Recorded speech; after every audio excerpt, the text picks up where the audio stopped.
was Steve Allen's birthday. Wow. So they got him something, and they're on like glitter string. So for Steve Allen's birthday, they got him something sparkly, colourful, round, and full of hot air. That's a bit on the nose, isn't it? You should have seen it on Wednesday. It was even more over the top. It was like a circus in here, yeah, I bet.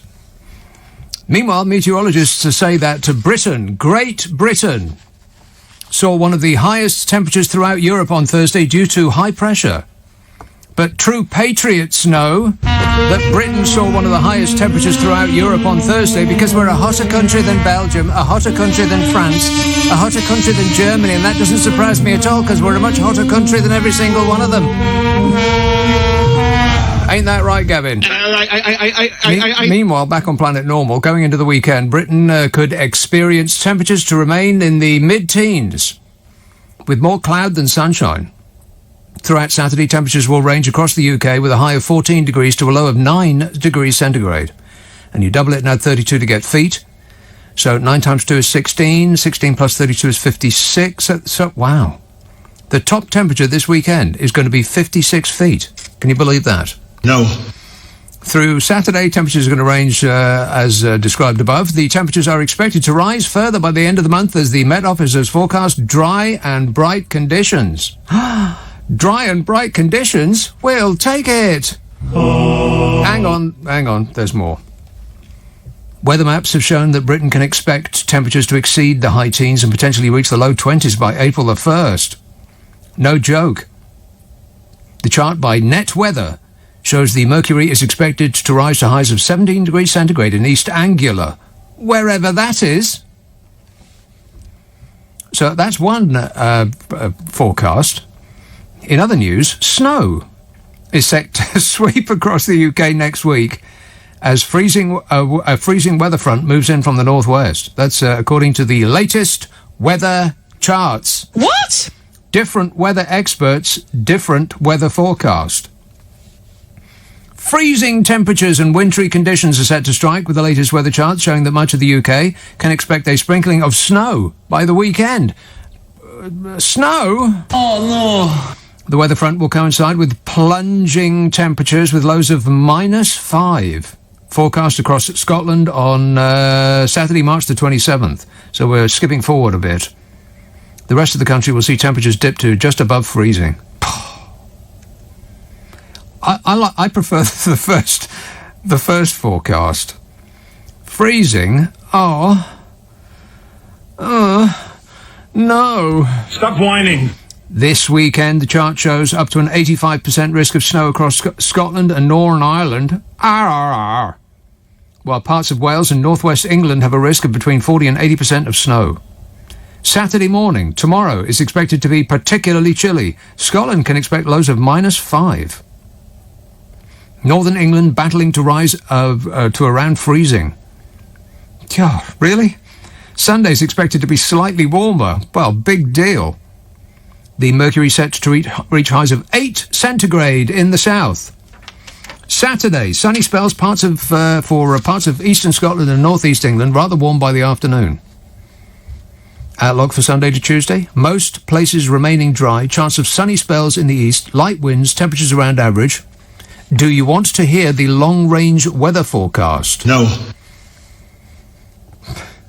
Right, this is till Friday the 2nd of April. You ready? Rain in the northwest. See? Northwest. I think we know where that is. I'll check while you wait.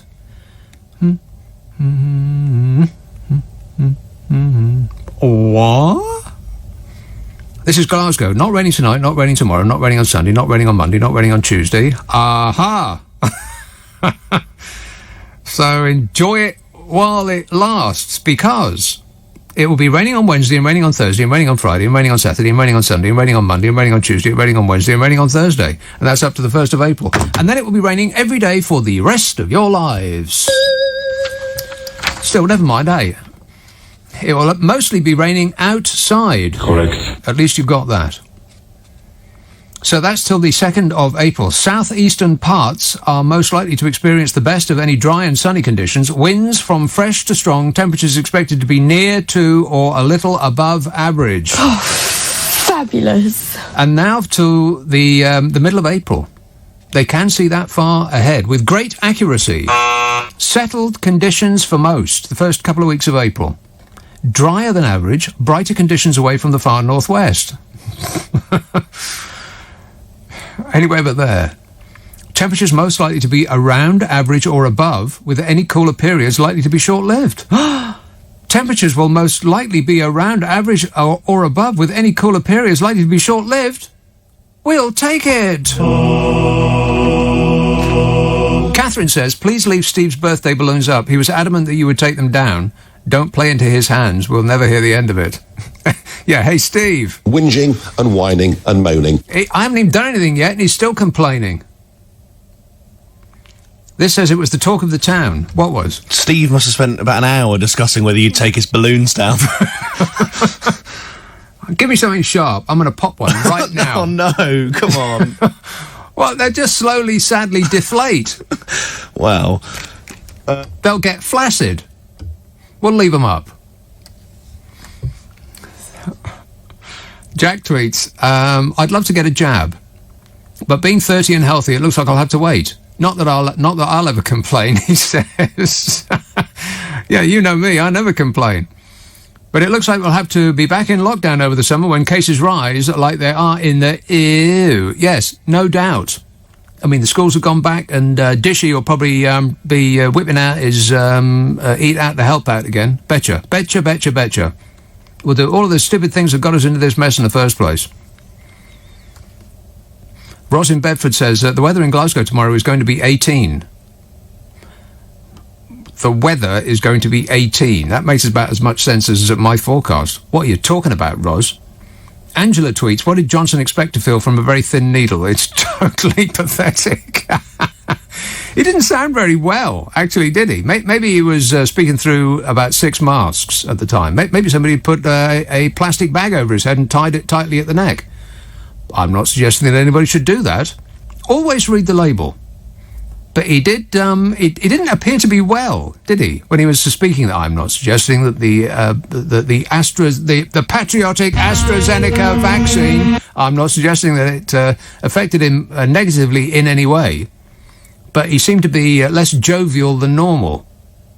You know, his clown act slipped just a bit.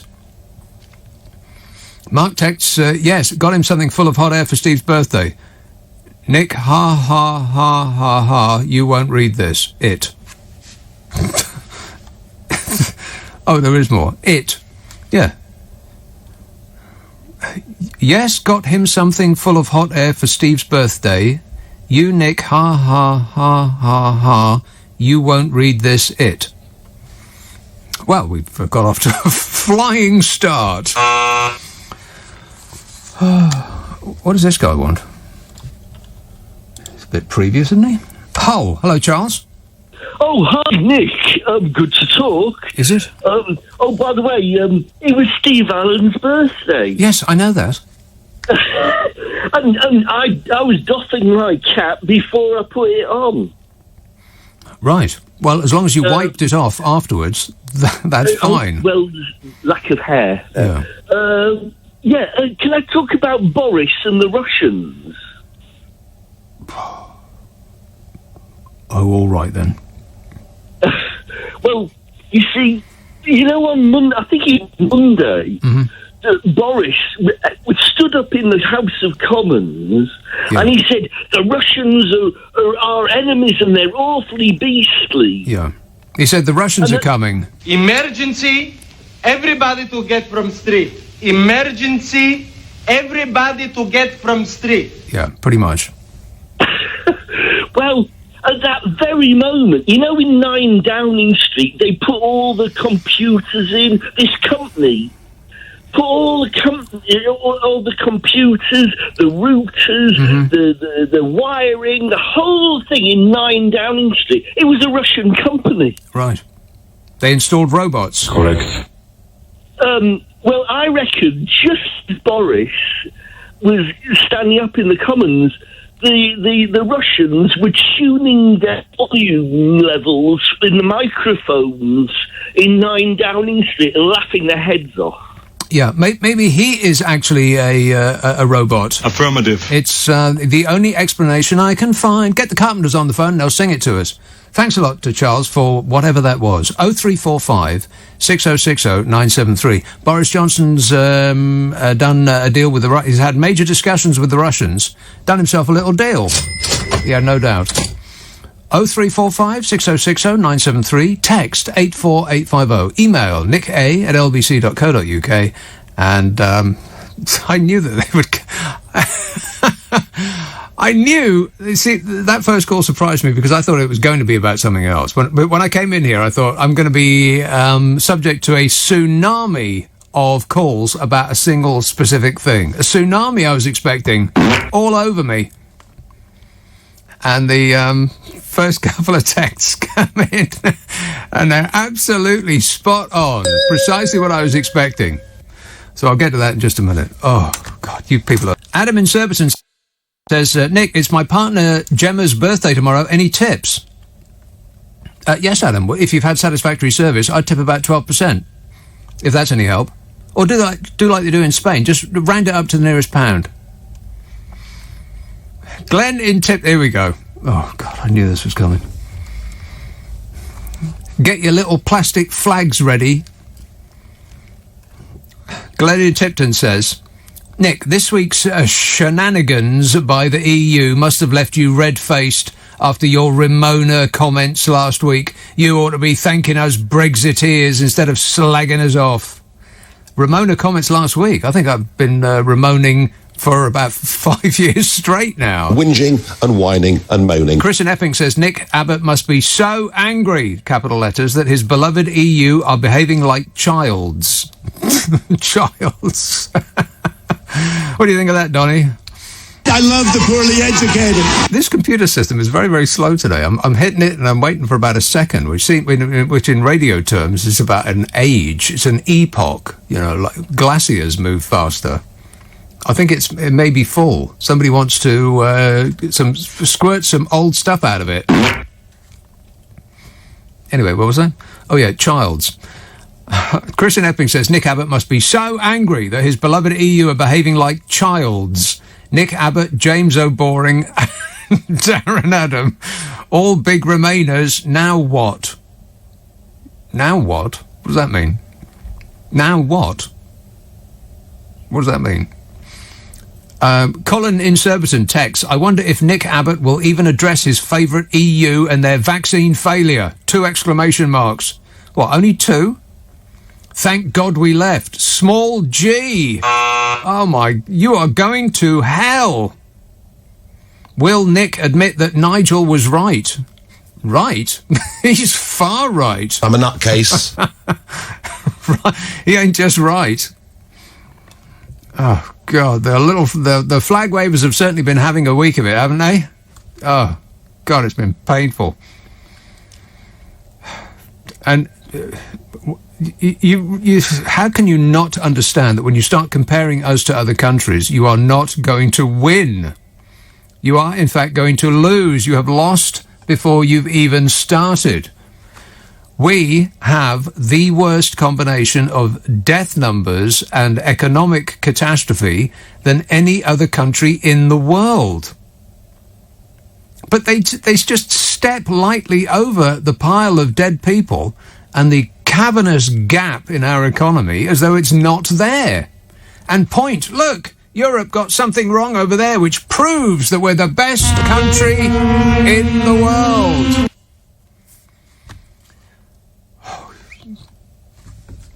And it was sort of encapsulated by this story here. BBC Breakfast presenter Naga Muchetti has been, quote, reminded of her responsibilities by the corporation after liking a series of anti-conservative tweets following the ridicule of Robert Jenrick over the Union flag in his office.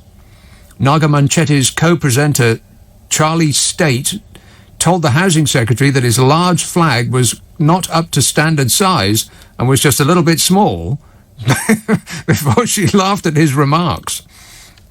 Which part of the body are the remarks, by the way? Robert Jenrick's got a small one. It's a fact. What's funny about that? Oh my God, I pressed that yesterday. That took so long. What's up with this? Yeah, that was very slow, wasn't it? Very slow. Mr. Jenrick smiled politely, but did not comment as the camera returned to the studio, where Ms. Munchetti broke an awkward silence by adding, "The picture of the Queen there as well, though. In the Westminster office, I assume. The whole country is having a patriot-gasm." It's like a contest to prove who loves their country more. Pretty soon, the PM will show up on the telly in his brand new money no object propaganda suite in a Union Jack onesie, holding his blue passport, eating a Yorkshire pudding with a British bulldog on a string. It's like a series of risible one-upmanships, with each member of the government replacing an actual concern of the people of this country with catchphrases and stunts. Let's say it again. You can chant along with me if you like. We have the worst death rate and the worst economic combination of any country on earth, not because of the virus, but because of the catastrophic ineptitude of this administration, which has failed in absolutely everything they have done apart from successfully getting out of the way and allowing the professionals to do their jobs in vaccinating us. Which is the best example of shutting the gate after the horse has bolted that I can think of. Add to that all the unravelling promises about Brexit, and this is possibly the worst government that we have ever had to suffer. Who would have thought that voting in a clown to office might not be the best thing for the nation? And to distractors from their miserable multiple failures, none of which have or will ever affect the millionaires in office, they are throwing culture wars nonsense at us and wrapping themselves in the flag and competing as to who loves the Queen more, because they know that their fans in the cult will lap it up. They'll bellow all the louder about winning in spite of all the evidence to the contrary, and anyone who disagrees with them can go and live in another country. We're being led by whoever shouts the loudest. There must have been a memo go round about installing a flag behind everyone in government as a way to mitigate their failure by us. There's 126,000 people dead, many more than any other country per head of population. In fact, the only countries with more actual dead than us are the USA, China, India and Brazil. And they got hundreds of millions of people, more than we do. There's 1 billion people in China. And the cult fans keep on talking about winning, presumably because it makes them feel better about all of this losing. Well, you know, if this virus was an actual game, we played the world and we lost every match. And now our team wants a victory parade, and anyone who suggests that it might not be appropriate is a traitor. Well, the whole world's gone crazy. So now we've got Flagtergate, when two TV presenters mock this ludicrous, more patriotic than you dance that the clown-in-chief has got his minions performing. And they should mock it, unless dead people don't actually matter anymore.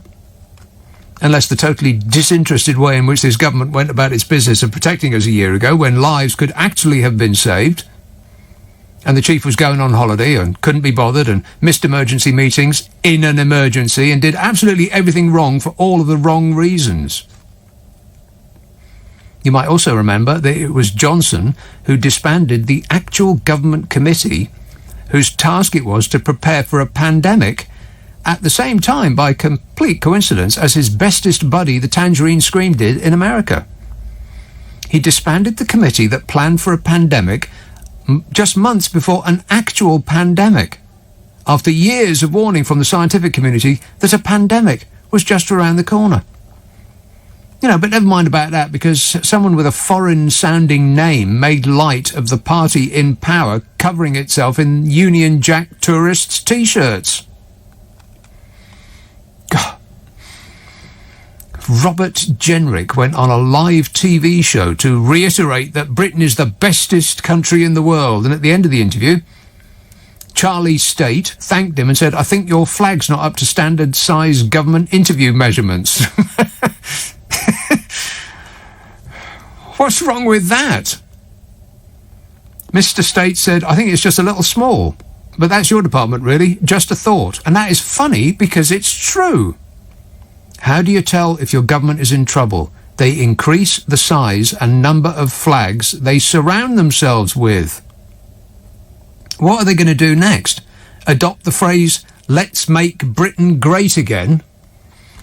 Oh, too late. They've already done it. As with everything else they do, they are guided by the principle, what would Donald Trump do? Which is usually the worst thing in any given scenario. Don't be rude. And after that little exchange about the size of his flag, which was merely remarking on a government top priority these days, which seems to be winning this fake patriotism war, the Tories and their cultists saw an easy way to get their fans all riled up. And we've been hearing of little else all day. It's government by stunts.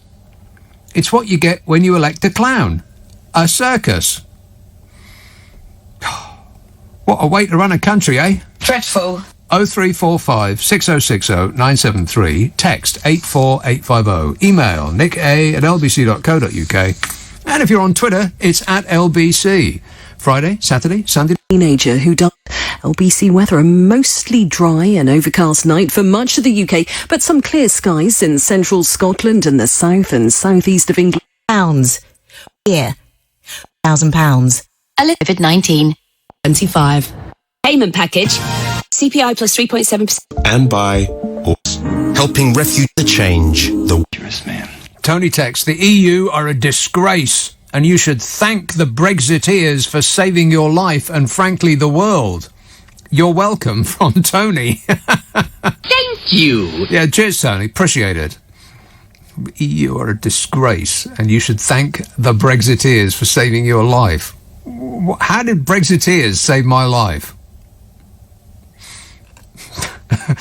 Phil says, "Just switched Abbott off. He is a left-wing, EU-loving Muppet head." All the rest of this is in capital letters. "Who won't accept any failings. For once, please admit the EU have mad mistake. Read book or 4.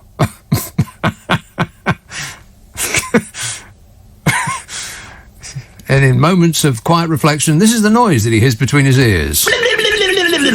Neil in Pembrokeshire says, "Hi Nick, just seen Bojo getting his jab and it immediately reminded me of Steve Allen's balloons being popped. Just a little pinprick. That'll keep you going for the show." Kath says, "Wasn't Bodger wearing a Union Jack onesie when he got stuck on that zip wire?" I'm still annoyed at the person who let him... Why did you let him down?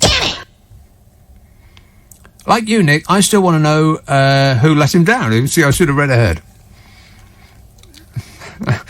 They got a lot to answer for. Correctamundo, Kath. Yes. Can you please tell Mike from Beverley that I love him? Who's Mike from Beverley? Who's Mike from Beverley? He's actually on line 3. Hang on a minute. Hey, Mike. Yeah. Down there.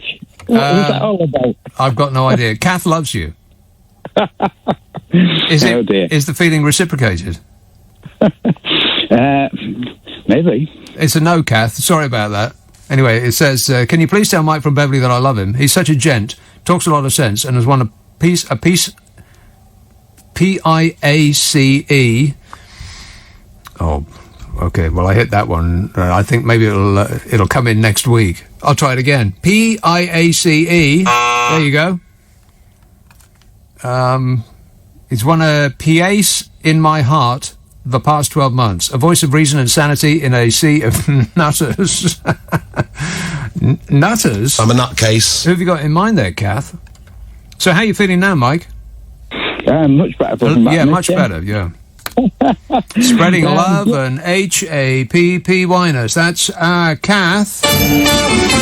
So what's up?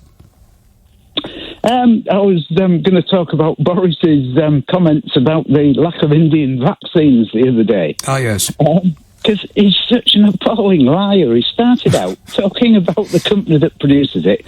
Normal, effervescent, bubbly self, really confident. What a wonderful company. Yes. Yeah. Wait a minute. He was being asked whether the Indian government were restricting the supply. Right. And he went to pieces. He's all over the bloody.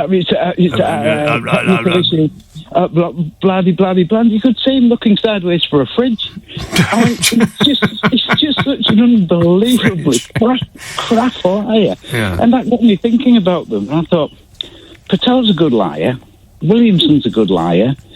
The Justice Secretary's a good liar, but him and Hancock are hopeless because Hancock takes a big, deep breath when he's about to lie. Plus his shoulders and launches. And his eyebrows start waggling up, and just like Smug. Smug's eyebrows start waggling up and down as well. They've got no control over them whatsoever. I'd like to play poker with the cabinet. Well, maybe not Patel, but the rest of them, yeah, I'll give it a go. But the other point I've got was, have you bought and read your copy of Failure of State yet? What, is it a book? Yeah, have you not heard about this? Then no. Of course I haven't. Times investigators, Arbuthnot and somebody else have just published a book. Right. You lost me. You lost me at book. It's the first inquiry into what's happened with COVID from day one. All right, don't tell me. Lessons must be learned. Oh, no. No, not really. It's a bit worse than that. But, right. I shall read it next week and maybe... Okay, full report on my desk first thing. Excellent work. Thanks a lot, Mike. Cheers, mate. 0345 6060 973. I think the government did particularly well. They were very, very efficient in removing vast amounts of our money and giving it to their donors.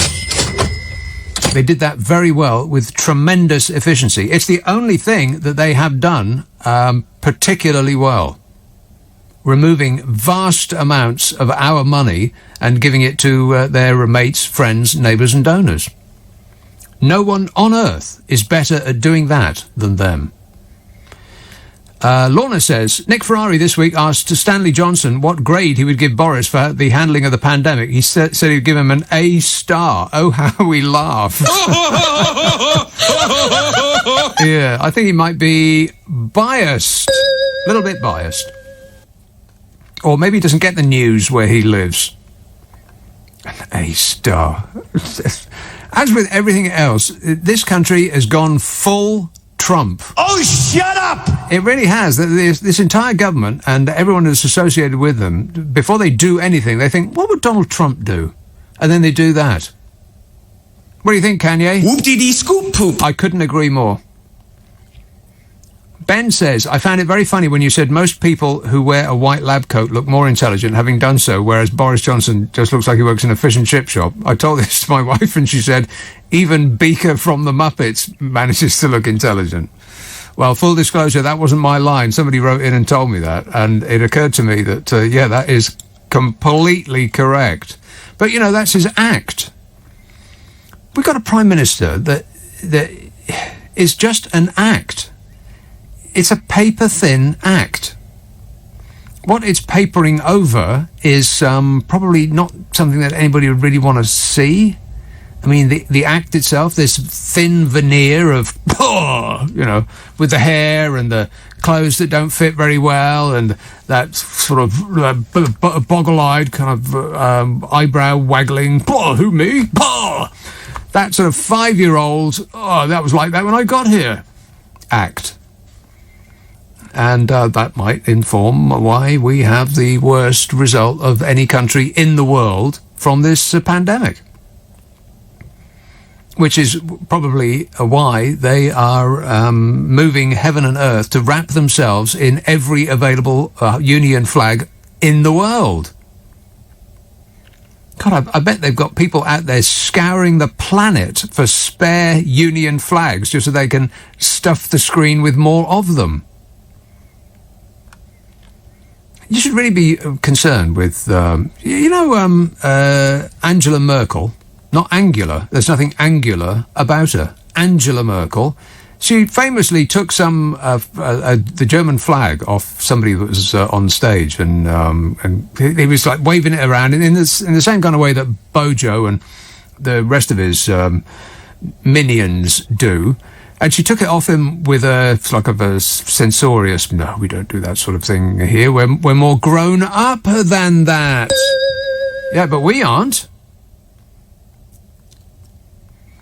It really does tell you that your government is failing you when the only thing they have left is to appeal to some phony patriotism.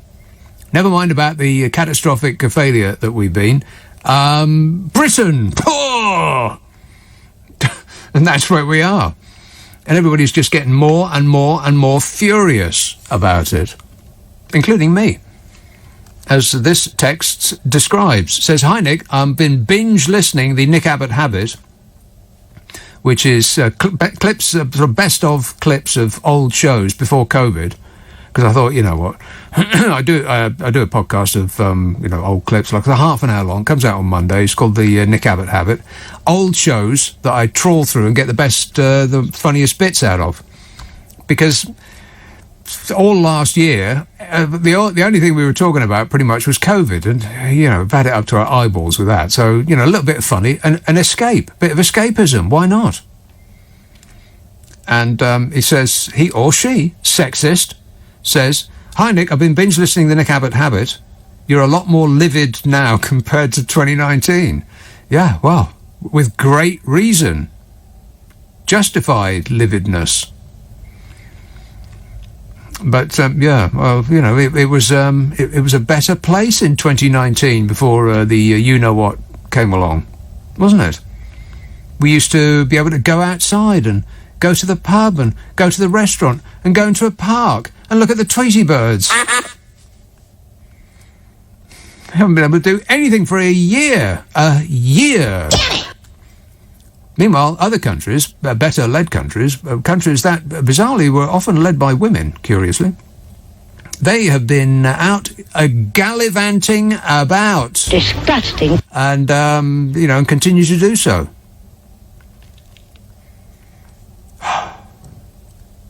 Kenny says, Trump couldn't walk downstairs, Biden can't walk upstairs. Is Theresa May not available? Yeah, Mrs. May, your assistance is required. They've got a problem with changing from one level to the next. United States presidents. Well, I'll come to that in a while as well. So much stuff to fit in. 0345 6060 973. Text 84850. Email nicka@lbc.co.uk. And if you're on Twitter, it's @LBC. Let's have a call in Manchester. Louise. Oh, hello, Nick. I've been going through my singer songs. Anyway, while I was waiting, obviously. Right, I just want to let you know that your tutelage of mathematics has helped me tremendously, because maths was never my top subject at school, and now I'm actually improving. Yes. Well, ask me anything at all, maths related, and I guarantee you I won't know the answer. Go ahead. Me neither. Well, what's that? 6 and 6 and 6? 6, 6 and 6 is 36. Correct. Thank you very much. You're welcome. Right. Thank you so much. No, right. Thank you. Yeah. Sorry. Right now, what I wanted actually was one of your sound effects. Yes. A scream, because I heard today that we get the movies in Manchester and Birmingham, wherever, from London, they're going to come. So that means our house prices, what's happening with this? I have no idea what you're talking about. What are you talking about? TV and movie, they're going to go from London and they're going to spread out all over the country, and that means the house prices will go up if the TV comes here.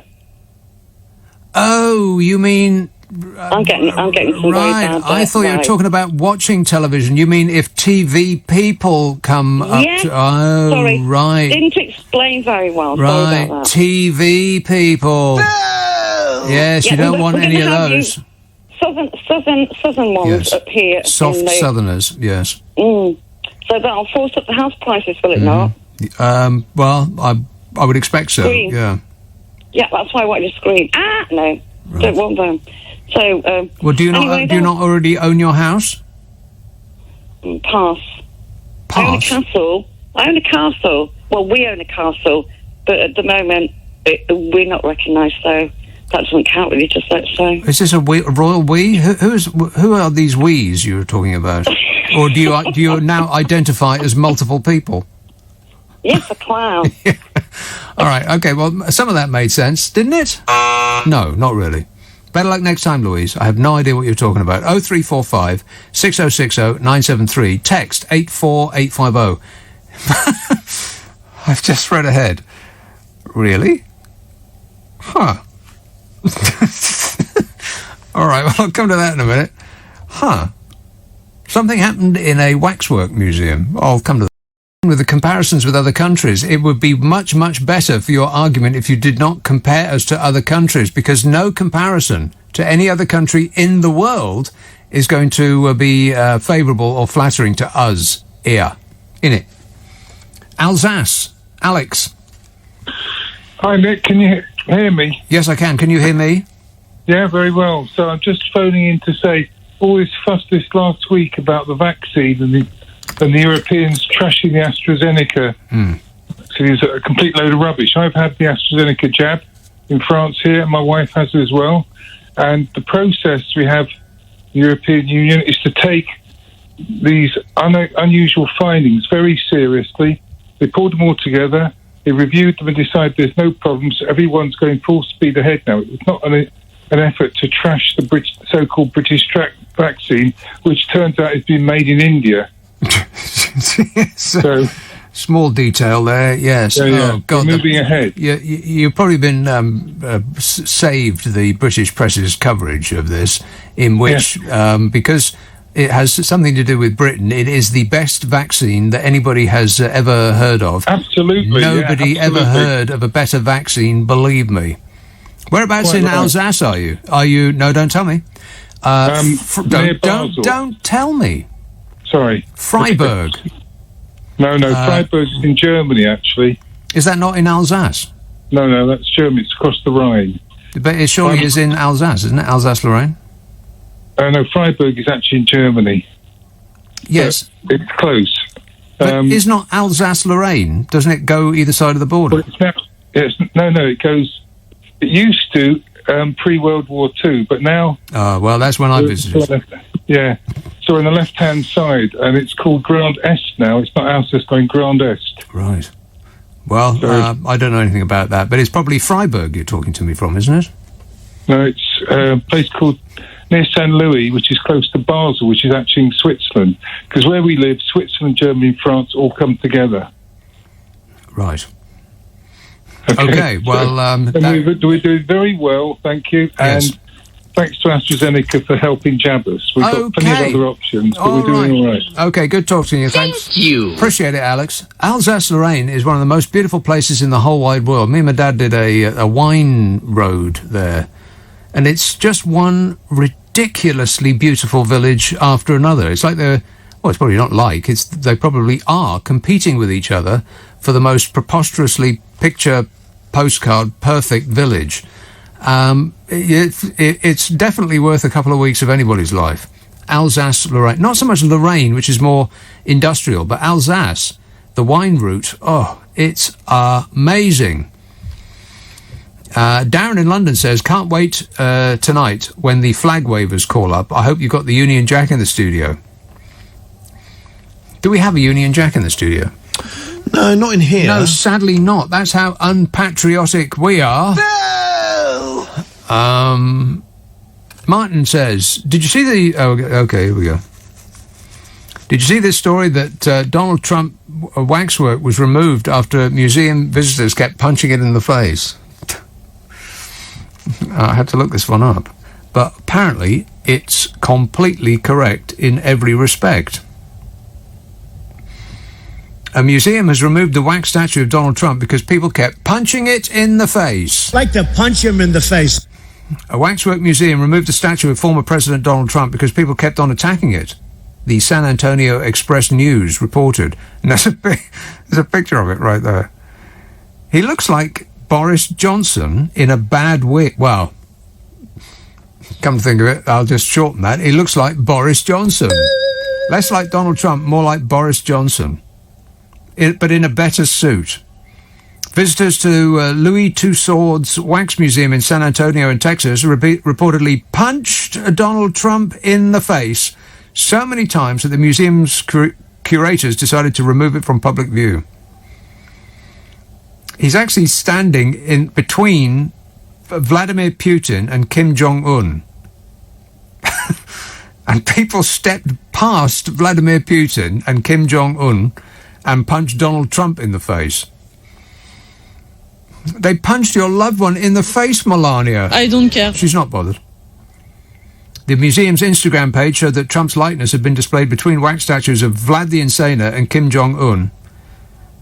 Stewart said the museum is unlikely to put back the display of Trump until the museum has taken delivery of a waxwork of Biden, which is currently under construction. Don't try to get it to walk upstairs, whatever you do. President Trump's approval ratings plummeted after the Capitol riot in January, according to Pew Research. Apart from among his fans, you know, the dingalings, they continue to love him even more. Other waxwork figures of Trump have faced an even more unfortunate fate in recent years. Berlin's Madame Tussauds Museum in October last year placed a waxwork of the former president in the bin. The bin was labelled with the text, "Dump Trump, make America great again." The museum's marketing manager said that the dumpster reflected their predictions for the outcome of the US election, which Trump lost.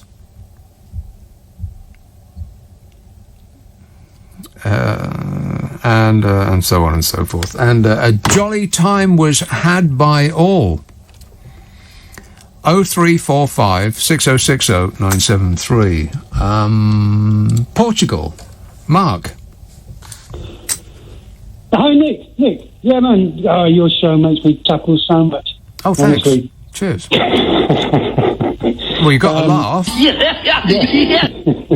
I got out of the UK just in time. Yes, you did. And Shelley emails, is this the bird that you saw? No, that doesn't even look like a bird. That's just something that's been fashioned out of leftovers from a cushion manufacturer's. That's the silliest thing I've ever seen in my life. Well, it's got a red face and a black... I'm sorry to have to use this word. A black breast. Disgusting. And brown wings and white in between. And it looks furious. And it's got yellow legs. Well, you'd look furious if you look like that. You'd be furious too. Silly bird. No, it's not that bird. I still haven't found out what it is, but it might be a sand bobber, or I think we got close to it. I keep expecting to see it, here, there and everywhere, baby, but I don't. I went back to where I last saw it just this last week. Wasn't there. It's completely unreasonable to expect it to still be there, but, This bizarre story, the back end of the news that Zora's just said, a group of 15 people are spending the next 6 weeks underground as part of a study into humans. You know humans, don't you? Affirmative. The team are living in a cave in the Pyrenees Mountains with no way of telling the time. It's to see how people react without the normal rhythm and time references provided by everyday life. Who are doing this? Do we know who's doing this? French people.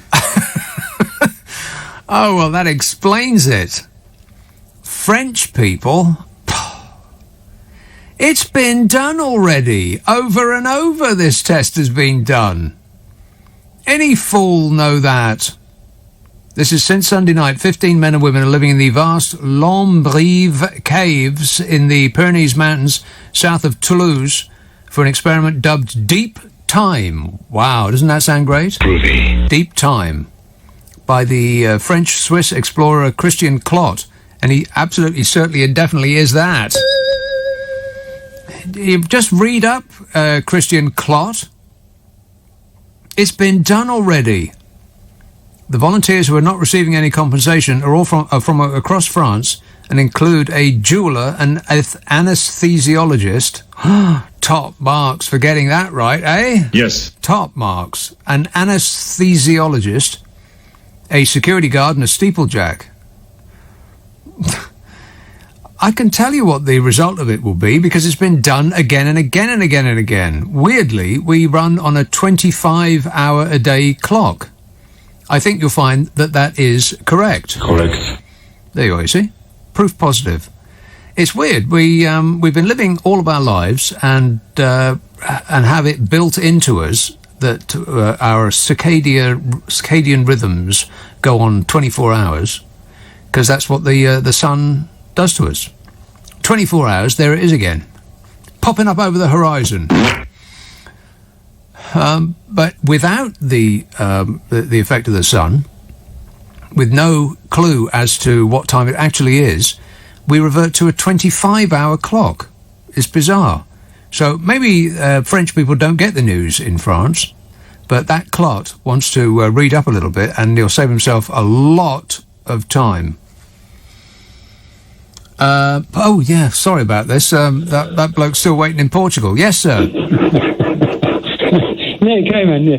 Look, it's about the blue passports and, the blue passport brigade. Yes.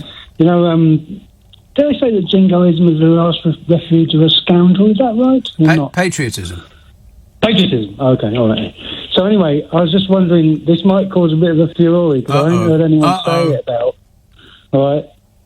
Now, it might be risking controversy here. All right, grip onto something firm, everybody. It's going to get controversial. Oh, no. Now, have any of these Blue Passport Brigade people actually ever looked at the front of their British passport, even the European red one? Have they ever actually looked at the front of it, Nick? What does it say?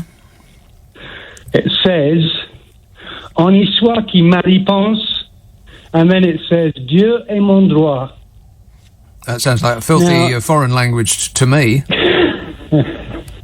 It means pretty much evil be to he who evil thinks towards us, and then God and my right. But it ain't English, is it, man? That is French, all right? It's ancient French, actually. It's not even modern French. But it's Latin. They haven't actually, they haven't. I can't believe they've actually looked at the front of their passports and thought, anybody that's has got an obsession about getting a blue passport is not the sort of person who would ever use it. They wouldn't go anywhere else. Why are they obsessing about a blue passport if they want to spend their holidays in another country? Where is Ceuta in Portugal, by the way? It's about halfway down on the right. Oh, on the right. Oh, okay. So in the mountains. Right. In the mountains. Okay. Not by the coast. I want to go to No. I want to go to the bit in Portugal that's San Nazar. That's where the world's biggest waves are, right? Oh, well, for the surfers. I know. I've heard there's a lot of surfers about. So. Yes. I mean, these waves are absolutely colossal. I mean, the size of a 10-story building. I think they're the biggest waves in the whole wide world. Somebody just did the world's broke a record for surfing the biggest wave in the whole wide world ever, and it was in San Nazar, I think, in Portugal. Beautiful. I really want to go there and just to spend a couple of 3 days looking at the sea. Yowza. Yeah, sounds like a groovy way to spend the time to me. And I will get there using my red passport. Red passport. Okay, thanks a lot, Mark. 0345 6060 973. Kath says, Nick, you're right. Spoiler alert for those people spending 6 weeks in a cave. They will gradually go to bed later and get up later as the human body clock is naturally 25 hours long. Test done previously on Siegfried Sassoon. Why did they do it on a hairdresser? Says, I learnt that in A-level psychology, says Kath. Correct amundo. Why are they repeating old stuff, expecting a different result? It's still people. But then his name is Clot, so, what do you expect? Jules in Bradford says, I'm lying in bed quaffing champagne, belatedly for my 50th birthday. Booze. Really? And laughing out loud at your dry wit. My wit needs moisturising. Graham in Cardiff says, why wasn't I told about the opportunity to spend 6 weeks in a cave, damn it? would have signed up like a shot not to have to listen to these low-rent car phone warehouse salespeople in the cabinet for a bit. Is car phone warehouse still a thing? Does that still exist? Yeah, I'm pretty sure it still does. Yeah, we're pretty sure it does exist. And the opinion of this programme is that car phone warehouse is not low rent. But I don't believe that was the object of his ire. It's the cabinet that is more the focus of his discontent, which is an opinion I would agree with 110%, which is more than 100%. That's just a fact. Let's have a call in. God, we are all over the place. Costa Blanca. Hello, Sharon from Costa Blanca. Hi, Nick. Sharon, how are you doing? All right, thanks, mate. We're looking for some really good quality burgundy passport covers. Yes. Because my husband has just had to renew his passport, and he's got one of those ghastly black things with Latin on the front. I know. So we've got to look for burgundy ones. So I'm sure they'll have them here. Fortunately, I've got about another 6 years to go with my burgundy one, so I'm all right there. So they finally bodged the bodger, have they? How do you mean? Johnson has been bodged. Oh, you mean he's had it, just a little pinprick squirted up. Yeah. One big one. Anyway, just interesting for me that the US CDC has not yet approved of the AstraZeneca vaccine. What I find interesting, and also these uneducated that say it's the EU versus the UK. Other non-EU countries have put the AZ vaccine on hold. Switzerland, Iceland, they're in the economic area, but they're not in the EU. Thailand and certain other countries, non-EU countries, have also put it on hold. So I just wish they'd go and do their research before they phone in with all the flag waving. Sharon, it's probably Jeremy Corbyn's fault. It must be. I know. I hadn't thought of that, Nick. I really hadn't thought of that. Well, you want to think more. You want to do your research. I must do my research, absolutely. And interestingly, it's the US that staggered the vaccine ingredients. The US sent some of the ingredients out for AstraZeneca vaccine to India. And it's the US that staggered sending the ingredients out to India. And one final thing, I've got a very good source of information on our Costa Blanca radio station. The UK has blocked 174 medicaments to the UK has blocked these being sent out to the EU. That's never mentioned. It's what they miss out in the news that irritates me. Yes, correct, Amundo. Another thing they missed out is that the EU has sent us about 10 million doses of the vaccine, and we have sent back 0. Yes, and the EU has also paid up front as well. Some of the medicaments are therapeutic medicines for COVID, so they've held all those back, but that never gets mentioned. I just wish this sin of omission by the media is quite amazing. Yes. Yes. In closing, Sharon, what's the weather like on the Costa Blanca? Oh, well, we've actually got some much needed rain. We've had rain it eased up this afternoon, so we were out in the sun, and it was lovely and warm. So we did get a few hours each day where we can go out and warm up. Right. But we had more rain this evening. Well, I'm but glad to hear it. I'm glad to hear it. I hope it's cold and windy and rainy and awful.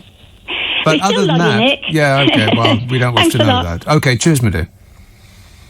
Pleasantly warm. No thanks. We don't wish to know that, Sharon. Keep it to yourself. 0345. Blooming freezing here. I mean, literally, it's going to be freezing. The snow is coming in. It's going to be -5 in Scotland, according to the inaccurate weather forecast that I gave at the beginning of the programme. But it's going to be better later. But, when later arrives, nobody knows. And that's the weather forecast. Nobody knows. Mike emails, battery hens lay eggs every 25 hours because they are deprived of natural sunlight. I did not know that. Well, why is that then? If battery hens and human beings go on a 25-hour rhythm, and yet planet Earth has been on a 24-hour rhythm for the entirety of its being, Then why is that then? Get that space hippie on the phone right now. Oh, it's amazing. Aren't the stars just amazing? We are turning into flag-waving hillbillies. That is completely correct. He says, like us lot in Northern Ireland. Oh, wasn't expecting that. Next up, you'll have Brexiter parades marching through Remainer areas and vice versa. Yes. Oh, I bet they would if they could. But, you know, Priti Patel would have something to say about that. Well, probably not, actually. Probably that such a parade would be only right and proper, regardless of how much noise they make. And on that subject, here's a call in Manchester. Hello, Graham. Good evening. Are these folk aware that it's the Union flag on land? Oh, God. Not another one of these pedants with the Union Jack stroke Union flag. It's like one fact that you learnt eons ago. You just keep repeating it over and over again. I mean, it's not the Union Jack if it's on land. Don't you know anything? For crying out loud, Graham, is that what you're called to say? No, it is not. Ah, carry on. That was just an aside. An aside? By the way, that's wrong. I mean, I know you keep people... What do you mean, It's the first time I've mentioned it. I know that some people keep saying that over and over again, but it is perfectly acceptable to say Union Jack, whether you're on sea or land. Anyway, carry on. You're finished? Yeah, that was just an aside. Think it was your show? I know. Come on, yes. Get a grip. Get on with it. Yes, Priti Patel, I call her not so Priti Patel, was questioned about her parents and when they were allowed to come to this country, because she wants to bring in this Australian thing where you get points for this and points for that. And it was pointed out to her that her parents, when they came from Uganda, had nilqua. And she also had to admit that if they were to try to get into the country now, they would be refused. Yeah, they keep banging on about this Australian-style point system. The Australian-style point system was designed to increase the number of people that went to Australia because they were desperate for people to fill jobs that couldn't be filled by the locals. Yeah. You have mentioned this before, but I know you do irony, but obviously Priti Patel doesn't do irony because she thinks it will stop people coming into the country. I bet she doesn't. You know, they keep making noises with it's like this new crime and policing bill, whatever it's called, that's just going through. Nothing in there is new. You trying to tell me that there are no laws to stop people from lying in the street and supergluing their faces to the road and stopping traffic? Of course there are. It's just that you don't win any points by using laws that you already have. You win brownie points, tough guy Home Secretary points, by enacting new laws that you probably won't bother to use. It's always the way with tough guy Home Secretaries. They never use the laws that they already have, which are quite sufficient to meet demand. They always try to catch the eye with new, exciting laws that they probably won't use in the future either. Although she is pretending to be tough, though, isn't she, really? They all do. Oh, my God. What is it about the Office of Home Secretary that they all have to display their tough guy credentials? Well, did we ever get the boot camps, by the way? I never heard of those arriving. Well, if they haven't arrived already, Graham, then set your watch by. They will be here any time soon. Do you think I'll be sent to one for being cheeky? Well, it depends on how many Union Jack flags you've got in your house. I wouldn't have either.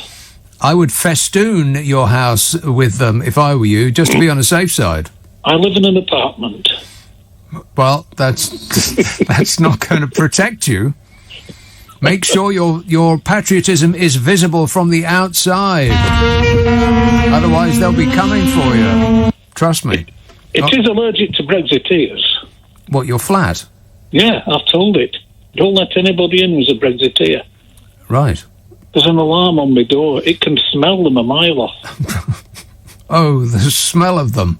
All right, thanks for the good news, Graham. Cheers, mate. 0345 6060 973. Yanis texts, yes, it's true about battery hands. They keep on dark longer. They keep on dark longer. What does that mean? They keep on dark longer, so they sleep more and therefore burn less food. Organise light routines so they lay 3 eggs a day rather than 1 egg every 2 days. None of that makes any sense. Shall I read it again? No.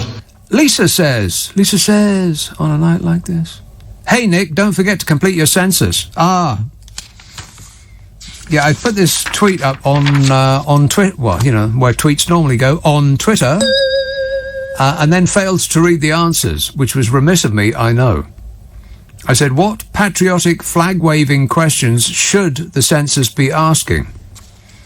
I did note down a couple of my own. How many flags have you got? Do you love the Queen enough? These are all questions that should be on the patriotic British census. I haven't actually looked ahead to check what questions they are asking, and I know that people have been fulminating about it all day long. Furious they are. Fury as people see the questions on the census. Every headline in the newspapers these days has got the word fury in it. Have you noticed? That's because anger makes money, honey. If you keep your readership furiously angry about this, that, or the other, it doesn't really matter what. They'll keep buying your paper. People know this. It's true. This is why every headline, regardless of what the story is, has the word fury in it. And there almost never is a fury in any of the instances in which the headline is referring. I know that was a convoluted way of putting it, but do you know what I mean? No. There's almost never any fury demonstrated in any of the stories that they're describing. Oh, hang on a minute. Oh, boy, it was in me and it had to come out. Disgusting. So these are questions on the the patriotic British census. I've got no idea what the questions are, but these are what they should be. Do you agree with the statement, if they don't like it, they should go back to where they came from? Questions on the patriotic British census. I hope that these are in there somewhere. Is Boris Johnson to be excused anything because he is doing his best? Questions on the patriotic British census. Do you agree with the statement, we have the worst death numbers and worst economic crash in the world because we are a great country? Affirmative. Is Nigel Farage the best Prime Minister we've ever had? Nigel Farage is not fit and proper to be in government. That should have read never had. Oh, well, never mind. I'm a nutcase. How much do you love Churchill? And finally, the questions that should be on the patriotic British census. Who won the war? Yeah, not that I'm complaining or anything. Stop whining. I just broken my headphones. They've been my special headphones for about 20 years now. And now they're broken. Headphones worn for hours a day, pretty much to 6 days a week for about 20 years, break. Never buy headphones by this manufacturer. Promise me you won't do that. They've let me down terribly. Victor in Epping says, Nick, it sounds like someone is knocking at your door during the show. Maybe it's just my radio, but I can faintly hear it. I wasn't sure if Steve Allen was trying to get in to protect his balloons. To protect his balloons.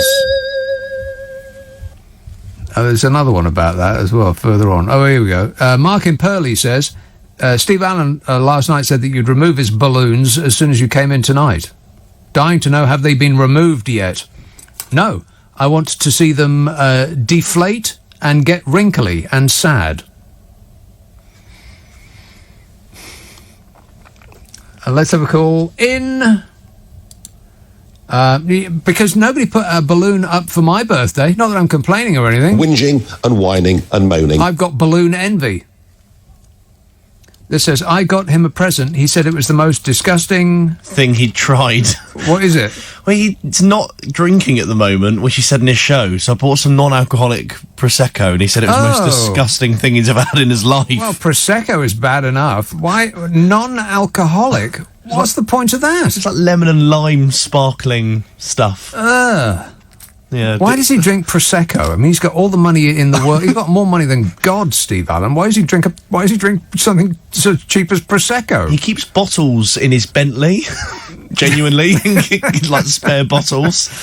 So if the police want a really easy arrest, then just stop him in his Bentley. You can spot his Bentley from the International Space Station without the benefit of a telescope. It's so big. Swanning around like a bloomin' plutocrat he is. Absolutely off his face. Is that what you're saying? Not quite. Not quite, no. Pat says, it's an odd phenomenon. It's an odd phenomenon. The whole tabloid catchphrase thing, fury, is a word that they only use, and according to the Red Tops, the police always swoop. That's right. No one tries anything. They make a bid. And any day now, we're about to see fury at swoop bid. They do have a language all unto themselves, don't they? Everything is always about the fury. And even though it might not have anything to do with a furious reaction might not be appropriate. Like fury at sun coming up in east. It does make your readership on edge. Thinking, oh yeah, that's right, I'm so angry. And if you make them angry and fearful, then you've got them in the palm of your hand. Oldbury, Ranjit. Good evening. Yes, Ranjit. Okay, Tyson Fury, he probably thinks he's in the paper all the time, doesn't he, really? The boxer. Do you think that was going to come to you? No, I had no idea that was on its way. No. Okay, never mind. Before I talk about the main subject, when Boris Johnson had his jab, the person must have said, "You're going to feel a little prick," and I bet he went, "Oh, I always do." Oh, God. Yeah. Okay. Anyway. No, I think Ranjit, you've actually run out of time. Oh no. I hate it when that happens. Run out of time. Isn't that sad? It's a little bit sad, isn't it? No listeners with material. Paul texts, vaccine nationalism is abysmal and embarrassing. Yeah, just nationalism, period. He says, I am so glad our flag-waving politicians are taking the EU countries to task on this issue. Of course, if we hadn't invented vaccine nationalism when we started doing well with ridiculous statements like Brexit has saved lives because the EU took 2 more weeks to rubber stamp an inoculation, then maybe we would have better relations with our old friends. Well, I don't think that the cult fans want better relations. I think they would like to recommence World War II to win again. They cannot stop going on about it. We won, get over it. And this nonsense about the TV show, the breakfast TV show with Jenrick and his bloomin' flag. Oh my God, the reaction to that. The story, they just went on and on and on and on and on. And the government and its minions, they just could not let it go. Because they thought, oh, we're on a winner here. We're going to get our cult fans furious about this. The response was hilarious. I mean, if it wasn't so cringingly embarrassing. I mean, it would have been funny had we not been facing the 2 worst disasters on deaths in the economy since the war. That the flag fans, that war, they just can't stop going on about. It's this thing where Jenrick was on the telly and as per the government memo that must have gone around, they festooned his office with Union Jacks. Yes, that's right. I said Union Jacks. Union Jack flags and a picture of Her Majesty in order to show that the government is more patriotic than you. And a response, oh my God. Tory MP James Cleverly actually tweeted in response to the mirth shared between the presenters of the show, said your flag's not quite up to government regulations. You know, as per that, what is it, £2.5 million small room that the government is going to be dispensing its propaganda from, no money for the nurses, an endless amount for a propaganda suite from which the government spokesmodel will be disseminating misinformation. Liar! In order to, practice some more openness by hiding Boris Johnson in a fridge and getting somebody to speak on his behalf. James Cleverly, an actual MP, tweeted, "It's not a small flag, it's in the far corner of the room." What? It's not small, it's very cold out. God. We are being run by clowns. It is actually toe-curlingly embarrassing. An MP, the Honourable James Cleverly, tweeted, "It's not a small flag, it's in the far corner of the room." Oh my God.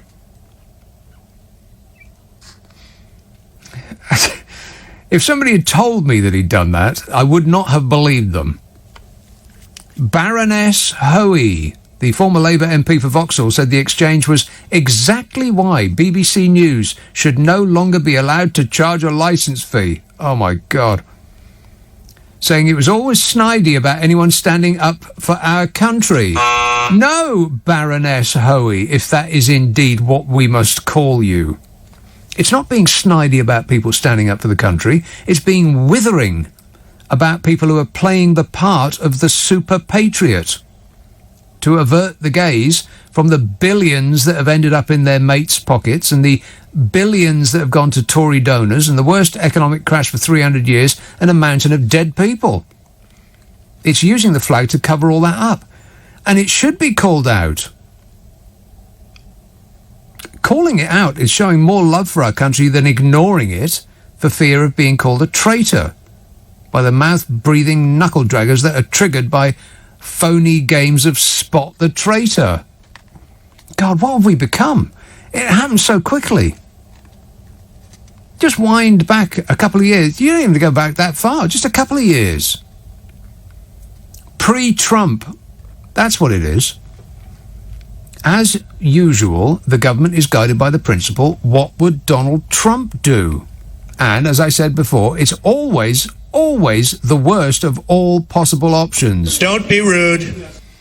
Asked why the BBC was so comprehensively stocked with sneering moral supremacists who look down on people that love their country, I think that was the actor Lawrence Fox. Actor Lawrence Fox said, "I can't believe that the foamers love it when I say anything, because whenever an actor has said anything about politics in the past, they've always started yelling about blooming lovers. Why don't they all go and live in another country? Who cares what they think? They want to keep their noses out of it," said the actor Lawrence Fox. Of course, he didn't say that, but every time his opinion is reported in the right-wing press, it strikes me that actors are the very type that flag wavers used to hate the most. Curious that they've made an exception for him. And apparently the Conservative MPs that we have elected to act in our interests have so much time on their hands that they wrote a letter of complaint. A collection of snowflakes that could make up a ski slope wrote to the head of the BBC. "Dear Mr. Davey,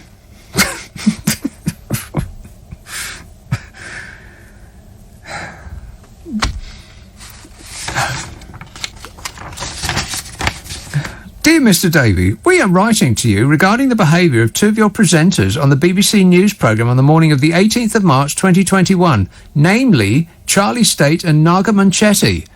Please, miss..." Oy.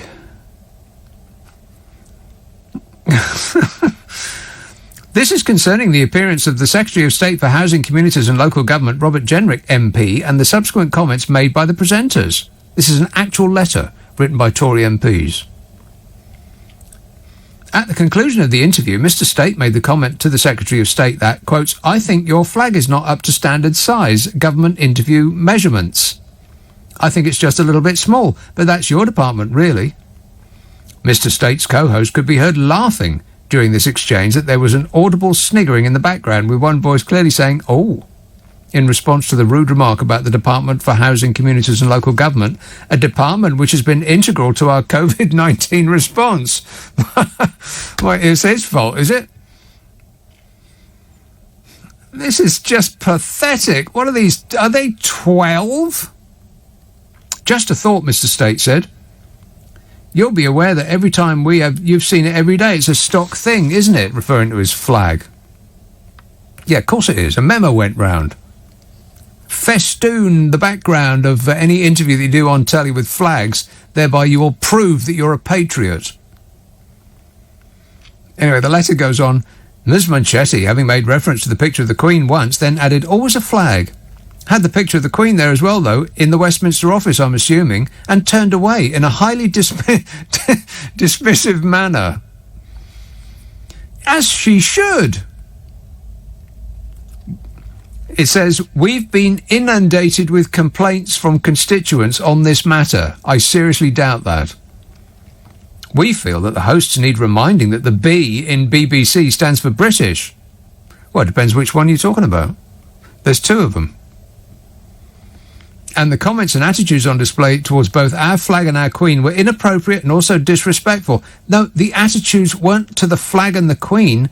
They were to this risible way in which the government's ministers pepper their backgrounds with these things. It says, "Recently the BBC received over 700 complaints following the behaviour of both presenters during an appearance on the Saturday Kitchen Show," whatever that is, "for behaviour which was also described in the media as being rude and obnoxious towards host Matt Tebbert, whose work I'm unfamiliar with, but I'm sure it's excellent in every regard." How could you be rude and obnoxious towards Matt Tebbert? It says, "We therefore feel that the behaviour in this instance was inappropriate and fell below the high standards expected at the BBC. We would therefore ask that both Mr. State and Ms. Manchetti are reprimanded for this behaviour and would ask them to apologise for their conduct. Thank you, sir. May I have another? Yours sincerely, Brendan Clark-Smith, Daniel Kaczynski, Marco Longhi, Scott Benton, Tom Hunt, Richard Holden, Rob Roberts, Gareth Bacon, Bob Blackman, Imran Khan, Lee Anderson, Royston Smith, Simon Jupp, Robert Goodwill, Jonathan Gullis, Sir John Hayes and Nick Fletcher. Snowflakes with apparently not much to do during an actual pandemic, after fashioning the worst response to this threat of any country on earth. So at least they've got their priorities straight. All right. Right. The European Union, right. It was originally, what annoyed me about Brexit is that it ignored the reasons for the European Union's creation, right? That was to avoid protectionism, because protectionism leads to conflict and dispute leads to war. So what we've got with this vaccine situation, it appears to me, I haven't been watching it intricately, but it appears to me that Britain went in unilaterally, made contracts to suit itself, right? It didn't care about anybody else. It made sure that it was fine. I'm all right, Jack. I've bought what I bought. So it purchased to supply. I think that it was the government trying to fashion some kind of win, so they burst into the tuck shop, grabbed all of the sweets for themselves, and then ran out. That's right. And then rubbed it in everybody's faces and said, no, I've got the sweets. Yeah, and that's what we've been doing with the whole flag waving thing. Waving the flag, I've got all the sweets. Right? Now, that seems to be antagonistic to me. And what that would cause is for people to react. So now it appears that the European Union have now said, well, no, blow that. You're not having all our vaccines, and we can't actually deliver it to our people. So what we're going to do is protect ourselves. Now, this is why the European Union was created in the first place, because it needs, people need to be able to protect themselves. And what we do when we pool resources is we have common interest. So it appears to me, Keir Starmer should be saying that, look, your whole project, all of it, has effectively created the situation. When Barack Obama, God bless him, when he was in charge, SARS didn't blow up into an epidemic because there was leadership and coordination. It was down to him? Well, it was down to the whole lot. He led from let's all get together, let's have a strategy, let's do things coordinated. This is what should have happened last year. Right. Everyone should have been coordinated. Right, let's close borders, let's stop all movement, let's do things in the same way. A strategy. There's no strategy. I have no strategy. There's zero strategy. Wouldn't that be great to have a strategy? No, exactly. But clowns don't really have strategies. No. They have red noses. Yeah. Wait a minute. Exactly. And this has appeared to me like when you look at it, I attribute everything, all of this, everything down to the clown and all of his antics over the past number of years, separating us from the most effective union that would cause us all to be protected. That was the purpose of it. So it's all down to him. And I don't know. I don't understand why Keir Starmer is not pressing this point more. Yeah.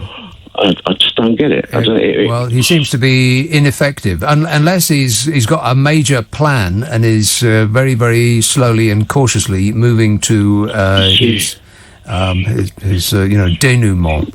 He's being loyally, isn't he? He's being loyally. Yeah, which is also known as boring. Yeah, but when your competition is doing a full circus clown act and waving his arms around and painting his face and doing all that and boggling his eyes and visiting the dressing up box. Oh my God, is there a single costume that he hasn't squeezed his giant frame into? Tony texts, far left clown Nick Abbott never takes Britain's side on any issue. Germany calling. Yeah, that's right. I'm a Nazi. That is an actual fact, by the way. I admit it, I'm a Nazi. Never takes Britain's side. What you mean is, I don't agree with you. I'll restate my case.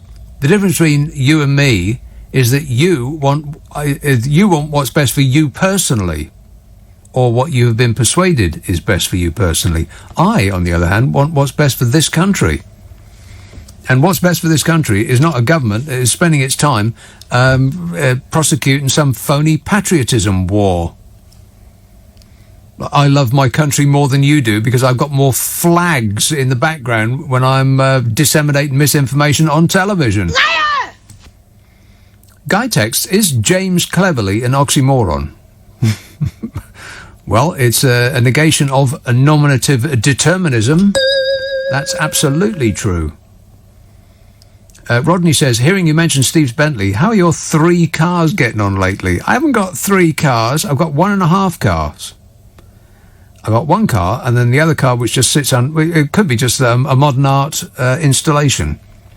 It sits under a sheet and does nothing.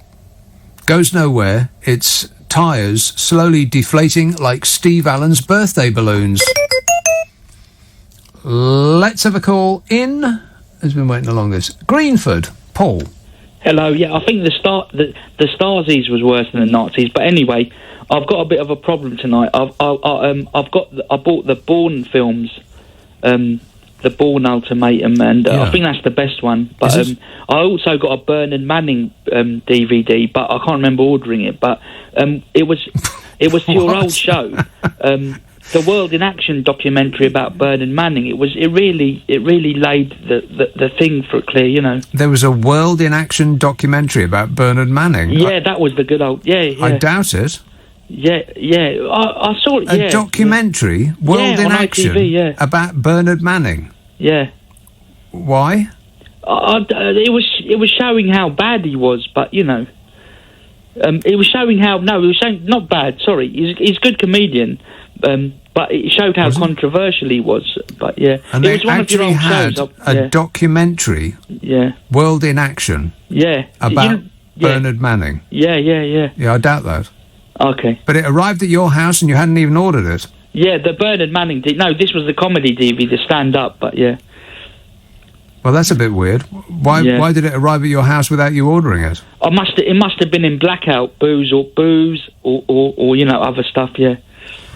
Is any of this... Is it me, or is this... None of this makes sense? I'm slightly confused. Slightly confused. 0345 6060 973. If it's slightly confusing, then it fits right in here. Correct. Giles in London says, I've just volunteered today to be part of a record 660,000 people vaccinated today. I don't want any credit for the tiny part I played in this. Well, you haven't played any part in it. To be part of the people vaccinated today? You mean you got a vaccination today and you don't want any credit for your part in that? Well, you played no part in it. You just sat there and somebody else jabbed you in the arm. Message coming up on my screen. This man wants credit for getting a free vaccination. Giles in London says, is this the first night you might slightly sway to the UK actually doing something right against your perpetual diatribe against us? Us? Or you're speaking on behalf of Britain now, are you? These people are always the same. If you disagree with me, you're a traitor.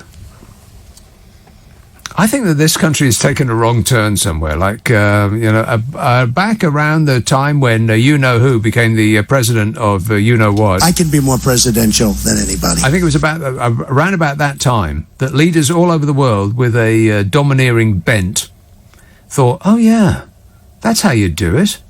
You don't actually have to know anything or tell the truth or be good at your job or anything like that. You just have to appeal to a certain element. I love the poorly educated. And if you can get all of them on board, then bingo, you become the president of whichever country it is that you're intending on leading. I'm president. Can you believe it? No, that's a period in our lives where we're still trying to come to terms with it. Anyway, there's more. There's actually more. Anybody want to hear more? No. He says, instead of your constant unhelpful... unhelpful. Warning, warning. That is an alarming word right there. You're being unhelpful. Maybe you should be, behind bars. I'm building a wall, okay? I'm building a wall. I'm building a wall, okay? I'm building a wall. With all of your other unhelpful friends. You're being unhelpful to the project. Everybody be alarmed at that. You should be. Instead of your constant unhelpful negativity, you should be positively encouraging everyone to have the vaccine. Get out of your ivory tower. Ivory tower. Oh, I can only dream of living in an ivory tower. God, wouldn't that be marvellous? When have I ever encouraged people not to get the vaccine? And what's that got to do with me? Everybody should get the vaccine. I've never said anything to the contrary, Giles in London. But congratulations on saving the country, what with you having shown up to get your free vaccine and all. You're a hero.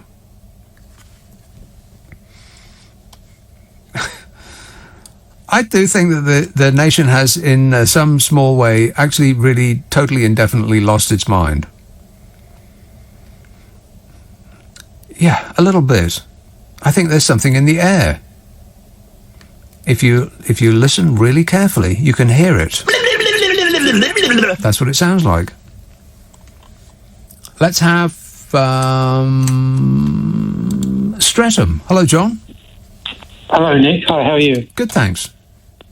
Yeah, I don't want to be controversial. But I think it's an important point to make. I think in 2021, I think the whole model of the BBC, which, I don't watch terrestrial TV anymore.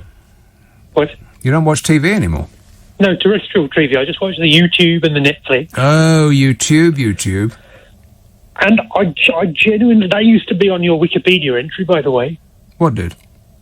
Your catchphrases. YouTube, and the World Wide Wait. It was Nick Abbott, and there was a picture of you with pigtails. Pigtails. Yeah, that's definitely not me, but go on. No, that was your page. Obviously, the picture wasn't you, but because you're famous. But no, so I think, I don't want to be sort of rude or anything, but I think the time for the BBC now, it's, before it was great, before in the 70s, 80s, 3 channels, 4 channels, the whole thing of a public broadcaster where they all have to be impartial, and this is where you and I might fall out because, look, no, I'm similar politically to you, but the BBC, everyone's either left or, well, sort of a bit lefty, a bit righty, and we're in polar extremes at this time in history. Yes. And the BBC, they are a bit lefty in general. You can't say Naga Munshetty is a right winger. Like, if you know her, if you listen to Andrew Neil. What's that? Andrew Neil. No, he's an anomaly. He's an anomaly. How many times did Nigel Farage appear on Question Time? Approximately to the nearest million. I'm a nutcase. How many times? No, but he was there as a guest. I'm saying the majority of BBC presenters. I don't know why this is a controversial thing to say. The majority of BBC presenters, no one can be fully impartial, right? Of course not. No one can be at all impartial. But the BBC's charter, which is, it's out of date. You're talking about presenters of what? Of the news? No, yeah, I mean, I've listened to a lot of are you talking about presenters of dancing on ice or whatever it is that they do on ice? I don't watch that sort of stuff. Me either. Friday, Saturday night, that sort of, chintzy, Cilla Black type, let's all get around the TV with a fag on and rollers in our hair. It just makes me sick, that. Can't be doing with it. John, you'd look fantastic with a fag hanging out your mouth and rollers in your hair. Try it. No, but all I'm saying is that this, I don't know if I'm being indoctrinated by anti-BBC propaganda. Yes. But 2 things I don't like about them. One is this preponderance of threatening letters that come in. You could be in jail. If you don't have a TV, you don't need the license. It either is the law or it isn't. No, you need a license if you watch terrestrial TV. It's like saying I'm really upset at all these threatening letters I get when I don't pay my road tax. No, but if you don't have a terrestrial TV, you don't need to pay the license. Well, don't then. No, but why the need for these threatening letters? It gets my goat. And the second thing is, I don't know if this is anti-BBC propaganda that seeps through my mind, but it's just, when I saw Naga Munshetty and that old fella on the news, it was, I'm not a conservative, I can't say they make me sick, the Conservative Party, but it's just a bit snidey, when they were trying to be witty and it wasn't funny, and then she was just giggling. Okay, I didn't see it, but they were right to be snidey of a government that, in answer to the catastrophic failings of the last year, they have failed this country more so than any other leaders have failed any other country. And in order to mitigate that, in order to ingratiate themselves with the public, they're now surrounding themselves with flags. So they're quite right to be withering about it. But then the bizarre thing is then, that's fine. I'm not a big fan of those two, but I agree on the substantive point. But the odd thing is then, because of this BBC impartiality, then Naga Munshetty has to apologise. Oh, well, that was ridiculous. And as a last point, could I say, I'm not a big fan of this excessive patriotism. When I was in Strangeways jail years back... what had you done? Well, that's neither here nor there.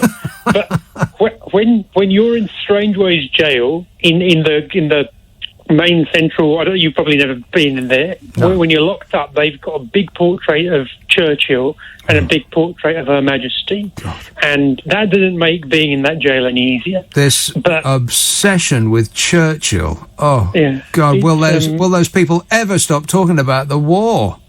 Yeah, it's odd, but I just think that the irony is that all of these Tory MPs, they've been doing Zooms with I think when Priti Patel was on the Nick Ferrari show, she had two union flags, and the one person who's done quite a few public Zooms, and she's quite high profile, she hasn't got a single Union Jack behind her when she's Zooming. Do you know who that is? No. The Queen. Right. The Queen should go back to where she came from. If she doesn't like it here, she can bleep off somewhere else. Yeah. Yes. You want to be more patriotic, Your Majesty? What's wrong with you? Put a blooming flag up behind you, why don't you? Show love for your country, ma'am.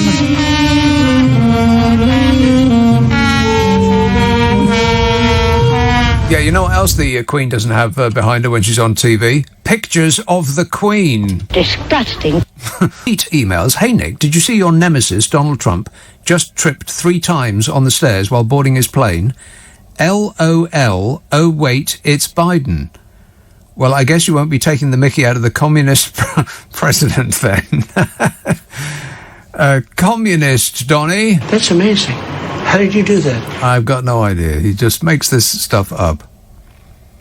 By the way, any adult, anyone over the age of, shall we say, 12, that uses the words LOL in an email needs to take a good long look at themselves.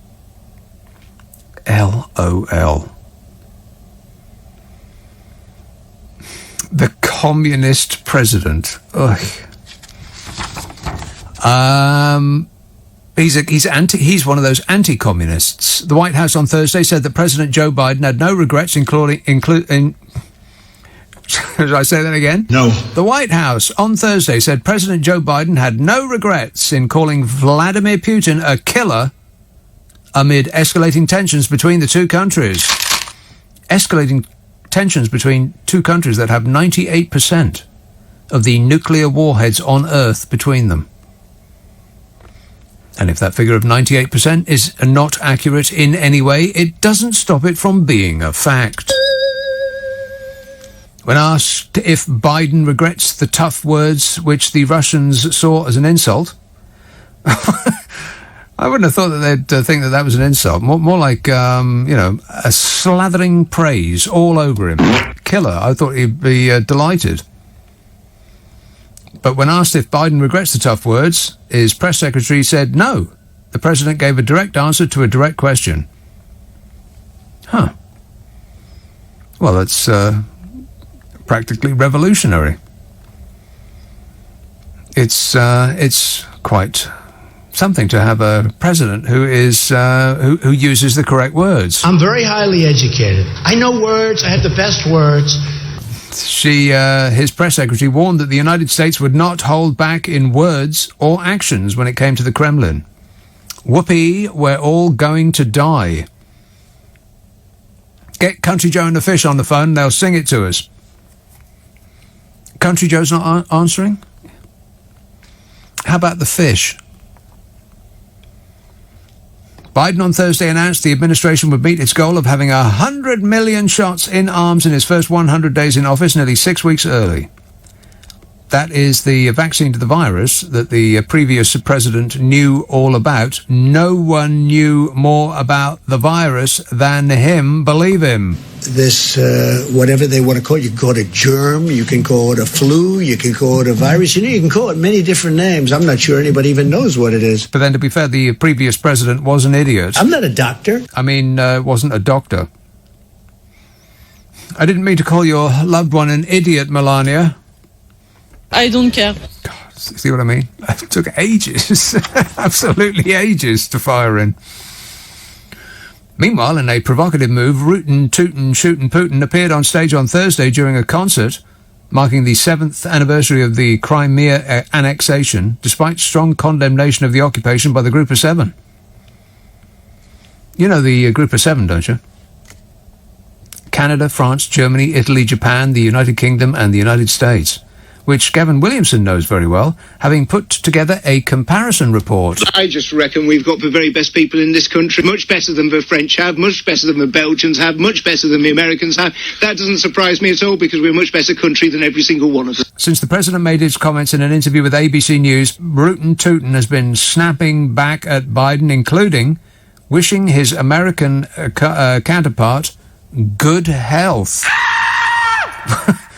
When Vlad the Insaner wishes you good health, you had better put your affairs in order. And moments after he threatened him, the President of the United States tripped 3 times going up the steps to Air Force One, which made the foamers' eyes light up like Christmas. Some of them even dropped their banjos. They were that happy. It was the most embarrassing thing a president of the United States had done since Donito Mussolini traipsed up the steps with toilet paper on his shoe, because no one in his staff liked him enough to tell him. Or since he got to the top of the stairs to that plane and realised that he didn't know how to close an umbrella, so he just left it at the top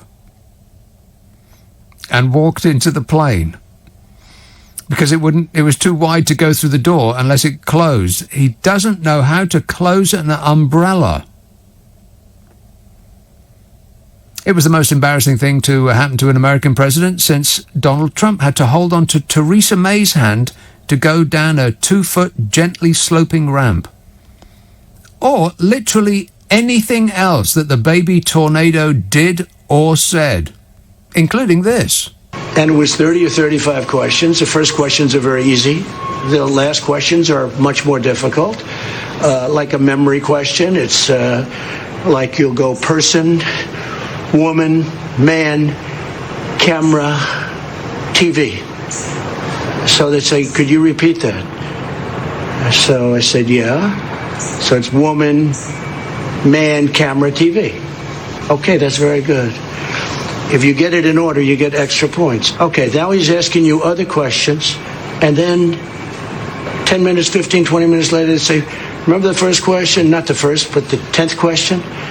Give us that again. Can you do that again? And you go, woman, man, person, camera, TV. If you get it in order, you get extra points.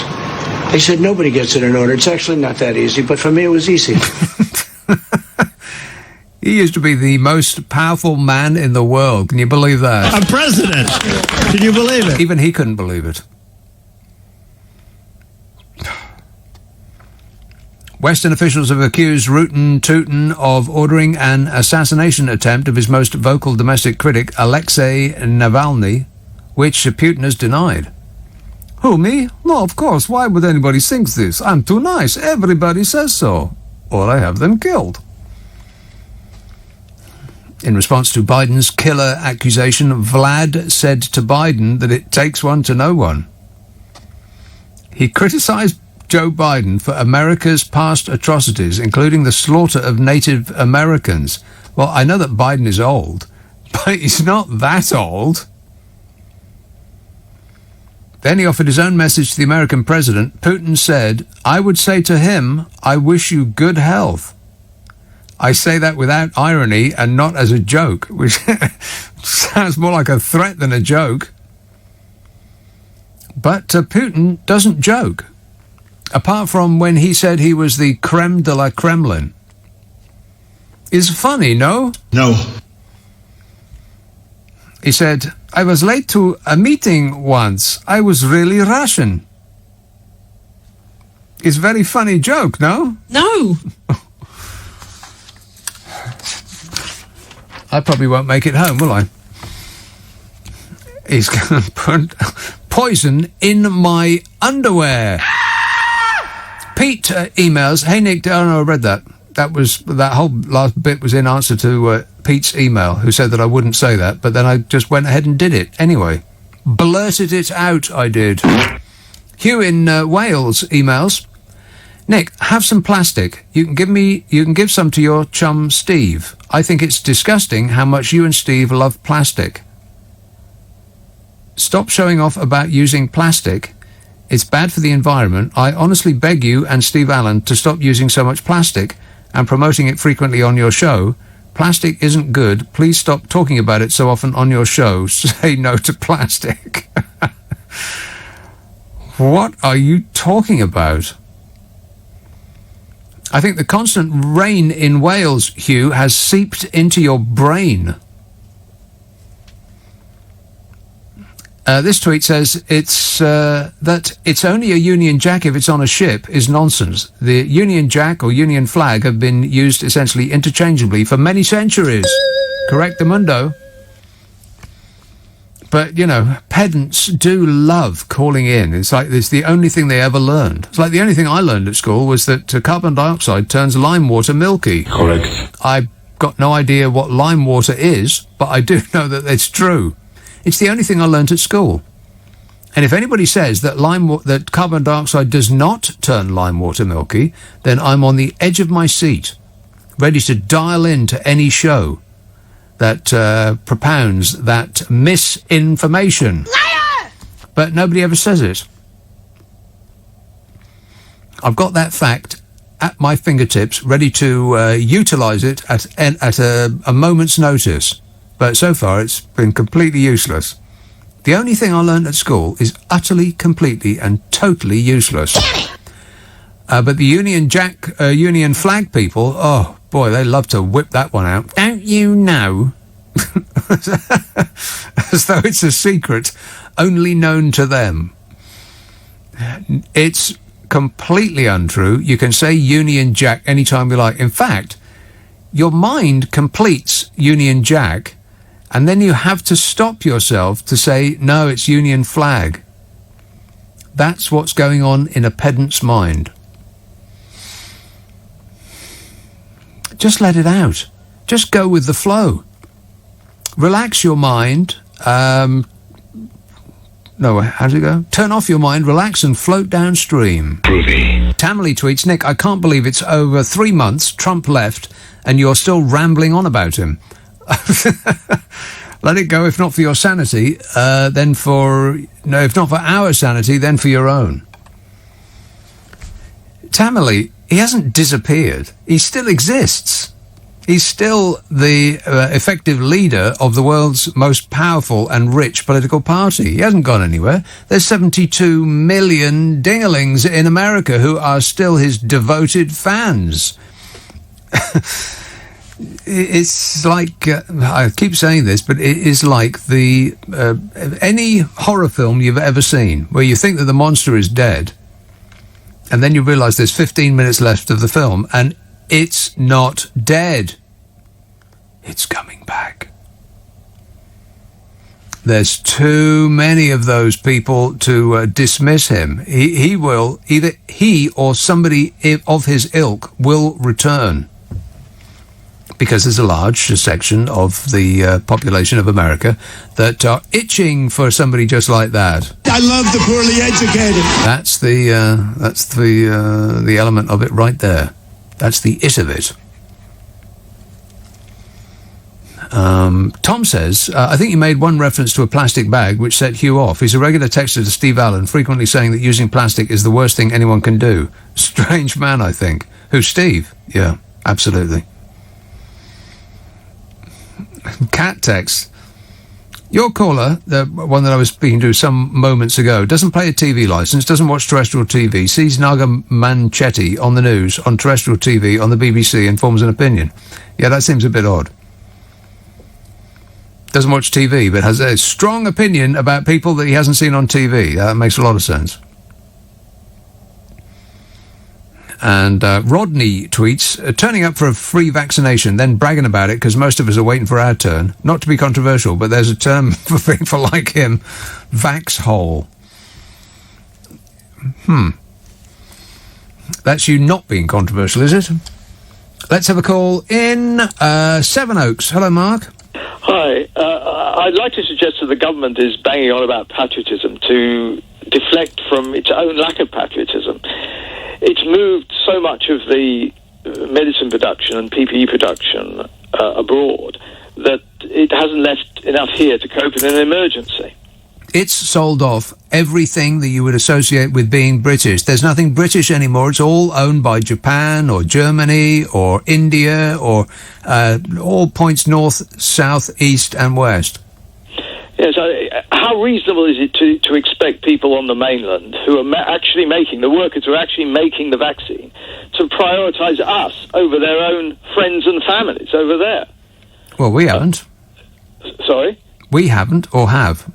Haven't or have. Well, we haven't expected it, but the government's saying that because they have contracts in a certain way, that the people who are actually making the vaccine on the mainland should prioritise us over their own friends and family. I think the only statistic that you need to keep in mind is that the European Union has sent us 10 million vaccine vials, and we've sent them 0. Yes, but they're going on about the politicians talking about reprioritising the vaccines. The point is that the workers on the mainland have the right to strike, just like they're going on about their contractual rights. So they can't really expect these people to behave in that way simply because some of the politicians that they've employed have been slow in getting contracts. Right, I'm sort of lost. I'm saying is, can you see the point that you're making? Yeah, sure. I'm nutshell it for me. Yes, been saying that because of the way the contracts work, we ought to have priority over the vaccine. Yes. But what they're forgetting is that because of the way the labour law works, the workers who are actually making the vaccine have a say in it as well, because it's quite legal for them to go on strike and say, well, look, if we're not getting the vaccine that we're producing, then neither are you.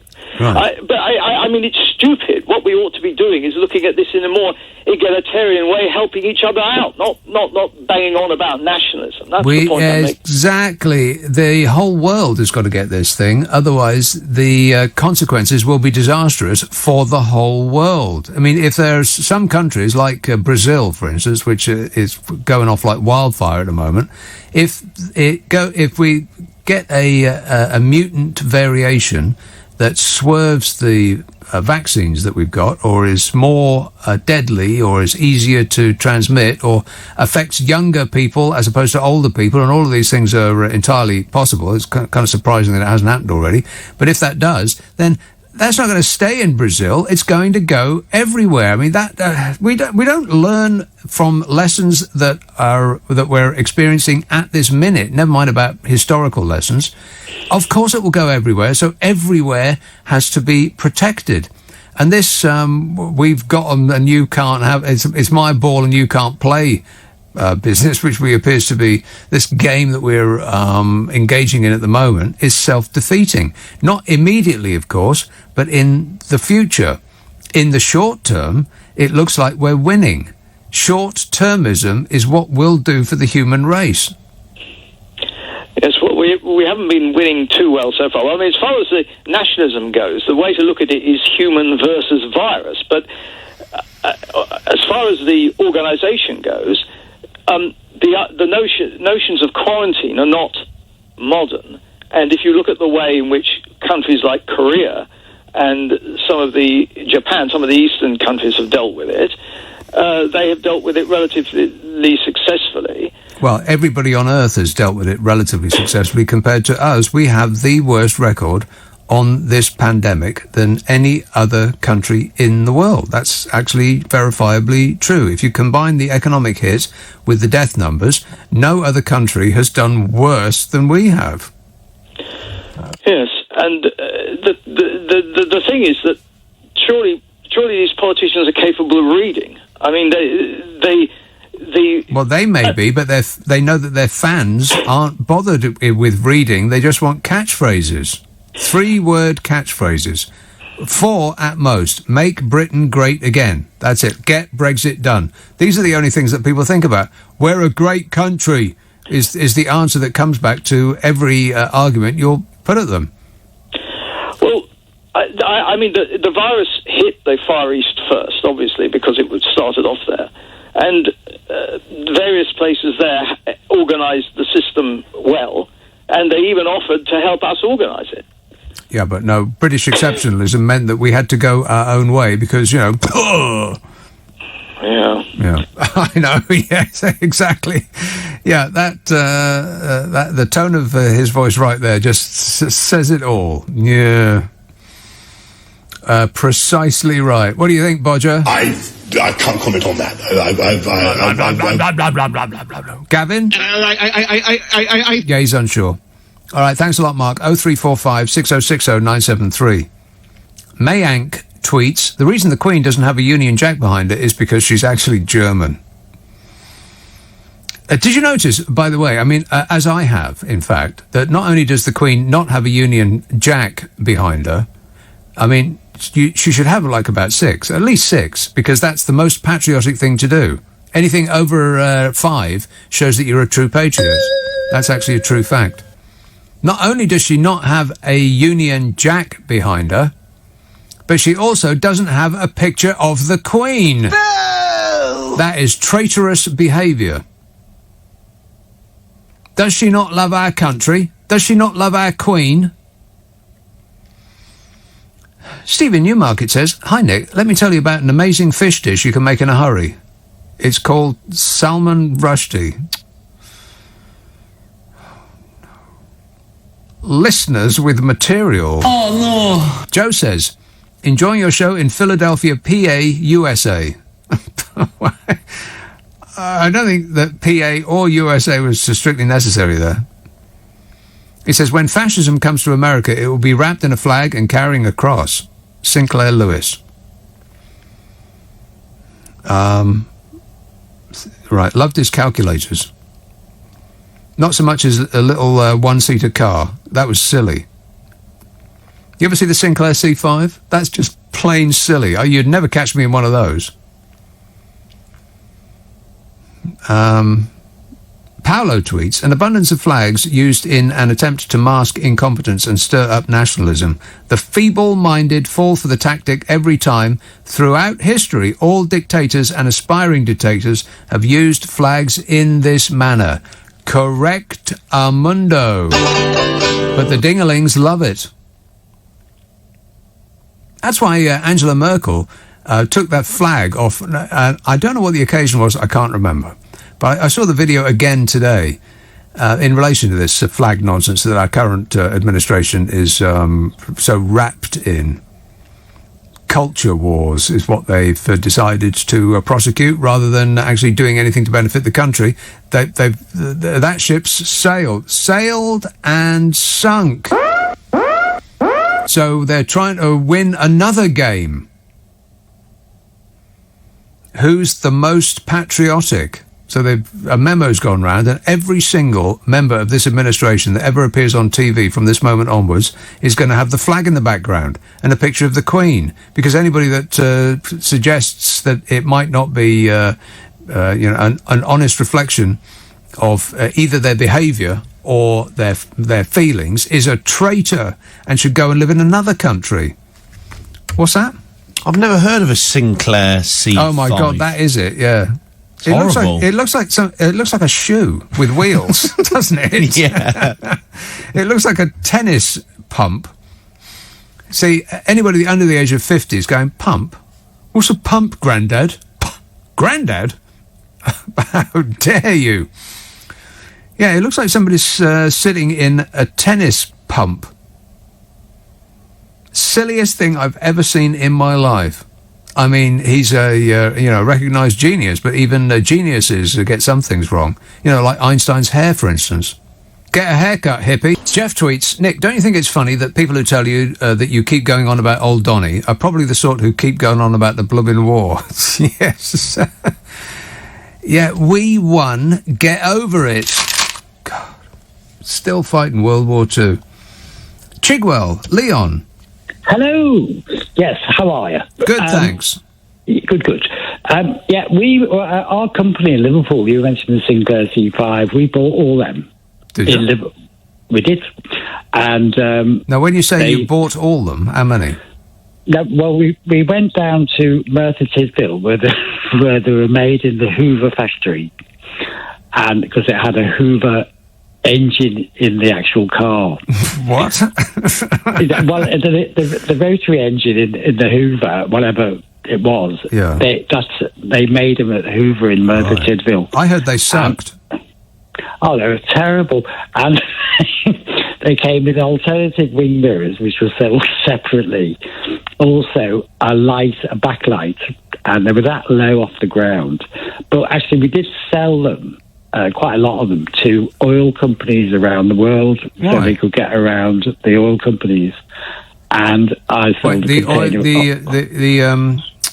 refineries. Well, yeah, they could get around the complex, yeah. Right. That's right.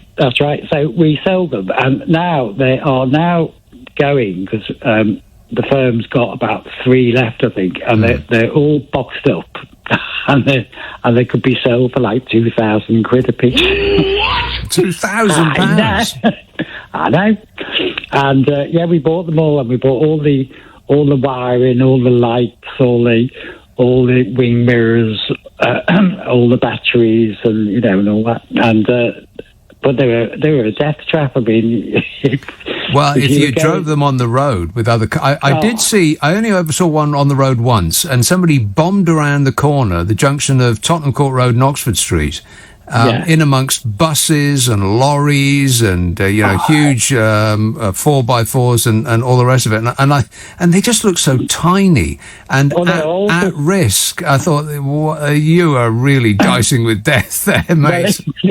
Well, if you were in front of an articulated lorry, for instance, you'd be dead meat within 5 seconds. Yeah, although you could say that he was way ahead of his time, because nowadays you see so many. I mean, I bet I'll see about 4 going home tonight. These kids on these battery-powered magic skateboards. I mean, they're not even sitting down; they're standing up, and they got no lights, and they're dressed entirely in black, of course, because that's the kids' things. I mean, if I had to choose between the two, I'd rather be in a Sinclair C5. How about you, Leon? Well, no, you wouldn't. No. All right. Well, you are the expert. I am. A terrible salesperson, by the way, but no, they've all gone that. No, they've all gone. Okay, then. Right.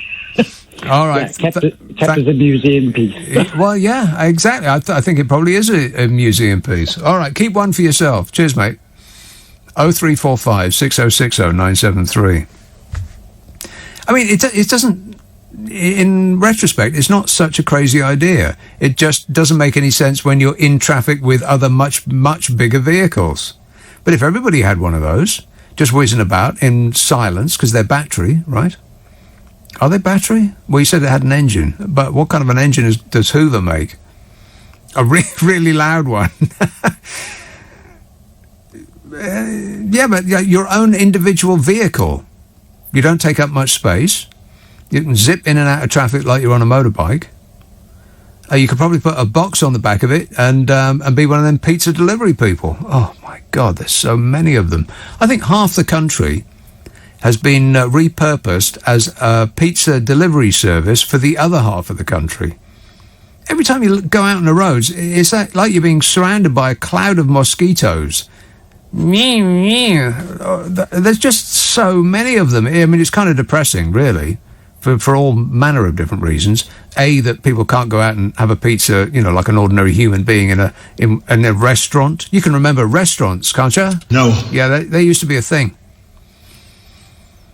But it's really depressing that that's what people are doing for a living now. I mean, God, I bet a lot of the people that are currently delivering pizza to the half of the nation that can't be bothered to make their own blooming food, I bet they used to do something much more interesting than delivering pizza on the back of a moped.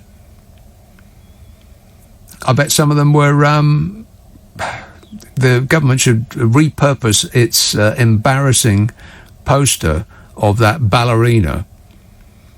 Titania doesn't know it yet, but she could repurpose as a pizza delivery driver. Because of the excellent way in which this government has managed the economy. You're welcome. But, flags. Oh, please, put a sock in it. 0345 6060 973. Let's have a call in Chichester. Hello, David. Hi, Nick. Yeah, hi, mate. Yeah, great to hear you again. I've just had a couple of really quick points to make. Do Robert Jenrick and Grant Shapps share, the same jacket? Because, frankly, they look the same.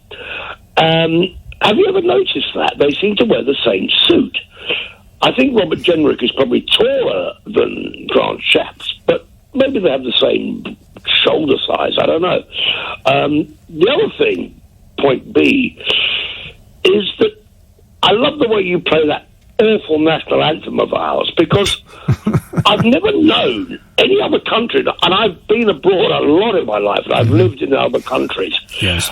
I don't know any other country that actually plays a national anthem to one person. Normally it's to the land, to the country. Well, if you pick apart the words to our national anthem, it pretty much is distilled to, please give up all your best stuff to the monarch. Please give unto him or her all of your best stuff. The Queen's got best stuff up to her eyeballs. She doesn't need no more best stuff. She has to acquire new palaces and castles to put all the best stuff that she's got at the moment. Never mind about us giving our best stuff to her.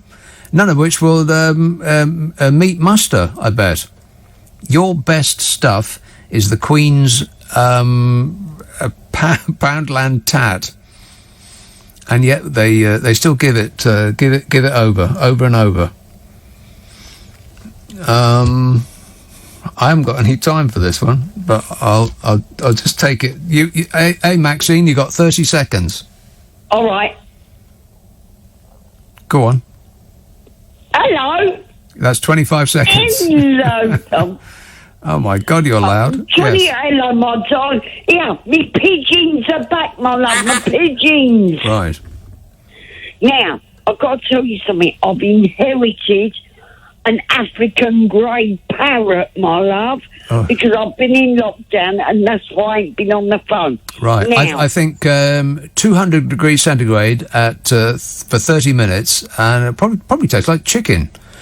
Unfortunately, Maxine, that's all we've got time for. Oh, sorry about that. Better luck next time. Let's get back to it. Gosh, that was a packed news bulletin. Where do I even begin? Hey, Bodger, the Germans are using your precious water cannon, the Waffen Squirter 9000 that nasty Teresa took off you. Boris is not happy. And the RAF said, sonic boom? Right, we ain't seen no sonic boom. All this broken glass was here when we got here. And I love it when Australians speak. I mean, I've never met an Australian I didn't like, but they do speak funny, don't they? Every single sentence ends in an upward inflection, as though everything they're saying is a question. No offence. No, Bodger's not happy because they've nicked his Waffen Squirter 9000. They're using it on Germans. He would prefer if he could use it on us. But Britain is happy. You bet your life we are. Britain has been ranked the world's happiest nation in a new study, while every other country has proven to be nasty and smelly, in a survey conducted by our Education Secretary. I just reckon we've got the very best people in this country, much better than the French have, much better than the Belgians have, much better than the Americans have. That doesn't surprise me at all, because we're a much better country than every single one of us. He's our actual Education Secretary. Can you believe that? I'm kidding, of course, and I hesitate to say this because it falls foul of the new patriotism directive, but Finland has been What? Back up. No. Finland has been ranked the world's happiest nation in a new study, while the UK slumped 5 places to 18. Fabulous. 18th happiest country in the world. I bet you can't name 18 countries. Name 18 countries. I double dare you. See? No idea. Get that man an atlas. Nordic countries dominated the World Happiness Report in the year of the pandemic, with Finland, Iceland and Denmark taking the top 3 slots, while Sweden and Norway were 6th and 8th. And that is because they have firmly rejected the liberal socialism of caring and consideration, and have embraced flag-waving and winner-takes-all mentality that they cribbed from the Americans. Oh, no, that's right, that's us. Yeah, we did that. Finland's death rate from COVID-19 is the lowest in the EU, and the country scored highly on measures of freedom, healthy lifestyles and social solidarity, while New Zealand, was also in the top 10 after virtually stamping out the transmission of the virus. But, you know, it was easy for them because they live on an island. If only we lived... no, never mind. Britain suffered one of the larger drops down the list. We lead the world in dropping down the list. One chapter in the report, this World Happiness Report, saying that mental health has been one of the great casualties of the pandemic. Researchers said Finland had come top in a lamentable year, partly because it always ranked highly on measures of the mutual trust needed to combat COVID-19. Meanwhile, in this country, nobody trusts anybody else at all. Affirmative. The Finnish government hailed the country's victory on Twitter after the nation of 5.5 million people topped the poll for the 4th year running. Britain got 0 points. Iceland, which is on fire at the moment, they also escaped fairly lightly from the pandemic. They jumped 3 places to come second, overtaking Denmark, which came third. Isn't it exciting? No. Yeah, Iceland is just burst into flames. At least the what's the volcano that's just gone up in Iceland called? Yeah, we got no idea. What are you asking us for? What do we know? At least it's not the Age of the one that darkened the skies a couple of years ago. You know, the Age of Is that what it's called? Yes. Did you say it? Oh my God! Well, that's almost as bad as the other Age of It's the... I don't know. It looks like a desk you'd get from IKEA. Fagraldalsfjall.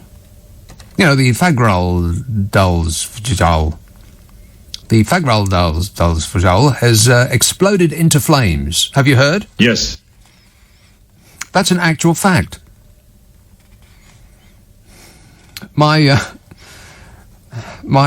Icelandic accent is uncanny. No? No. Finland's death rate from COVID-19 lowest in the EU. Well, we are the we got the highest. I think we do as a combination of the worst economic result and death rate. We are number 1. Nobody beats us for being bad. Britain suffered one of the largest drops down the list. The Finnish government hailed the country's victory on Twitter today. Gosh, this is getting repetitive. Iceland, it's got the five Nordic countries, also including but not limited to Sweden and Norway, have all been in the top 10 of the World Happiness Report surveys every year since 2013. Why? Because they share the wealth around a bit. It's not winner takes all. We have been persuaded that winner takes all is a good system to have, just like they've got in America, by the people who have already won. And those people in this country and in America who trail behind those people who have already won, thinking that this is the system for them. Because, you know, fingers crossed in the future they're going to become rich. Well, they fall into a certain category, don't they, Donny? I love the poorly educated. Yeah, that's about right.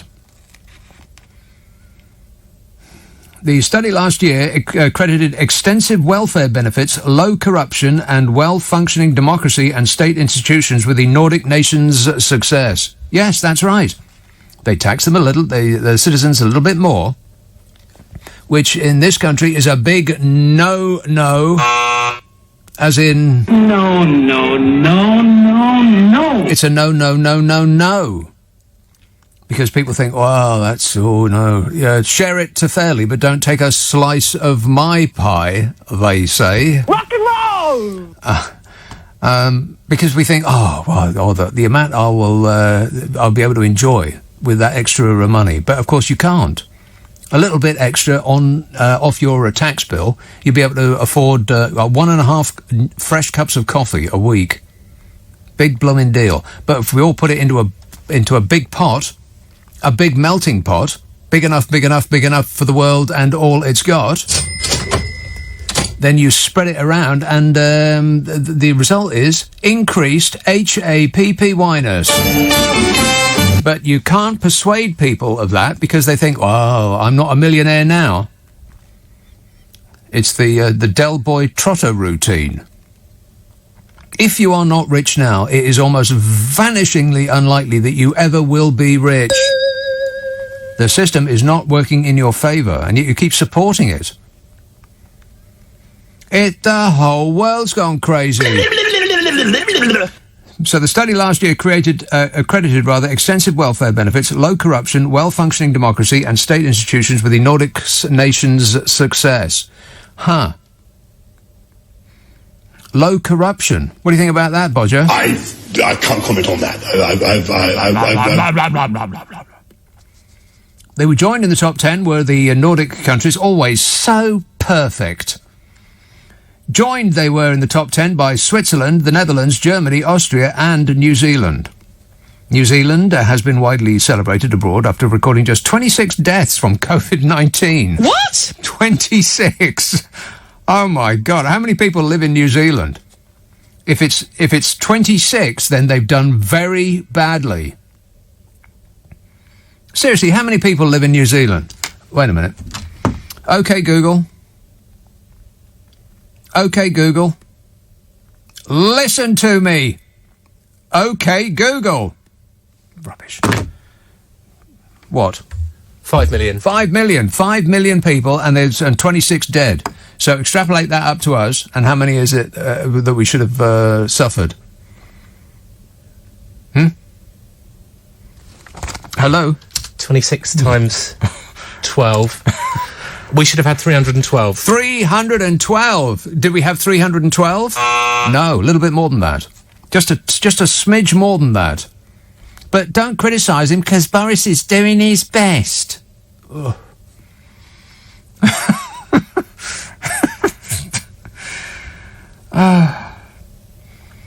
26 deaths from COVID-19 in New Zealand. Holy macaroni. Israel, Australia, Ireland, the United States and Canada just come just outside the top 10, with the United States of America climbing 2 places, despite last year's and the year before and the year before and the year before that, all the tumult that they have been experiencing. There's been a tumult in America. I wonder why. Don't be rude. Yeah, exactly. There's been huge dumps of tumult. Dumps. They call them dumps. Big, massive dumps all over. Yeah, who is responsible for that? Trumpall Thinskin. And they still beat us. By a large margin. I am stunned. The UK dropped for 5 places to 18th after Britain's average life evaluation dropped from a score of 7.17 to 6.80 out of 10. Life evaluation. As in... whinging and whining and moaning. And that only happened because we're the best country in the world. Better than Germany and better than France and better than all of them. Ain't that right, Gavin? One chapter in the report which looked at the pandemic in the UK found an 8% drop in mental well-being, according to one measure.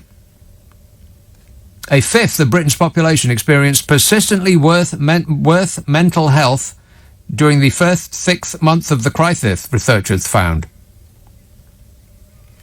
Mark Williamson, head of the charity Action for Happiness, said...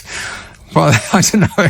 It just took me by surprise. I'm sure it's an excellent organisation in every regard. Mark Williamson, head of the very serious charity Action for Happiness, said, "This has been a tough year for so many of us, and the World Happiness Report shows that the UK has suffered more than most when it comes to happiness and life and money." It's almost as though electing a clown to run a country wasn't such a great idea. Ain't that right, Bodger? Yeah. Wait a minute. Policymakers should take this as an opportunity to centre human happiness and well-being as we recover from the pandemic so that we can build back better, said Mark Williamson, head of the charity Action for Happiness.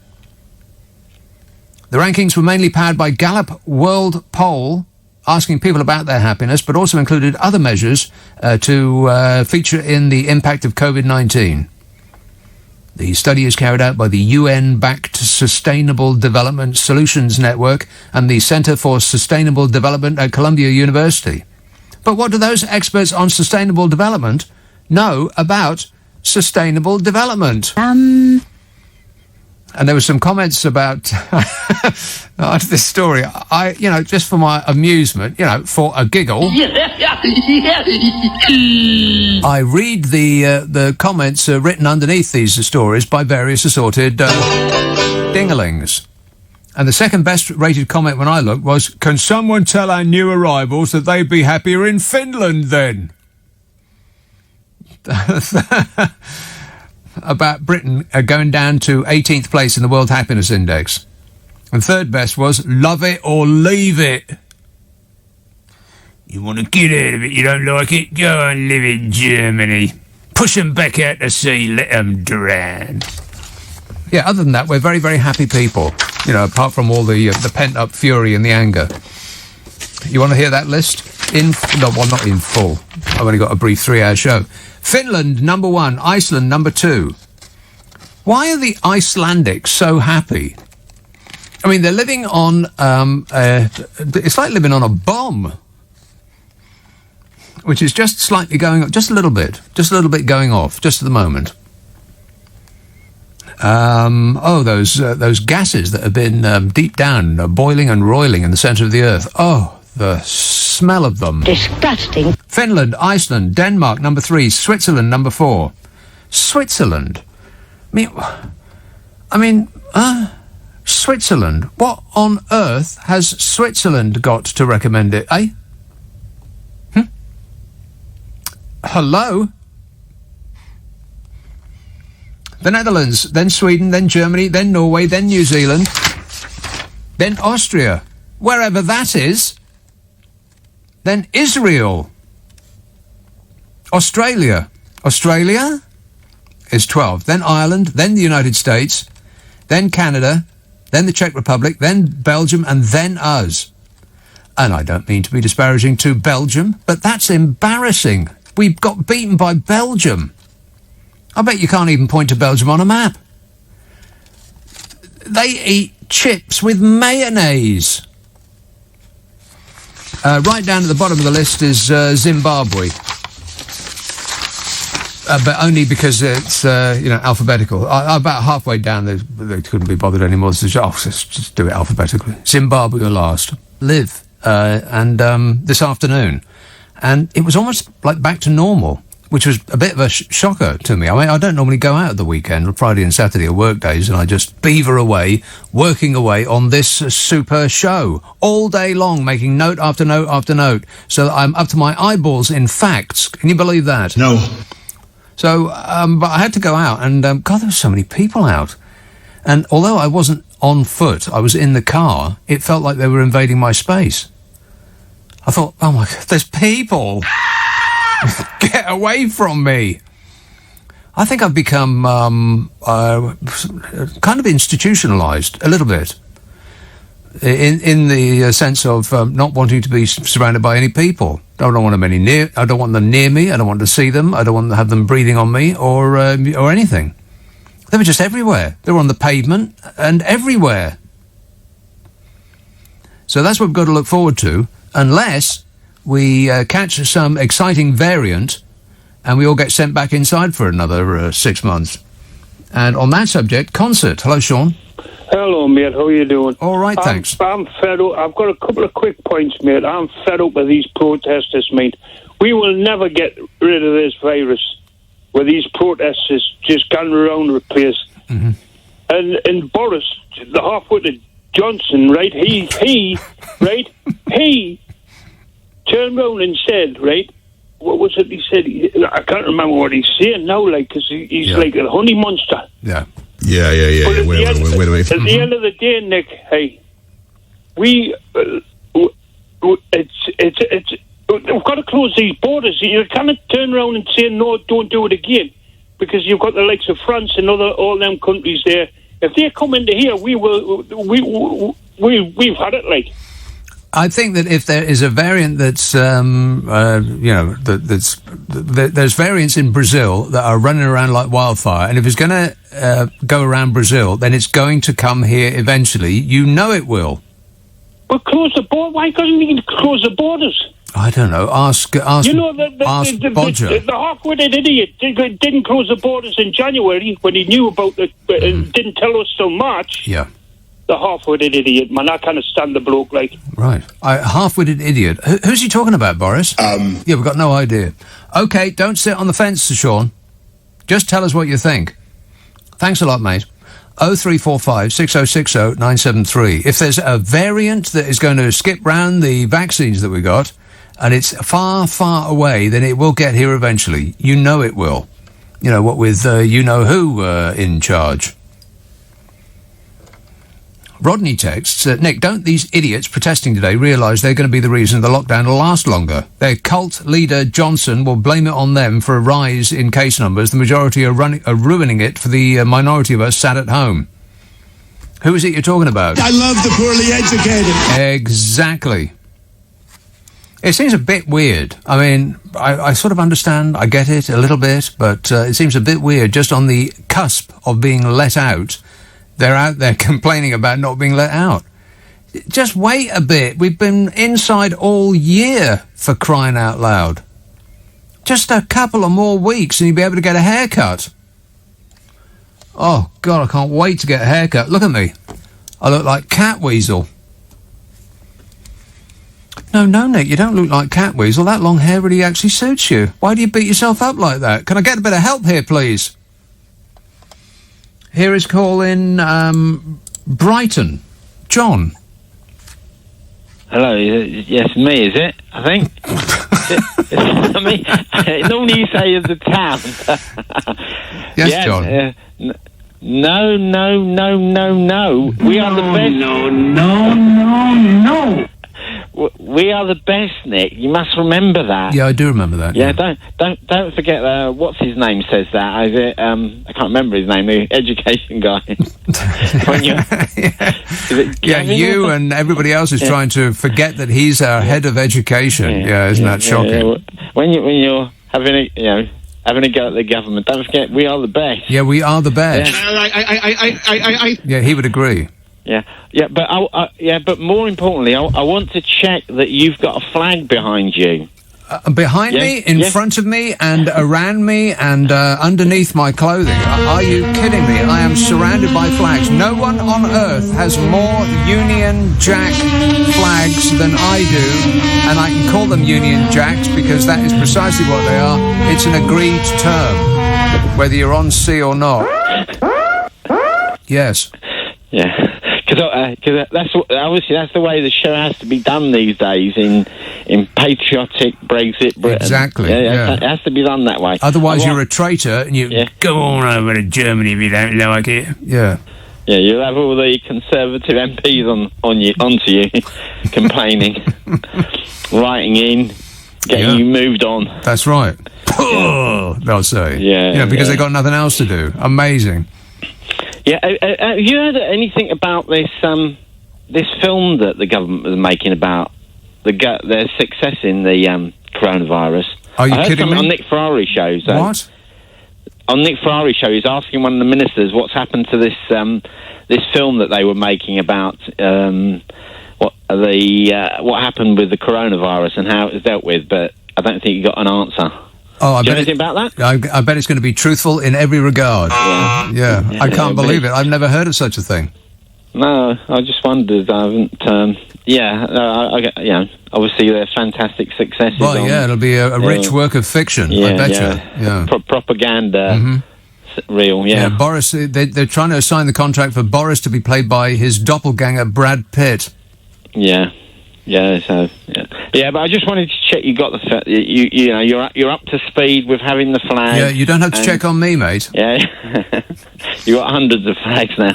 Yeah, I am looking at 72 portraits of Her Majesty the Queen as we speak. All right, thanks a lot, John. 0345 6060 973. Angela says, I don't know about you, but I'm a bit disappointed with 2021 so far. Yeah, a little bit disappointed. It's a little bit. Yeah. She says, given the promises and the propaganda from Johnson the Clown earlier this year for sunny uplands and all-around summer fun. Yeah, we can't actually see these sunny uplands from where we're standing, up to our eyeballs in mire.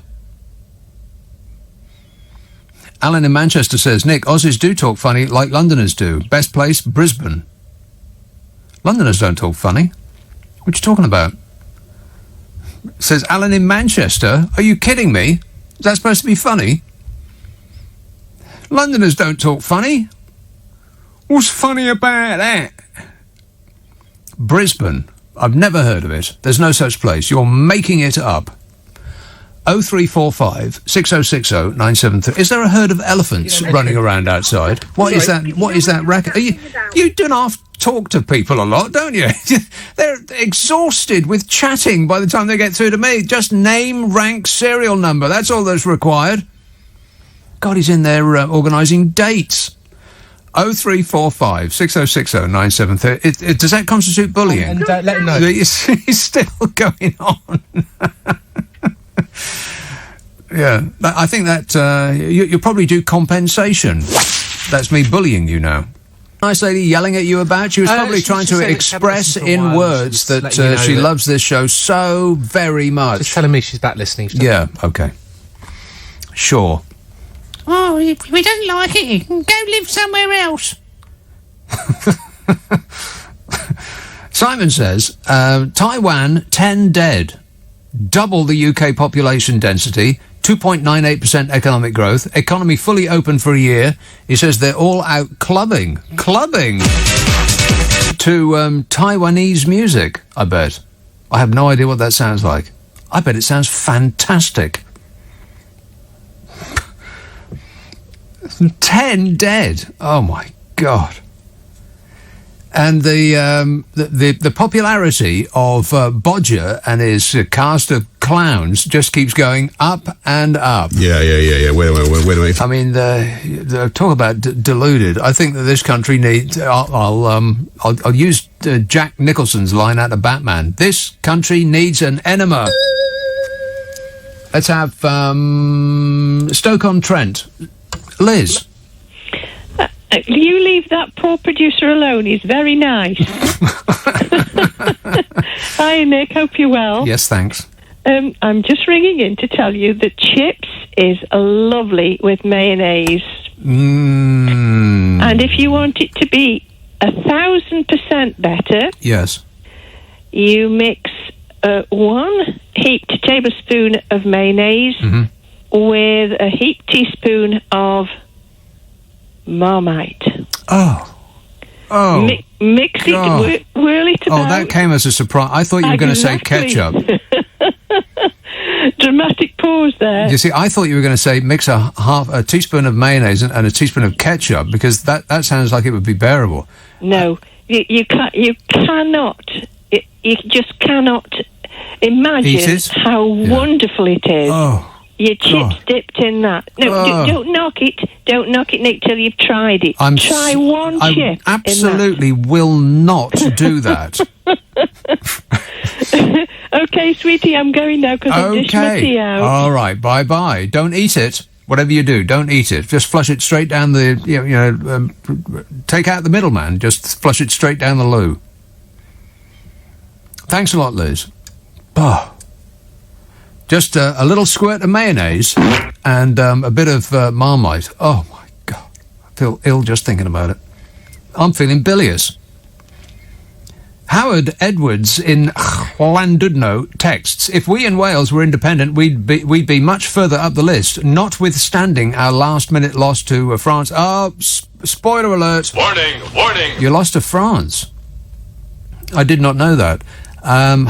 Rugby. Boring. Zero interest. Not a sliver of interest. I'll use Fraser's line. You know, in Oxford University, they have an electron microscope that can unlock the secrets of the smallest particles that science has ever discovered. And even with that instrument, you could not locate my interest in rugby. This says, Belgium has excellent chocolate and beer. Should be number 1. Yes, they do. But there's more to life than chocolate and beer. You know, there's, the Nordics, of course, are enjoying some hot hygge action with each other. Disgusting. Which probably has got a lot to do with it. We're never anywhere near the top of that list. I mean, we like to think that we would be. We'd be world-beating. We've got the best country ever. Ain't that right, Gavin? He's the education minister. It's just... I mean, what more do you need to know? We're better than any other country, said the education minister. This text says, who cares about other countries? Asking as we have our leader Boris, we will shine... Asking as we have our leader Boris, we will shine through. God save the Queen. Does that make sense? No. Shall I read it again? No. Nick, who cares about other countries? Asking as we have our leader Boris, we will shine through. I recognise each and every word, just not in the order in which you've used them. Never mind. I think he just loads words in a blunderbuss and fires them at his phone. Patrick in Guildford says, Biden wasn't the first to make a pig's ear of boarding or leaving planes, Nick. Not too long ago, we were laughing at Boris Yeltsin routinely stumbling about. In Russia, winters are long, hours of daylight short, and vodka is disturbingly cheap. What's Sleepy Joe's excuse? Well, he's about 1,000 years old, apart from anything else. When did it become okay to laugh at old people stumbling while walking up a lot of stairs? I think it became okay when we decided to, or the right wing decided that we were all going to pick sides, and that we were either in the right wing gang or everybody else. And if you were in the right wing gang, then you flailed your arms around like a threshing machine at the very idea that anybody could be so nasty and presumptuous as to criticise the dear leader. I can be more presidential than anybody. And so he's like so many gaffes, like walking up those steps with toilet paper on his shoe because nobody around him liked him enough to tell him, or walking up the stairs and not knowing how to close an umbrella. I mean, how can you get to his age and not know how to close an umbrella, for crying out loud? But the umbrella wouldn't fit through the door of the aeroplane, and he didn't know how to close it, so he just left it there, rolling around in the wind. See, that's different to an old man who's about, I don't know how old he is, like practically 80 years old. He looks pretty fit, actually, doesn't he? But if you're 80 years old, jogging up aeroplane steps that are metal, and there's so many of them, I mean, those planes are high. And he tripped once and didn't quite get his bearings, and he stumbled another couple of times because he was trying to not trip. It's like, have you ever walked along and thought about walking? Suddenly it becomes difficult. Weirdly. If you start thinking about walking, then you start walking weird. Well, he knows that there's millions of people staring at him as he's going up those steps. It's like on an awards show, the Oscars or something like that. Some woman in a diaphanous gown and teetering on high heels will come walking down the steps, and it's probably the most frightening thing they've ever done in their lives. It's just steps, but they know that if you get it wrong, it's the only thing that anybody's going to be talking about. Same with Uncle Joe. He's walking up the steps, there's cameras and millions of eyes on him, so he's trying not to trip. And if you think about it too much, you just trip. Plus, he's 80 years old. Near to. But the right wing is just going on about it, like it's news. It was funny when Trump went up with toilet paper on the bottom of his shoe, because that has nothing to do with age. That's just him being so unpopular, even with the people around him, that nobody told him. Plus, an autocrat, a wannabe dictator, who does something that is embarrassing, that ruins his aura of tough guy invincibility. It's funny. But an old person tripping on steps, that's just weird that you would find that funny, that you would want to push that to the front of the news, that you would call me, as people did yesterday, oh, but you're not going to talk about that then, are you? So it's got anything to do with anything. Yeah, he'll make slips, and he'll forget words. I forget words all the time. Everybody does. And he'll forget who people are, and so he's 80 years old, or thereabouts. But he's not running America single-handedly. He doesn't make every decision. He hires good people and lets them get on with it, as opposed to you-know-who didn't do anything proper. Everything that I've done is 100% proper. That's what I do. And texts, do you think we will get back to normality? God. Well, like I was saying, it seemed almost akin to normal when I went through the little place that I live today, where the shops are, because there were people on the pavement, and I haven't really seen much of that, because, you know, what are people going to do? There's no shops open. There's only the supermarket, which isn't that super, come to think of it. I don't know what they were doing, but it just seemed like they were invading my space, and I wasn't even on foot. I was in my car. So what it's going to be like when the shops do open and there's crowds on the pavement, I think people will feel really uncomfortable. I got a sense of it today. So I don't know how long it's going to take for us to be comfortable around other people again. Maybe straight away. Maybe we'll just slip straight back into it. But I kind of doubt it. I mean, no doubt there's people that are itching to get, close and personal with each other. Disgusting. You would call those young people. But, everybody over the age of, shall we say, 50-ish, 40, maybe 30, 12, will feel a bit uncomfortable. Just as you do when, like I've mentioned this quite a few times, you'll be watching TV and people will be standing next to each other, and your brain is screaming at you, get away from them. You're going to have to pour Dettol all over those lips now. Simon says, did you say that Johnson's doppelganger is Brad Pitt? More like cesspit.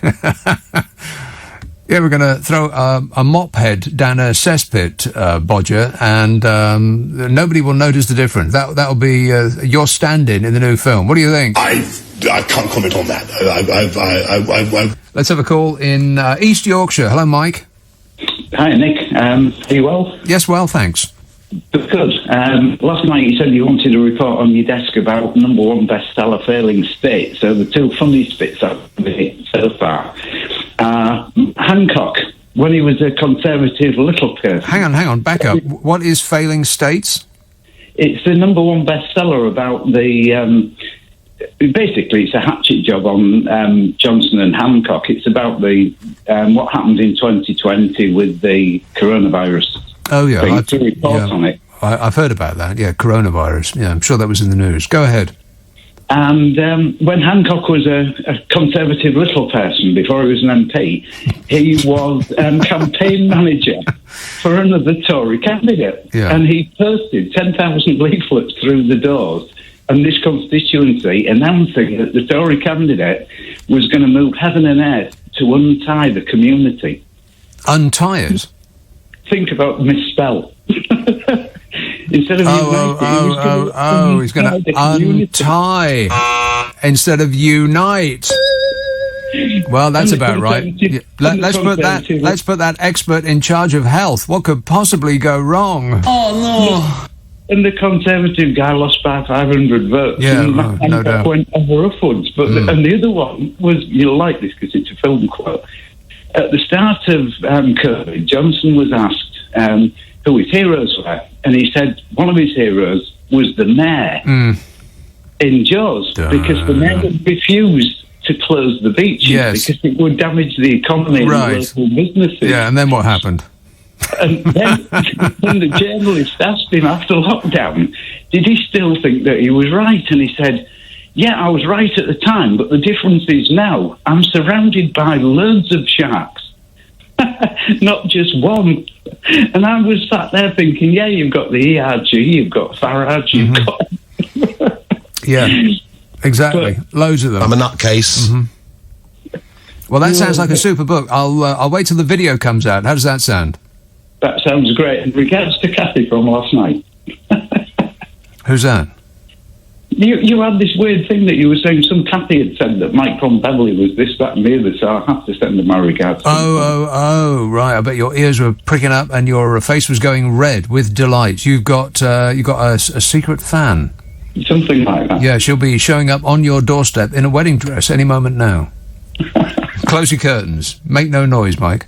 Thanks a lot, mate. 0345 6060 973. Oh my God, it can't be. He's like a bad smell that just keeps following me around. Stockton-on-Tees. Hello, Brian. Yes, good evening. Yes, Brian. Well, we passed a landmark today. Did we? Over half the adult population have been vaccinated. Yes. Over 26 million, and over 2 million second dose. Yes. How is Europe doing, Nick? They've got fewer dead people than we have, if that's what you mean. Their economies are doing better than ours, if that's what you mean. I tell you what. Or do dead people and money not mean anything to you? This is going to make the European fold a lot quicker than we thought it's going to. Fold? Now, What do you mean? Hang on, back up. What do you mean fold?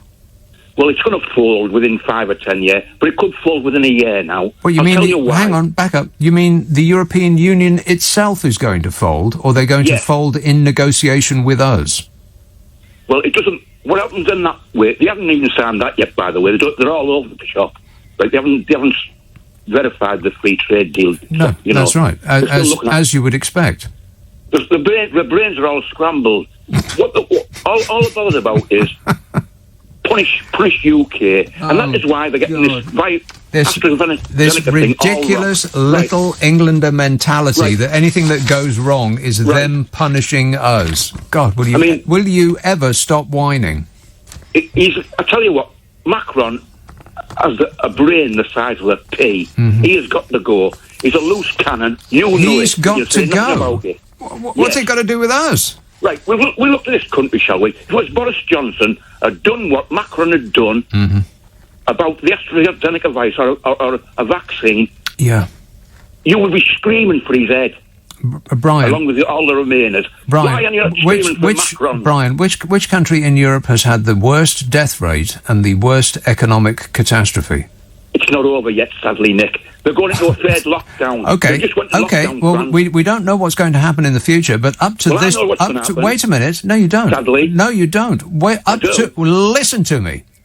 Up to this point, it's over a year in. It's not too early to tell yet who has had the worst death rate and the worst economic hit of all the countries in Europe. Name it. UK. I Bingo! Agree. But sadly, it's not over. We are now, as I said, vaccinated over half the adult population, right? Yes. Unfortunately, if the whole of the rest of the world do not catch up with us, then we are not safe because there are variants that are brewing in places like Brazil. Right. If they come here, which they certainly will eventually.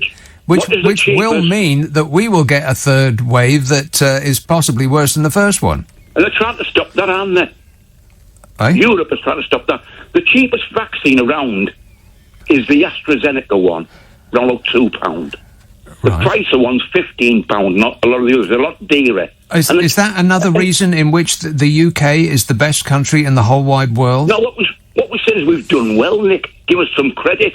If a vaccine goes to Africa and all that, the cheapest one to go is the AstraZeneca.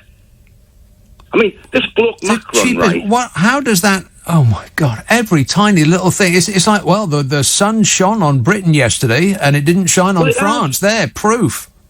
No. The cheapest one? What on earth does that... What difference does that make, the cheapest one? It's you that wants this argument. I've been listening to you for a night and a half, right? And you've never mentioned anything about AstraZeneca. You've never mentioned anything about how well we're doing on the vaccines.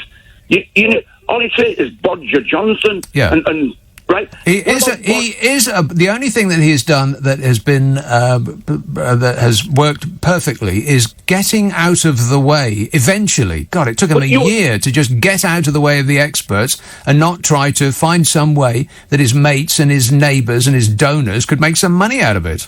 Look, see what I mean? See, no. Here's the World Happiness Report Index, the happiest countries in the world. If life is not the pursuit of happiness, then what is it? This charade of yours is a joke, Nick. I'm sorry. What is life if it is not the pursuit of happiness? Name me something more important than happiness during the course of your lifetime. Right. Name one thing. I'll make it really easy for you, Brian. No, one thing. Just name one single thing that's more important than happiness. I'm not going to join your charade. Macron is a criminal. He should be locked up. What's that got to do with us? Because you're just making a charade about things. You're making it all a joke. What has Macron got to do with us? You will become your brain is becoming as scrambled as Macron's and the rest of them. Yeah, because again with the Macron, what's it got to do with that? How can you compare us to other countries? We've got Boris Johnson as our leader. Here's the situation now, right? The situation is he has an election next May next year. Right? And are you still going on about Macron? Just a second. We don't vote for him. We voted for Boris Johnson, a man who enters stage left dressed as a clown with comedy clown hair and a comedy clown suit that doesn't fit him, and he just goes whoa and makes jokes about pickaninnies and watermelon smiles. You become a joke like Macron. Macron? Oh my God, will you stop talking about Macron? What's he got to do with us? You're as big a joke as Macron, you. My ears deceiving me, or was the first news report there about the government, this government here, taking over the running of Liverpool Council because of accusations of corruption? That's like putting the mafia in charge of the courts. Absolutely. You have got to be kidding me. So who's going to take over the running of the government because of accusations of corruption? Anybody at all? Let's get Macron in. I've heard great things about him. I don't know why you're showing me this. Why are you showing me this? The front page of the Daily Mail tomorrow. It's not just Diana and Meghan. How Princess Margaret, accused the royals of ignoring her mental anguish. They don't seem to be very nice people, do they? Not really. 0345 6060 973. Oh, here's the information. The government is poised to take over the running of the city of Liverpool this week after a string of corruption allegations. What, against the government or against the city of Liverpool? Because the government is up to its eyeballs in corruption allegations. What a nerve, eh? The expected decision by the local government secretary, Robert Jenrick.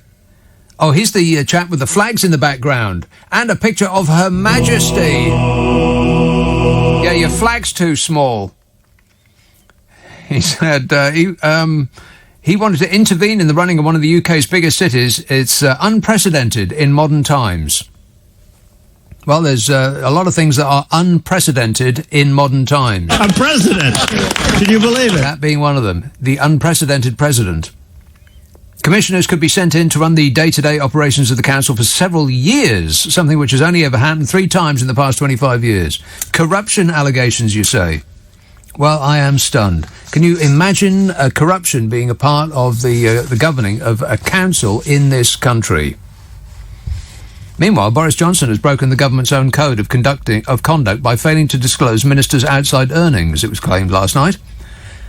The Prime Minister himself and the entire cabinet have kept payments and other interests worth millions of pounds secret for 9 months, breaking a pledge to publish them twice a year. Isn't that shocking? No. Aren't you totally surprised? Negative. The non-disclosure is said to have been caused by Whitehall anti-sleaze mandarin Sir Alex Allen's resignation in November after Boris Johnson refused to sack Home Secretary Priti Patel. You remember Priti Patel, don't you? No! Yeah, that's her. Yeah, that's her. They formed a square around the Pritzker, which is, of course, some old Etonian bullying thing. The whole government seems to have a macho bullying thing as its top priority. Once again, it is what would Donald Trump do? Like to punch him in the face. Exactly. They're rife with it. The bullying of the press and the bullying of those who speak out and the bullying of the public who appear to love them for it. Sralix was responsible for the publication of Ministers' Outside Interests, and no one was lined up to succeed him. What a simply dreadful oversight on the government's part. Aren't you totally stunned? No. The failure to recruit a replacement means there are no plans to publish the list in the near future. The list of the Prime Minister's and the entire Cabinet's payments and other interests worth millions of pounds have been secret for 9 months.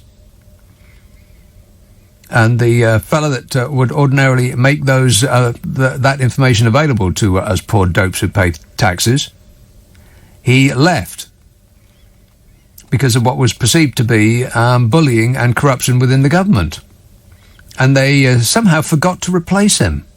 Curious. The Whitehall Code of Conduct was set up in the 1990s to stop a repeat of sleaze scandals involving ministers in John Major's administration. Hey, how's that whole stopping sleaze thing going, by the way?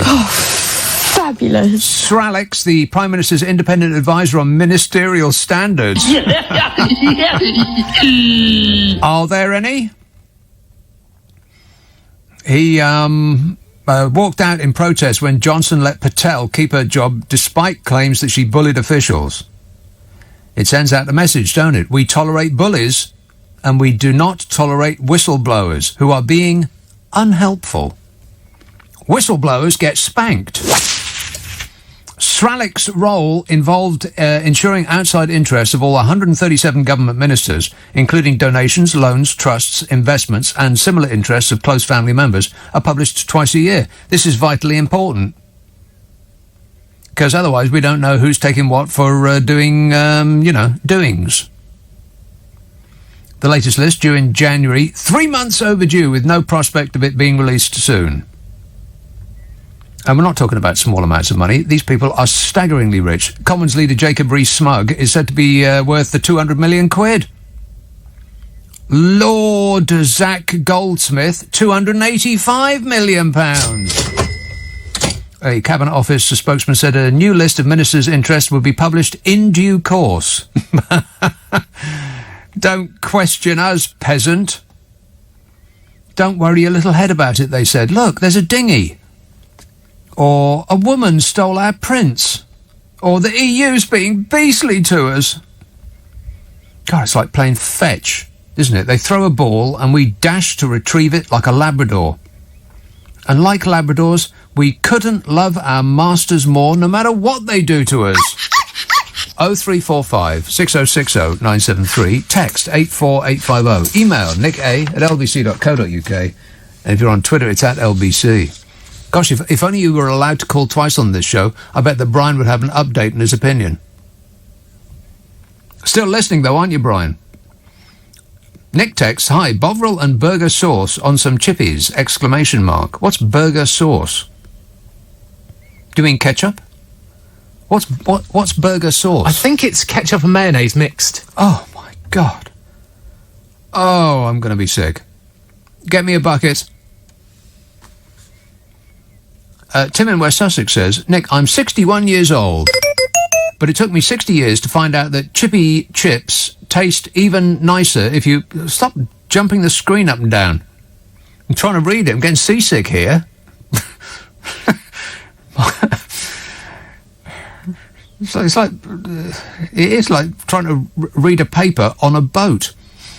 Just make it still. He says, I'm 61 years old, but it took me 60 years to find out that chippy chips taste even nicer if you put them in the fridge overnight and heat them up in the oven the next day. Oh, God. He said, my kids went to uni and came back with that gem, so well worth the £50,000 loan. Kids, eh? God. Let's have a call in Oldbury, Ranjit. Oh, yeah, Nick. Yeah, okay, mate. Good, thanks. Yeah, okay. I run a fish and chip shop, so we won't talk about that. What's burger sauce? Oh, it's like a relish. There's so many different types of sauce. Just forget that. Right. You know your last caller? Which one? The one that was going mad about Macron. Oh, yeah. Like that has anything to do with us. What's that got to do with us? You know, like when Donald Trump says, I'm the best at everything, Yeah. And somebody must have pointed out to him, Donnie, you're reading the graph upside down. Yeah. That's what I would say to that gentleman that was on the phone to you, and I think, he's trying to wind you up. Yeah. The thing is... He's reading the graph upside down, Donnie. Oh, shut up! Exactly. Right. Okay. And, when you're talking about the mafia taking over the courts, right, and Robert Jenrick investigating Liverpool Council, wasn't Robert Jenrick had a scandal about giving a housing contract out a couple of months ago? Just Google Tory party scandal and put aside the rest of your life to read it all. Right. The main point I want to talk to you about is Dominic Cummings, yeah? Yes. When he walked out of that Downing Street with that box and everybody was wondering what that was. I think flounced is the word you're looking for. He flounced out. Yeah. Well, he took a whole load of can of worms, and the can opener and the genie in the bottle, and I think he's going to become a supergrass. And I think he's going to start telling tales on Boris Johnson. I thought that he was supposed to be the world's biggest brain, that he was the expert who was actually running things, and Boris Johnson was just the clown out the front trying to distract us by waving his arms around and going, "Poor," doing his act. Yeah. That Dominic Cummings was the genius behind the scenes who was actually guiding this country through the morass that we found ourselves in. Wow, what a mess. I think we should have picked a different driver. Yeah, and he turned around and said exactly what you've been saying for months, and I agree with that. And you've said it earlier. He says things have always worked out quite good when Boris Johnson isn't around. Yeah. Yeah. And basically, he says the reason these vaccinations have gone well is because they finally give it to somebody who wasn't one of their cronies. Did I just say that over and over? I've been saying that for weeks. Completely correct in every respect. And I have, right? But the thing is now, he's kissing and telling, right? Dominic Cummings. And I hope... I thought I was feeling ill with the burger sauce episode. No. But Dominic Cummings kissing? Now I'm really feeling ill. I hope Prince Philip doesn't take him for a car ride or anything like that, you know what I mean? No. No, because it's quite dangerous, right? Because of all the comings and goings in Downing Street. Yes. Yes. He knows about him, right? So he could potentially become quite more powerful, couldn't he? Now more than Boris Johnson. He could spill his guts. Yeah. All right, well, I look forward to it. That'll be in the next exciting episode. Isn't it thrilling? No. 0345 6060 973. Thanks a lot, Ranjit. Dan in London says, Nick, they've got the presidential car, so why not have the presidential stair lift for Air Force One? Yeah, or at least install an escalator. I mean, the guy's 1,000 years old. He looks like he's been wind-dried. But at least he doesn't look like he has swallowed a space hopper, like Don. Yeah, apparently it's all about why Macron is being so beastly to us. It's probably because, I don't know. Get that man back on the phone. No, stop right there. Dudley, hello, Tracy. Oh, hiya. Tracy. Who am I speaking to? Is that Nick? Yes. Hiya, Nick. Is that Tracy? Yes, it is. Great. Yes. Hello to you. Hello to you. The thing is, I totally agree with your politics, and what's really, really annoying me is the fact that many of us are really struggling to make ends meet, and Boris Johnson is going to spend millions of taxpayers' money not only on his own bloody private flat, also on test and trace, which they've done, and wasted billions, I don't know how much money, on a failed test and trace, which is billions. also... £37 billion it's going to be. Yeah, also not accounted for, also to be written off, and then Dominic Cummings, I was watching it, on the telly the other night. I was bored out of my mind. Yeah. And he was asking for something really strange. I've forgotten what the agency is trying to create. Something to do with quantum physics. Seriously, I'm telling you now. Science. Boring. Yeah. Yeah, science that he wants a load. Well, science isn't as that nice lady just described. Science is an actual thing. You know, pumping millions and millions of pounds into science is what you might call a good idea. And not what she said, which was, cow's product. But I spared your ears from it because, Disgusting. But better luck next time, Tracy. Wash that mouth out with soap. £37 billion on a test and trace system that doesn't work. Meanwhile, the South Koreans, I think, back a year ago, they managed to fashion one in about 10 seconds flat that cost about threepence halfpenny. And they ended up with 6 people dead, or 15, or something like that, and we're at 126,000. The worst in the world. And the consequence of that is, of course, that Boris Johnson's popularity has increased. What? It's gone up. According to a new poll of people with the memory of a goldfish, Boris Johnson's favourability rating has hit its highest level since May. What? Sir Keir Starmer's favourability rating continues to slide. Why is that then? You haven't done anything. A survey conducted by Savanta Comres suggests that Bodger and Keir are heading in different directions in terms of how they are seen by voters. Well, I'll go to the foot of our stairs. I actually will, too. At no extra cost to you, the listener. The man that has brought us the highest death toll and worst economic hit in the world has never been more popular. And the chap has done nothing but whisper his discontent, is being shown the door, metaphorically speaking. Well, the whole world's gone crazy. Back in January, the Labour leader was ahead of his Tory counterpart, with the former on -2 and the latter on -8. See, they asked people, how do you feel about this person? Positively or negatively? And then they tot it up. And we didn't much like either of them. But we liked Keir less than we like Boris. Let me try and... shall I try and put that another way? No.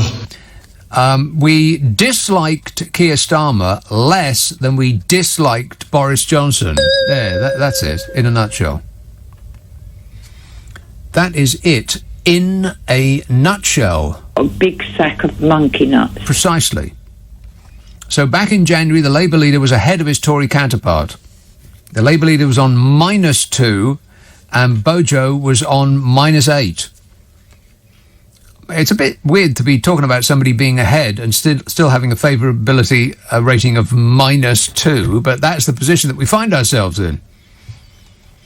But Bodger overtook Starmer in February and further climbed in March, this month right here. Can you believe it's March? God, it's practically summer already. It's almost autumn. It's Christmas! Johnson overtook Starmer in February, further climbed in March to an overall net favourability rating of +3. He's actually in the pluses. That's up 5 points on last month. Meanwhile, the death figures are 126,000 and counting. Keir Starmer is now on -7 after a further 3-point slide since last month. Seriously, it doesn't matter what you do to the country as long as you upset the Liberals. Because everybody's in a gang now, or at least the right wing define themselves as being right wing. And it doesn't matter what the subject is at hand, then they are going to say, put me down for the most right wing thing that is available to choose. Whatever upsets the Liberals. Even if it's not in my interests, that's what I'm going to say I want. The favourability rating is calculated by asking people to what extent they feel favourably or unfavourably about someone. And Bodger, The man who lies constantly, who has failed this country like no one before him, who has led a government that has transplanted billions of pounds of our money into the pockets of its mates and donors, is more popular than the softly spoken chap who occasionally raises a finger of objection. Explain that to me.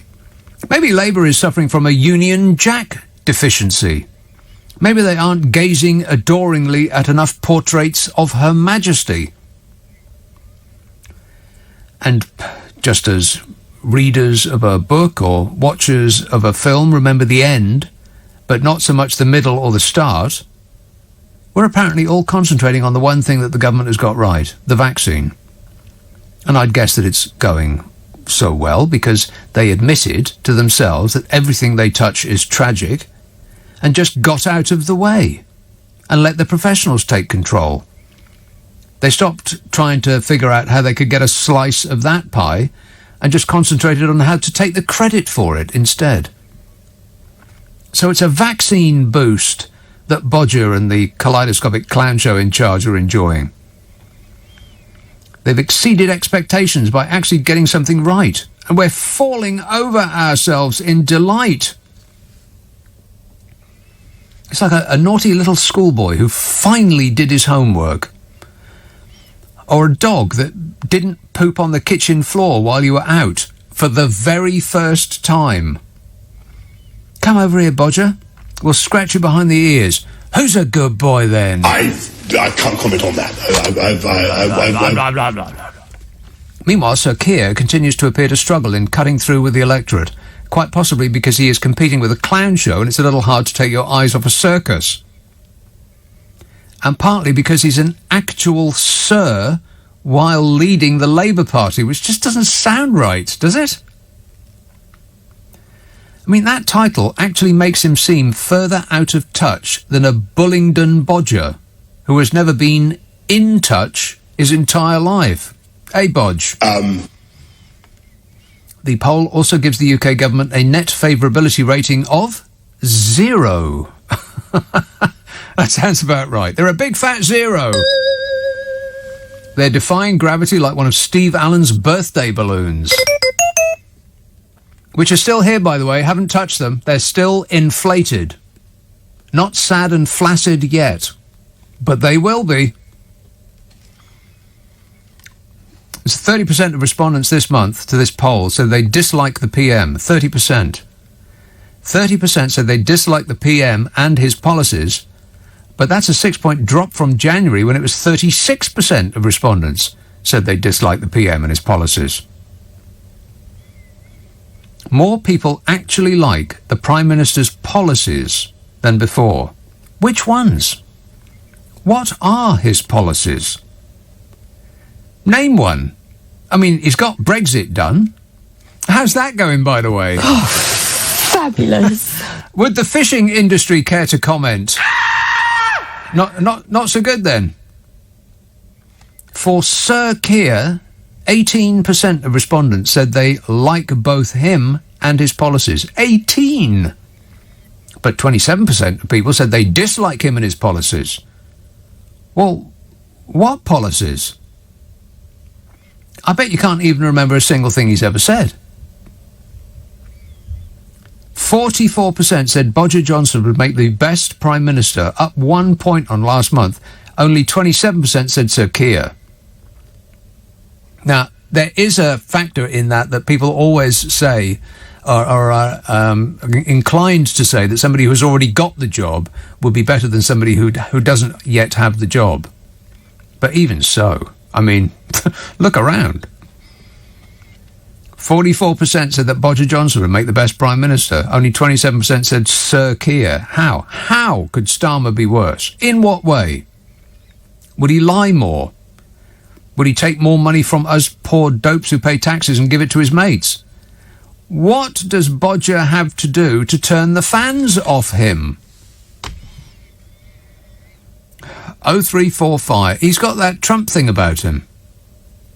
It's going to take $1 billion to unseat him. And we're going to have to wait a good long while. There's going to be some local elections soon, though. But, you know, I'm not holding out any hopes. Yes, it's about corruption in the city of Liverpool. Apparently, the government is... I can finish that sentence with a straight face. Our government is going to take over the running of Liverpool because the corruption charges have been levelled at that city. Oh, you've got to be kidding me. In other news, election watchdogs are quizzing Conservative chiefs over a secret £60,000 payment for the lavish makeover of Boris Johnson's flat. Oh, I can only dream of living in a flat with a lavish makeover. They've asked Conservative Chairman Ben Elliott to explain whether the party complied with strict laws on political donations. I wonder. And they got some way through that sentence and they couldn't be heard over the laughter. They said, they've asked Conservative Chairman Ben Elliott to explain whether the They asked Conservative Chairman Ben Elliott to explain whether the party complied with strict laws. Yeah, and the rest was drowned out. The Daily Mail has been writing about the case of the plutocrats' wallpaper.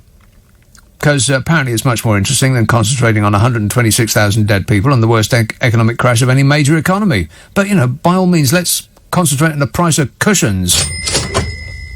This is all about the financing of decor and furnishings for the apartment the Prime Minister shares with his current fiancée, Carrie Symonds.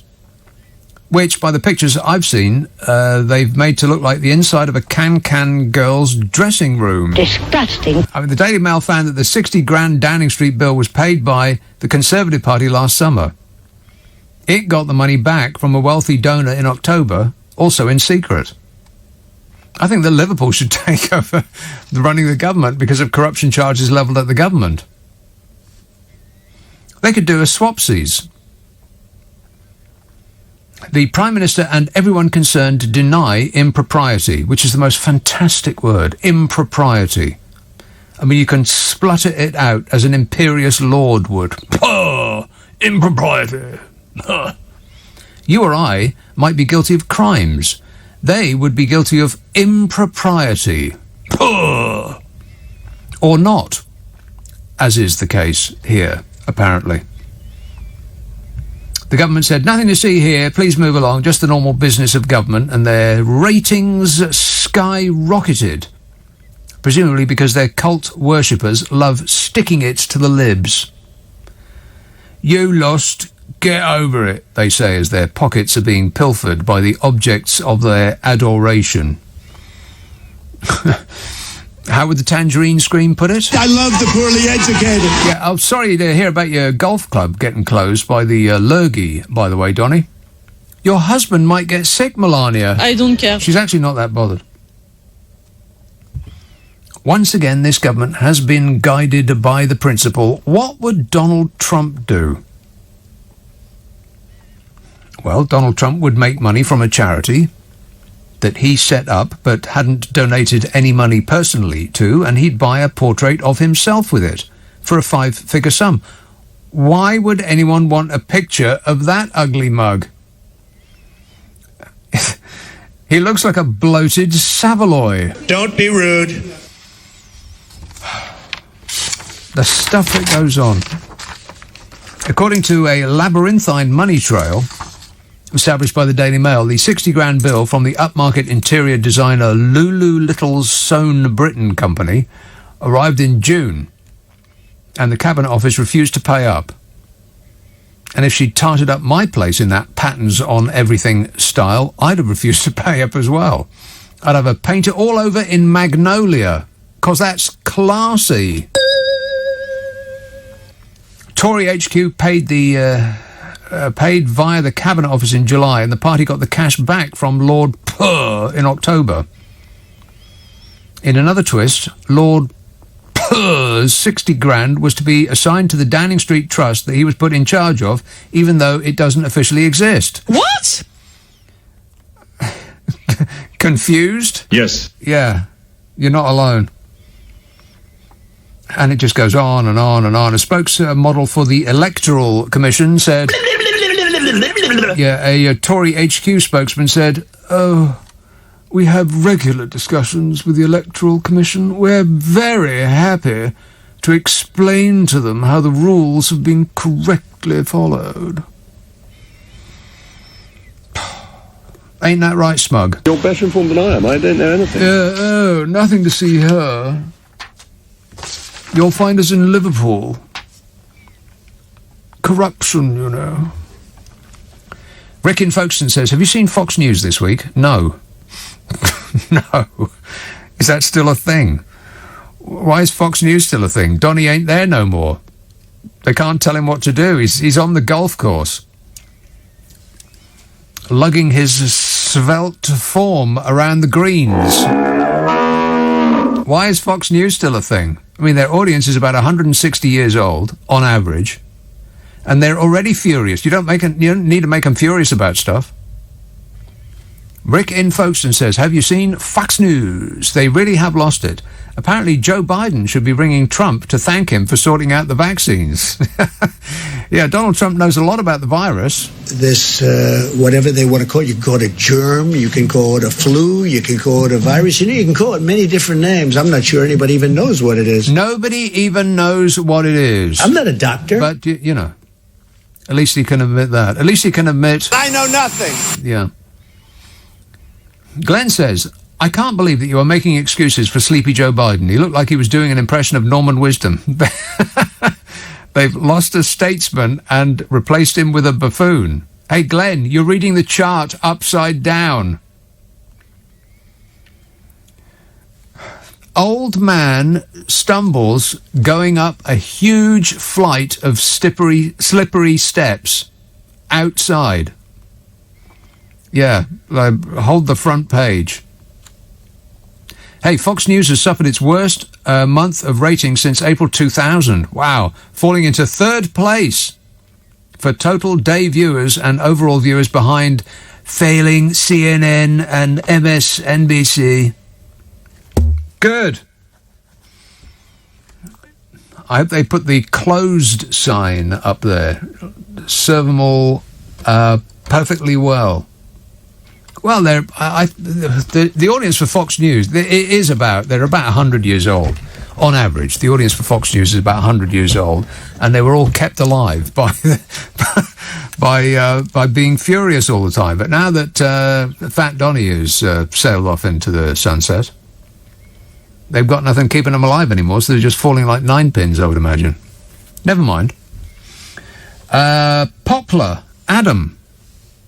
Yeah, hi there. How are you? Basically, I want to I know I'm it sounds good, like thanks. Crawling. Thanks for asking. Crawling. I know it sounds like crawling, but I do want to thank you for asking the most intelligent question at the moment, besides coronavirus. Which was? Is how does he do it? I don't know. You know, I mean, it's unbelievable. The thing is this.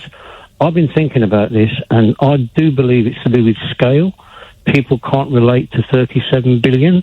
I mean, the lady you had on earlier, she's decided on about that, test and trace, but then she was saying, no, nothing against her, but it's 37 million or 37 billion. So people can't relate to it.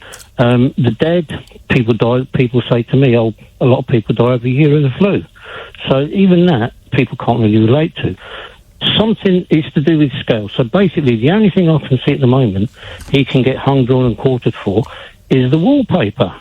And amazingly enough, as I said to you a few days ago, and you agreed, we haven't got an opposition party at the moment. The opposition at the moment is the Daily Mail. And the fact they put the wallpaper all over the front page is good in a way. I suppose so. I'm surprised, but I suppose so. Yeah. To something he can't get away from. Right. It also is it also is an amount of money that people can relate to. 60 grand. Exactly. Yeah. And in politics, you don't do things. You put it this way: you can't afford to do things that people read in the paper or having on the radio or whatever. People eating their breakfast go, how much?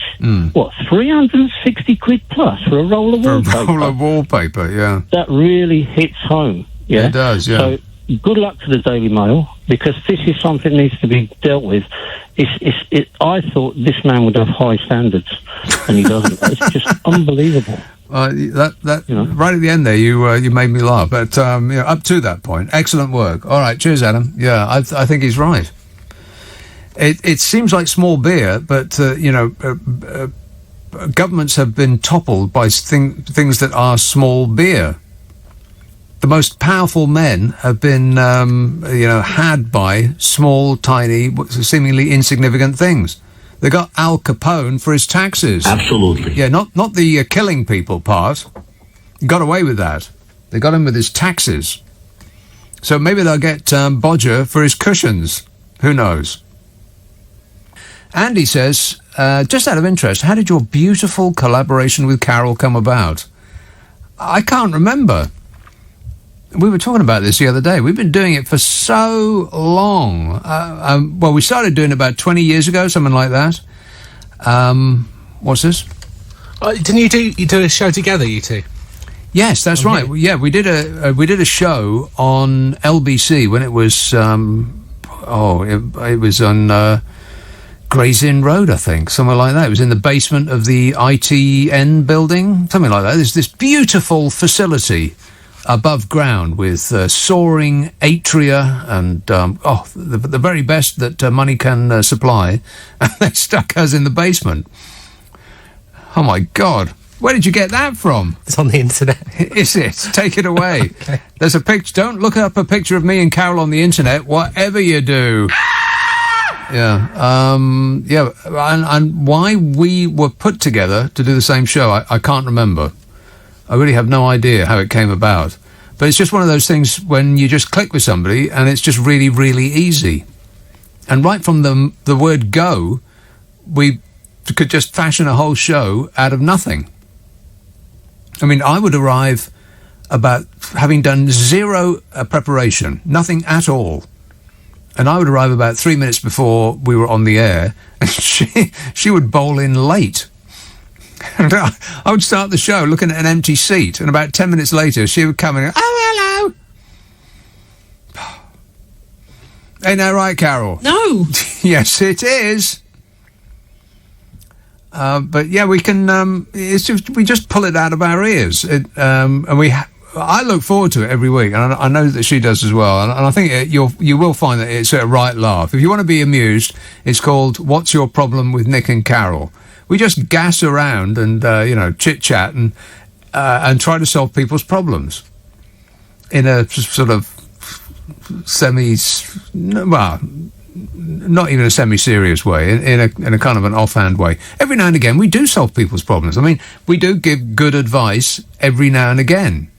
Just don't, pin your hopes on it. That's all. But that's the podcast, What's Your Problem with Nick and Carol? It's a laugh. Dorset. Hello, Richard. Hey, Nick. Yeah, you're making me laugh there. Thanks. I just wanted to sort of carry on in the last caller left off with high standards. And I was that brought me to thinking of Victoria Atkins' husband, who has the biggest cannabis farm in Europe. Who's Victoria Atkins? I believe Victoria. She's part of the government, isn't she? She's somewhere in. It's so hard to keep up. Hang on, I bet my glamorous assistant knows. Who is she? Sorry? Who's Victoria Atkins? She's an MP. Oh, yeah, MP at where? Oh, yeah. I'm sure she's excellent in every regard. He's got the biggest cannabis farm. How do you know? Yeah, in Europe. Her husband, British Sugar. Drugs Minister Victoria Atkins has been accused of hypocrisy on a grand scale after her husband's involvement in an illegal cannabis farm.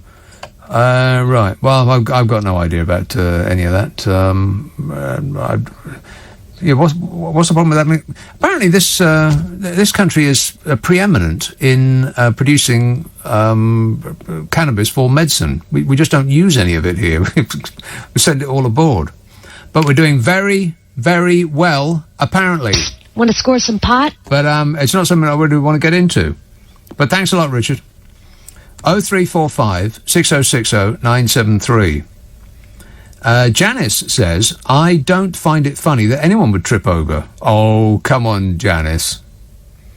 It's one of the oldest comedy bits, of all time. It's slapstick. Of course it's funny when people trip over. And then when they get a pie in the face, that's funny too. I mean, that never is not funny. Particularly if they are a demagogue, if they're trying to put over the sense that they are somehow superior, which you cannot accuse Joe Biden of doing. I mean, that's not him at all. But it is Donald Trump, which is why it was richly funny when he went up those stairs with toilet paper on his shoes. And why he couldn't, and when he had no idea how to close an umbrella. I mean, it was funny because, you know, he was a wannabe Mussolini. But not Joe Biden, really. You could say it was funny just because it's funny when people trip up. But the guy's about, he's about 187 years old, there or thereabouts. I mean, what do you expect? He was jogging up those steps, trying to keep it together, knowing that everybody's eyes were on him, and when you're being looked at, scrutinised, then suddenly it's difficult to do the simplest things, like, as I said before, walking, for instance. But anyway, Janice says, I don't find it funny that anyone would trip over, let alone a man of Joe Biden's age. People go on about his age, but I would entrust the UK to our 94-year-old Queen in a heartbeat. Entrust? Right. Okay. Constance tweets, President Gerald Ford used to trip all the time, so much that Saturday Night Live did skits on his falls. Yeah, that's right. Yeah, I remember that. He used to be famously clumsy. Well, you know, you would expect it of Joe Biden, being as ancient as he is. Oh, here's the information. This anonymous text says, I believe that Joe Biden... Is that what they call him? Joe Biden is actually 178 years old, or 78, whichever seems more likely.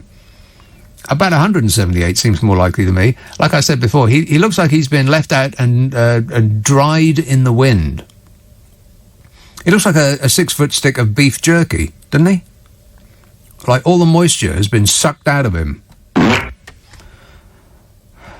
Keith says, Finland, again, being the happiest place in the world, must be because the public actually gets care when ringing customer care numbers, unlike here.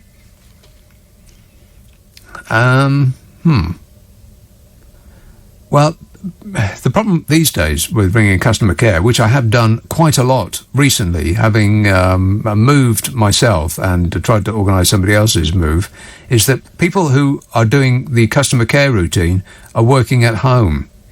And I know I've said this before, but Pete, you can tell immediately if somebody's working at home when you get them on the phone. It's because they're just, hello, you've reached Megabank, how can I help you? They're just away, they're just drifting away, because they're not in an environment which screams work at them. They're in their kitchen or their living room, which is the opposite of that. They're surrounded with all of the information that they're getting from all of their senses says to them, you are not at work. And so they haven't got their A game on. They're not sitting up straight and they're not working at maximum pace. They're just sort of drifting through the day. So that sonic boom, that wasn't that thing that was about the size of 2 Eiffel Towers, was it, that was coming our way? Nothing to be concerned about, but there's a meteorite the size of 2 Eiffel Towers that's coming our way. It's going to swerve and go straight by us, so they say. So experts say. Nothing to be concerned about. They won't see the big one when it's coming, will they? We'll have no idea until it hits us. I want a front row seat. Nina texts, Nick, I'm like one of those captive animals that doesn't want to be released into the wild. Isolation is sweet. Yeah, I bet there's a lot of people like that. It is akin to being institutionalised. You get used to just being in. It feels safe, doesn't it? Like you're in your nest. And it just will feel a little bit weird when you go out and there's just a lot of people around. It felt weird today. I went out because, like I said before, I don't normally go out on a Friday and Saturday or Sunday now. So I haven't experienced the weekend. But yeah, there was just a bizarre bizarrely large number of people just milling about. And I felt uncomfortable. Even though I wasn't on foot, as I said, I was in the car. It just felt, get away from the car. It's going to take a bit of getting used to, I think, when we all get let out. Assuming we all get let out. Please let us get let out. Can't stand it. Well, it's not so bad now because it's freezing blooming cold outside, but when it gets warm, oh, marvellous. Dan texts, Matt Hancock has... I almost said Met Hancock, which would be appropriate considering the rest of the sentence. Met Hancock has dyslexia, so his spelling mistakes can be forgive. Says Dan. I don't know whether you're meant to write it like that, but that's what it looks like to me. We can forgive his spelling mistakes. That's spling. Here's a call in Stanmore. Daniel. Hello, Nick. Daniel. I went to a 30th anniversary school reunion on Zoom tonight. Oh, yeah. And it made me all nostalgic. And then it set me thinking about LBC and the fact that I grew up listening to it. And I used to work on the station about 20 years ago. Oh, yeah. And then someone mentioned earlier about you and Carol on air together at Grayson Road. Mm. And I actually used to work on your show, but we never, ever met. Right. So I used to do the traffic reports, and you used to take the mickey out of my name. Who, me? In a nice way. So, I mean, I haven't been on for years, but my name used to be... What's your second name?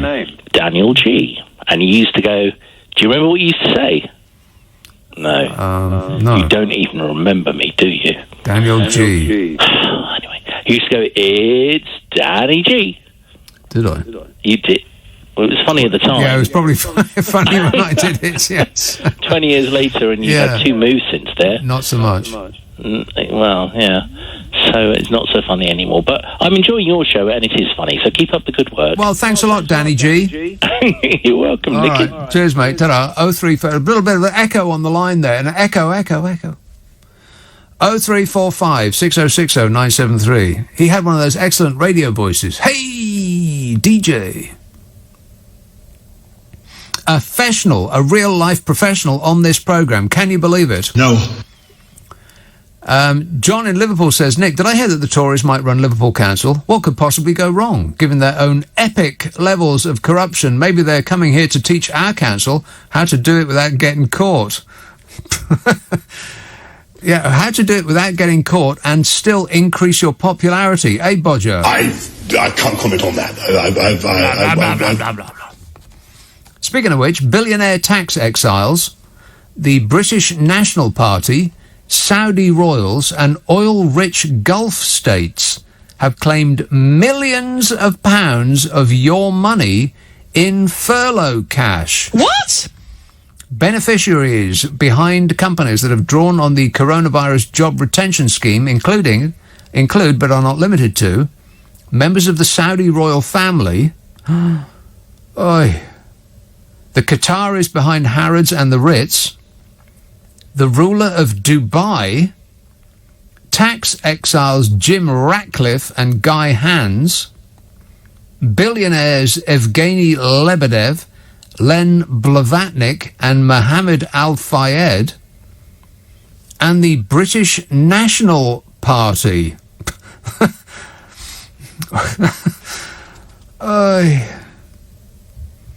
The government first published information about claimants last month, when it released data on the 750,000 businesses during the using the scheme in December 2020.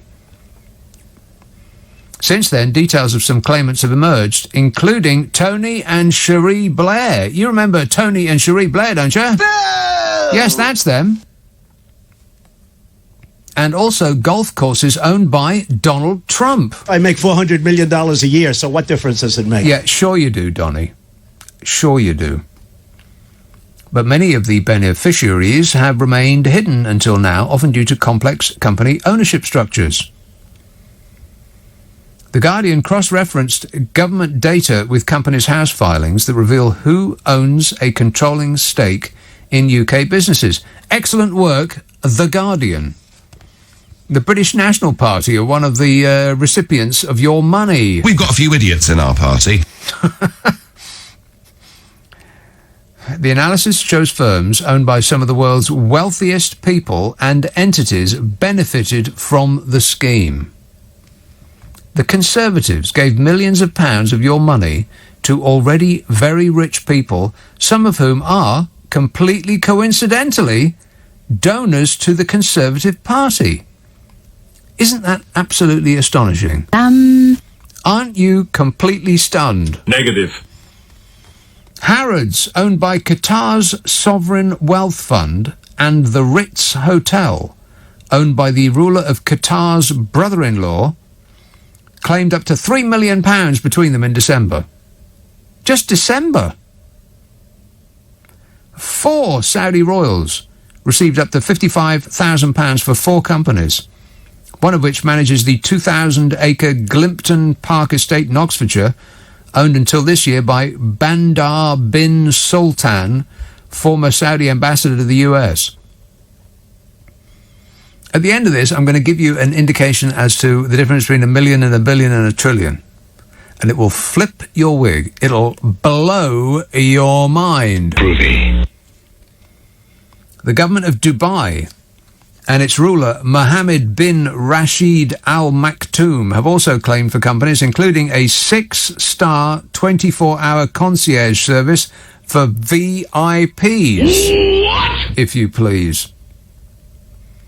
British-born billionaires, including tax exiles, also drew on state subsidies. Oh, God, this is where our money's gone. Monaco-based Jim Ratcliffe, formerly the UK's richest man, claimed up to £175,000 for 2 hotel businesses and a fashion company. 2 businesses owned by Lord Ashcroft, the multimillionaire Tory donor and former Conservative Party chairman, claimed £20,000. £20,000, Bodger. What do you think about that? Other billionaires, not millionaires, billionaires. And I'll give you an indication as to the difference in a minute. You'll be stunned. Because these are words that you just throw around, and people have got no idea what the difference between a millionaire and a billionaire actually is. I'll put it in terms that are easily understandable. Because you write down £1 billion, and then you think, how many zeros is that? I think it's all of them.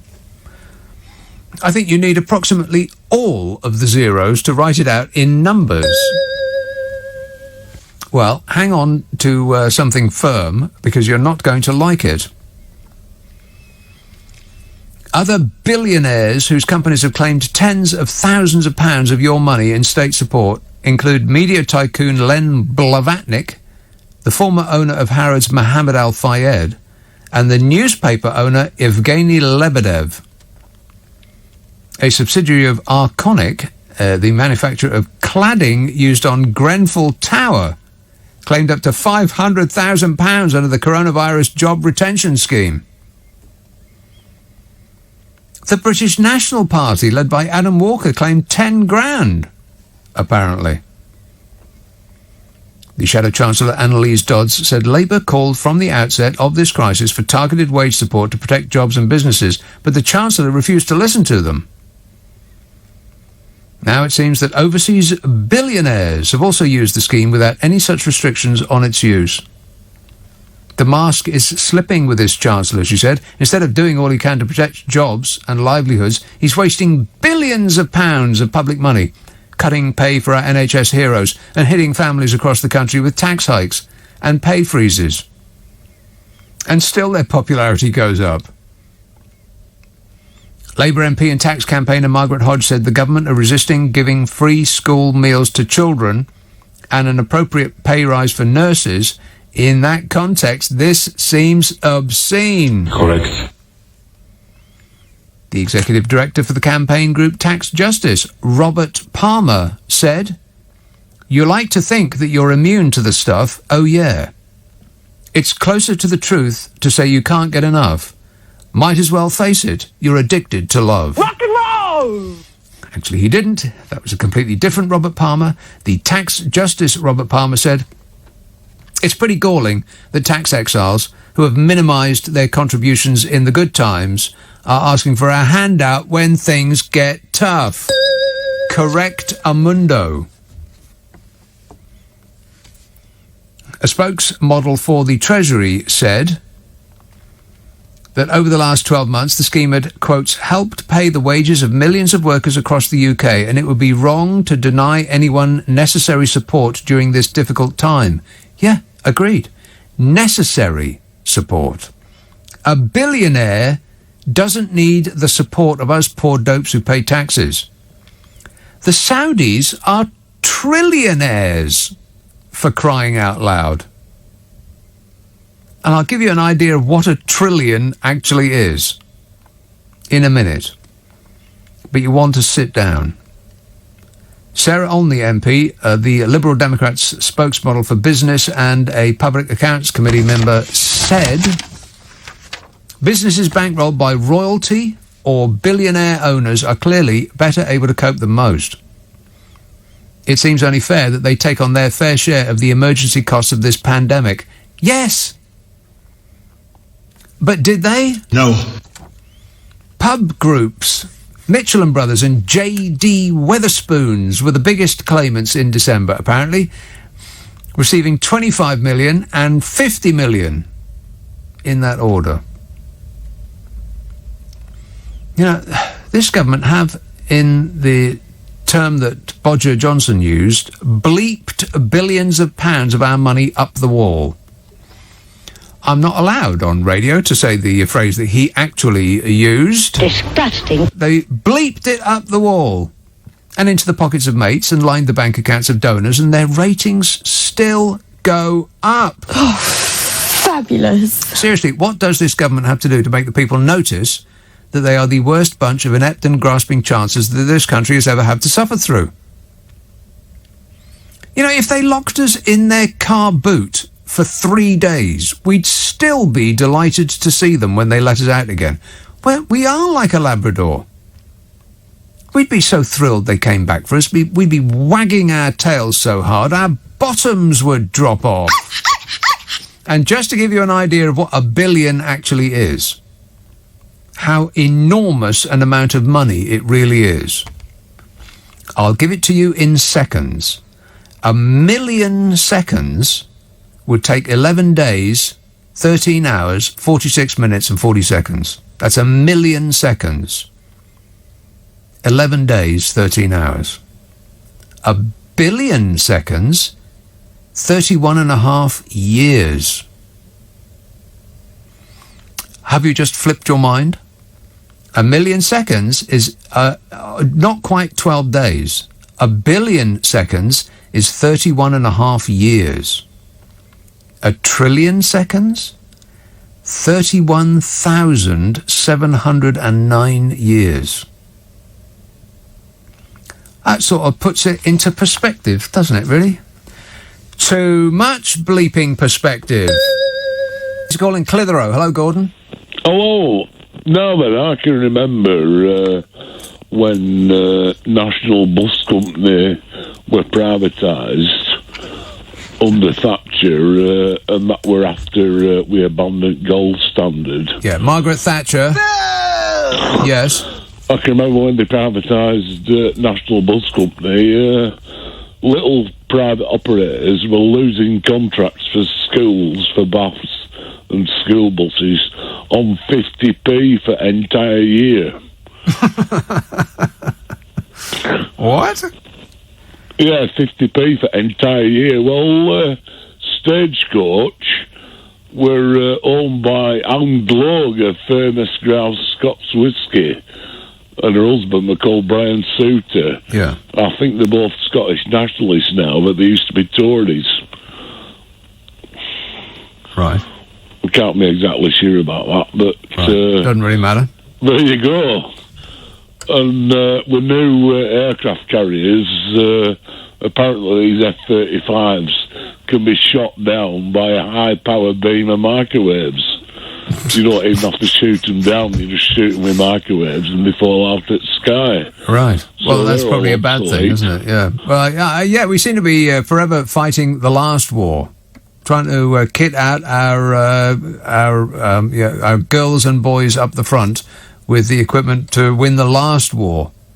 You know, the next war is not going to be a shooting war. It's going to be some kid with a laptop in Minsk who's going to turn our electricity off. Then what will we do? All right, thanks a lot, Gordon. 0345 6060 973. This anonymous text says, can you please try and understand your callers and find a common ground rather than just trying to win the argument? Set an example. No. You can't find a common ground with people who absolutely refuse to listen to reason. Of course you can't. You want me to find a common ground with people who ring in to yell at me about Macron or how the European Union is being mean to us or how we're the best country in the world ever? What are you talking about? Karen text, by the way, don't forget to fill in the oh, God, it's a blooming census. I had forgotten about that. Huge fines, unless you do it. Don't forget to fill in your census tomorrow. Don't you dare try and keep any personal, intimate details private. Disgusting. Intimate details, particularly. Do you have to take a picture? Pop it in the post? I haven't looked, can you, I haven't tried to look it up online. Is it available to look up online or is it time dependent? Have you been able to look it up ahead of time or does the internet only open like a flower to allow you in on the day? Well, it's today, isn't it? People can do it right now, I expect. Let's have a call in Bristol. Hello, Russell. Hello? Yes, sir. Hello. I just got a question about the government. Yes. Would it be possible, I mean, at the moment, obviously, I'm quite convinced you're not very happy about the local government at the moment, or the thing. I think that nobody is. Would it be possible that we could have a government that was an amalgamation of all the parties, everyone, be it Black Lives Matter, Save the GAOL, SNP, nationalism, whatever, a representative of everyone that could be a UK government. You mean proportional representation? Exactly, but it would rule, and it wouldn't be, elections would be out of date because you always have the same government, but you could have an election every couple of years, as in confidence in the government, and if we have the people, and let's be fair, the government are representatives of the people, aren't they? Supposed to be. Well, they're supposed to be, yes. They're supposed to be, but supposing you took that power away and said, look, you've got everybody, equal rights, everyone's talking, every party, well, it's not parties, it's just people. That's the problem. It's about parties, but it's not about people. You know, you're a conservative, it makes you a conservative, doesn't it? You're not a person, does that make sense? No. Anyway, if I may, right, if I don't make, carry on. Okay. You could have every 2 years, you could have an election of confidence in the local government or the government you've got. Yeah. And if it's 51 to 49, that government's out and the new one is re-elected. No mucking about, just like that. And to stop any fault, you could have a supreme jury, if you like, maybe 24 people of all denominations. They could overseer this to see that they do not step out of line. They do not try and do things they're not supposed to do.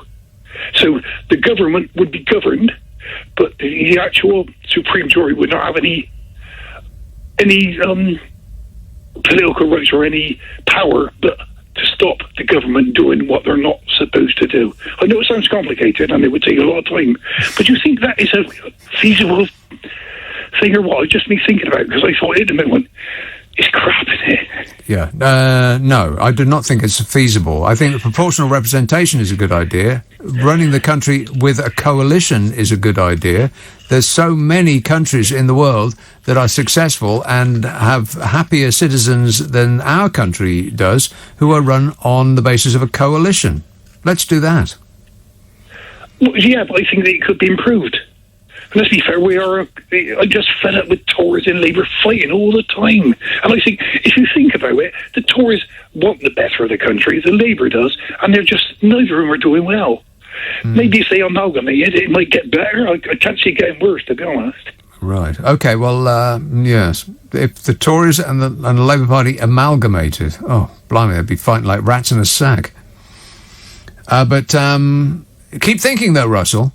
And as soon as you have another thought, I want you to let me know straight away. All right. Now, if you would listen, would you? What? Could I ask you one more thing? Go ahead.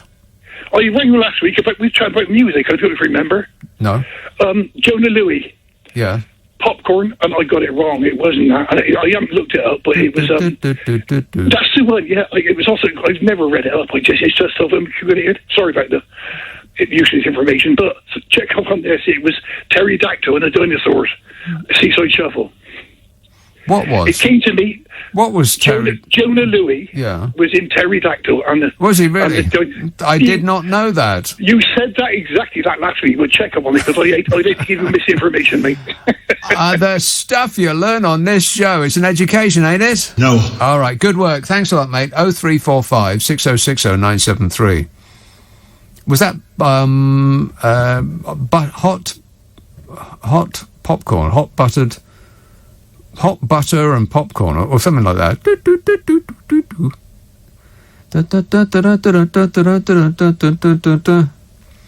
Or was that someone else? Does anybody care? No. No. 1,000 times no. No. 0345 6060 973. Have you, has your mind stopped flipping about the comparison between millions, billions and trillions yet? Isn't it totally stunning? How can anybody worth £1 billion actually have their cap out asking us poor dopes who pay taxes for money? Unbelievable. So Robert Jenrick, the housing minister, whatever he is, the local business housing minister, something like that, he's going to be deciding on whether Liverpool Council is too corrupt to be to be running itself, and whether this government is going to take it over. So, as a science experiment, I just, during the course of the news there, I Googled, just to see if anything came up, Robert Jenrick scandal, and a surprisingly large amount came up on Google, which I found stunning. Amongst which is this piece from The Guardian, from June last year. It says, it's written by Peter, I don't know how to pronounce that, Giochagan, I have no idea. Anyway, it says, last summer I called up a former Conservative minister to talk about the role of political donations in British politics for my new book. He was surprisingly frank. He said, a little bit of money goes a long way. Just how far a little money goes in British politics has seldom been more apparent than in recent weeks. Political donations are at the heart of a scandal surrounding Robert Jenrick. The housing minister has admitted apparent bias in reversing a planning decision against Tory donor Richard Desmond's proposed Westbury Printworks housing development in East London, overruling local officials and saving the property developer an estimated £45 million. Desmond subsequently gave £12,000 to the Conservatives. A Tory spokeswoman said government policy was, quotes, in no way influenced by party donations. Jenrick's unlawful intervention came a few months after he sat beside Desmond at a £900 a head Conservative fundraiser at the Savoy Hotel. On the Today programme last week, this is 2020, like June last year, Jenrick's cabinet colleague, the business minister Nadeem Zahawi, suggested that if voters wanted to raise planning issues with their MPs, they too could pay to attend Tory functions. Wow. That's saying the quiet part out loud, isn't it? Plenty of property developers seem to have taken Zahawi's advice, says The Guardian. Analysis by Open Democracy showed that the Tories received more than £11 million from donors connected to property and construction since Boris Johnson came to power, a significant increase on Theresa May's tenure. The Conservatives' donors are not confined to property. The long-delayed Russia report into Kremlin interference in British politics is expected to highlight the Conservatives' reliance on donors with close ties to Moscow. The wife of a former deputy finance minister in Vladimir Putin's government recently paid £45,000 for a game of tennis with Boris Johnson. I can't comment on that. So on and so on and so on. You can do your own research. Chris texts, everyone I know has had a census form in the post. It can be done online, but you should have a paper copy.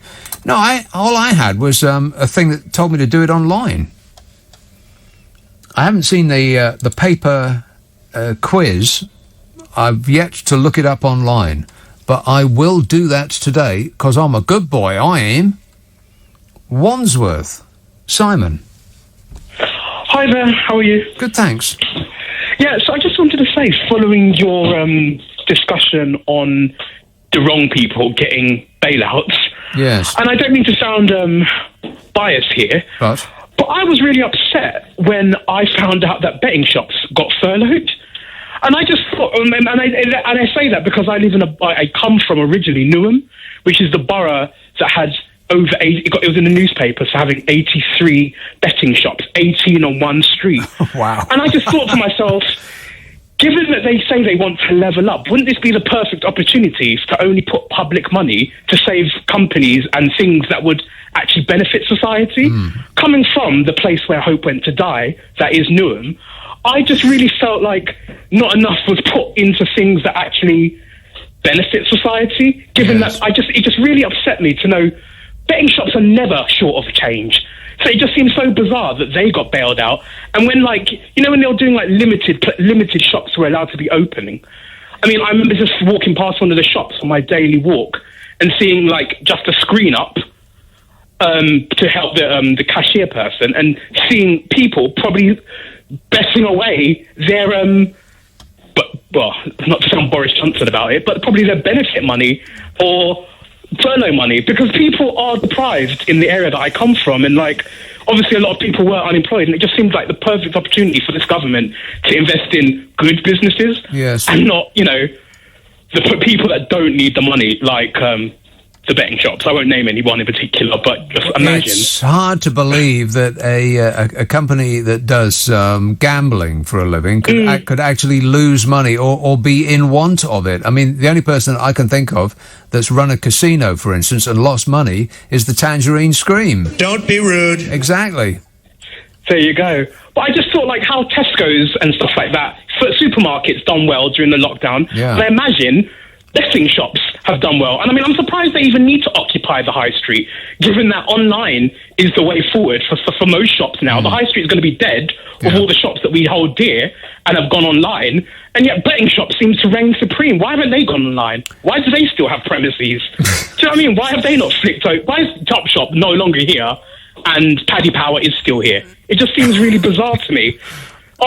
Literally, Tories and betting shops are going to take over all regions of this United Kingdom, it would seem. Yeah. It's really a sad story. It's just really a sad state. Yeah, I think it's the wrong tense you use there. They've taken over already. It's not something that's going to happen in the future. It's happening right now. All right, thanks a lot, Simon. Yeah, I agree. I think I've gone into a betting shop once in my entire life.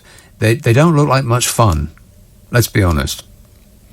It doesn't look like a fun place to hang out, does it? Doesn't look like people are having fun in there. Not really. Not to my eyes, anyway. I might be wrong about that, but, I'm no expert, but... Karen texts, oh no, I've read that. KS texts, why no outcry from the opposition on the lack of press writing about corruption, let alone exposing anything? I think the press have done a fairly decent job.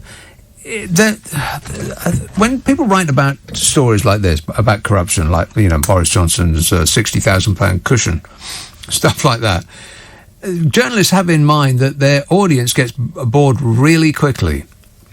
They always want something new, some new scandal, some new titillation. That's the thing about the news. It's the new part of news that people are excited about. And you write about something one day and people want to, okay. We don't hear that anymore. We want something else. Excite us in some other way. You know, there's some stories that run a while, but then they just sort of run out of steam. Not really because it's not still important. Just journalists think, well, I wrote about this yesterday. I better think of something else to write about now. Even though the thing they wrote about yesterday is still a problem, it's not been solved, not going away. There's people still suffering from it. But they think, well, yeah, but the public wants some new amusement, something else to get furious about. And so it does seem as though the news, it's like an octopus. It just alights on something, covers it entirely for about 10 seconds, and then just drifts away and goes and covers something else with its tentacles. I think that's a pretty good analogy, don't you? Yeah. It's got its tentacles all over it. Disgusting. Awful. Can you imagine? All slimy and icky. Ugh. But that's what the press is like. They subsume a topic. It's like Hazard and Sparkles, for instance. Oh, my God. It was like... And they actually had the nerve. The press said, this story is not interesting. Nobody's interested in Harry and Meghan. Full details on pages 1, 2, 3, 4, 5, 6, 7, 8, 9, 10, 11, 12, and a special colour pull-out souvenir issue inside. And they wrote about nothing else for about, it seemed an epoch, didn't it? That's a week after week. But over the last few days, nothing. Still the story's still the same. Her Majesty is still discombobulated, no doubt. Have her washing, done in public. But they just say, what else? What else can we make them furious about? And so all politicians need to do, really, these days, is just say nothing for a while. Just keep your head down, and it'll just blow over. Just write... anybody that you can think of, anybody, any political party, religion, whatever, just type it into Google and scandal there, and thousands of stories will come up, I guarantee it. None of which have been resolved, all of which the press was obsessed about for a while, and then they just drift away. What's this? The Queen is hiring a diversity czar, according to tomorrow's papers. Really? Oh. Right. How much does it pay? Minimum wage, I bet. Or less than minimum wage, and you get to stay on site in some bare room in the back end of some unlovely palace. 16 grand a year, and we'll write you a recommendation on headed paper when we fire you. We're running late. Let's have a call in Ealing. Anthony. Oh, hello, Nick. Oh, lovely programme as usual. Thanks. Anyway, the thing is, the problem is we became the horrible country we are because we, it's an important country. Nelly, a horrible country? That's going a bit far, isn't it? Well, give me a chance and I'll explain why we're such a horrible country. Yes. First of all, the English are non-intellectual, and that goes back to the time of Henry VIII. Now, Henry VIII did us a good favour by breaking with Rome, and therefore, we became a better democracy because of that. But the price to pay was we lost intellectualism, we lost vision, and the Pope set up and the Renaissance backed all that. They backed artists, and we lost all that. I think there's truth in that. There is great suspicion of intelligence in this country, and people will recognise it from school when you didn't want to make it look as though you were trying very hard. I mean, being successful in exams is one thing, but you didn't want to make it look as though you were actually making an effort. Well, there might be something of that, but unfortunately, we're talking about the 16th century, and we lost intellectualism and the Renaissance and everything, which made the English a bunch of morons, quite frankly. Very good at trading and all the rest of it, and being rubbish conservatives and all those terrible things that we are. But when you're some kind of socialist, and I'm pretty left-wing, as you know, it's an intellectual exercise. And you will find on the continent where I live, and I've lived in Italy and France, you will find that there's a greater intellectual influence when it comes to politics. We don't have that. We lost that, after Henry broke with Rome. I think that yes, and that continues today. And I don't know whether you mean that we are still like that. But yes, we are. Yeah, I agree with you. Yes, there is great suspicion about intelligence.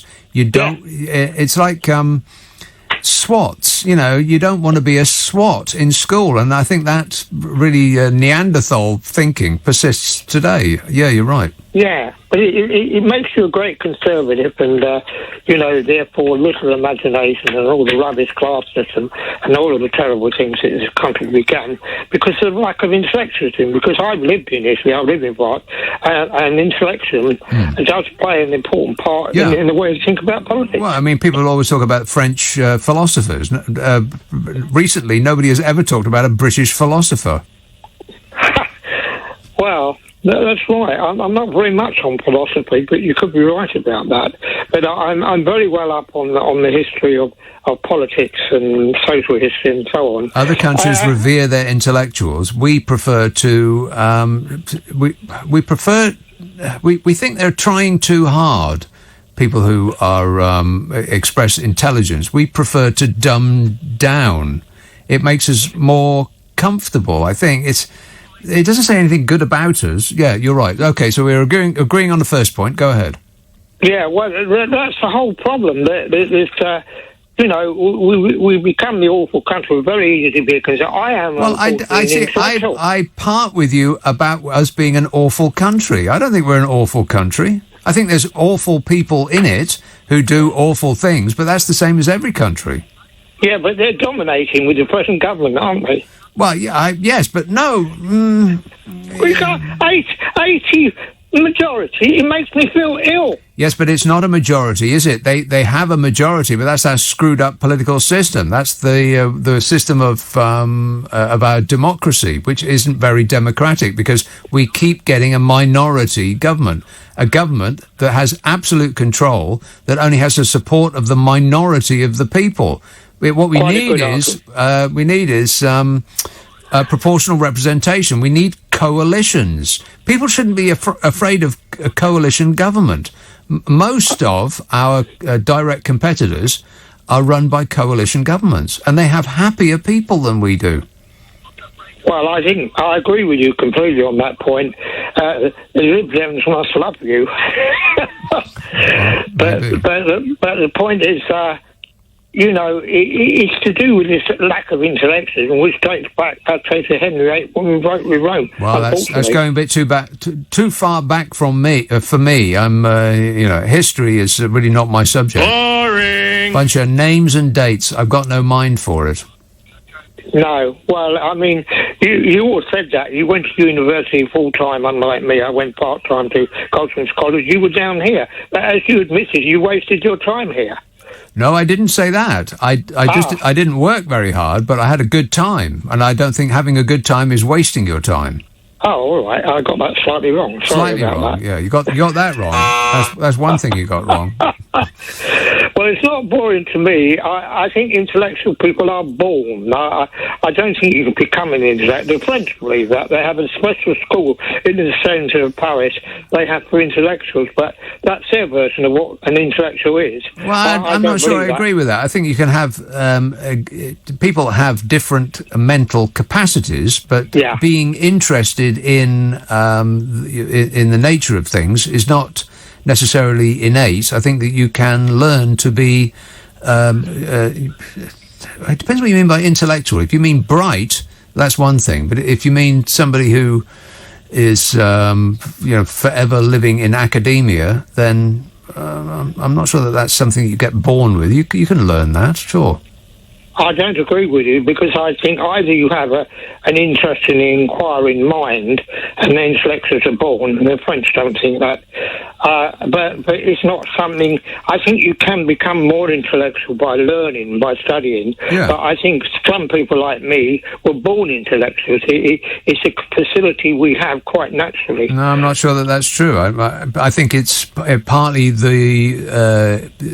your social surroundings, your upbringing. It's innate. It's learned rather than innate. I think it's. I don't think you and I are going to agree on that. It's nurture rather than nature. Nature plays a part, of course it does. But you can I mean, if you practice enough, you can become a great pianist. You don't necessarily get born to be a great pianist. I mean, some people have that facility naturally, but most great musicians got that way by practice.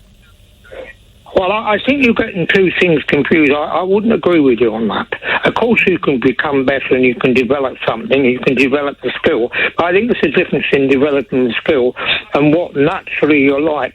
I mean, the French don't have this idea at all. They have a school for intellectuals in the centre of Paris, and I don't agree with that. I don't think you can be. I think you become more intellectual by learning and by skills. But I think it's something which is innate. Yes, I've got it. If the end result is the same, that you, for instance, become a great pianist, whether you didn't have to learn or whether you did have to learn, if the end result's the same, then what difference does it make? Because intellectualism is a very broad approach. We're not talking about one particular skill, being a great artist or being a great pianist or being a great whatever it is. That is a learned skill and may have intellectual capacity, but having an intellectual approach to the world, which is someone like me, I'm born like it, is what I am and what I will always be because I was born like it. Well, yeah, but I have a question about that, Anthony. Would an intellectual keep yelling about how intellectual they are? Well, it's basically how you define intellectualism, not the way the French do it. It's having an inquiring mind. I have an artistic inquiring mind. I've always had it since I was a kid, since I was 4 years old, and that was my interest. Whereas I think that a lot of English people are not born intellectuals, and they... it's just their mentality. I'm sorry to say that. I think all children have an inquiring mind. It's just that the surroundings in which they grow up may beat it out of them. I mean, the school system can beat an inquiring mind out of a child by making them sit up straight and learn by rote. I don't think you're unique. I mean, of course, you think that you're unique, but it might not necessarily be the case that you are so very special compared to everybody else. And I restate my case. Would an intellectual keep reminding people how intellectual they are? Einstein never yelled across a car park about how bright he was. I'm just saying. Anyway, it was entertaining talking to you, Anthony. I appreciate it. Thanks for spreading your IQ all over me. I just wanted to end on a non-intellectual note. I think I succeeded.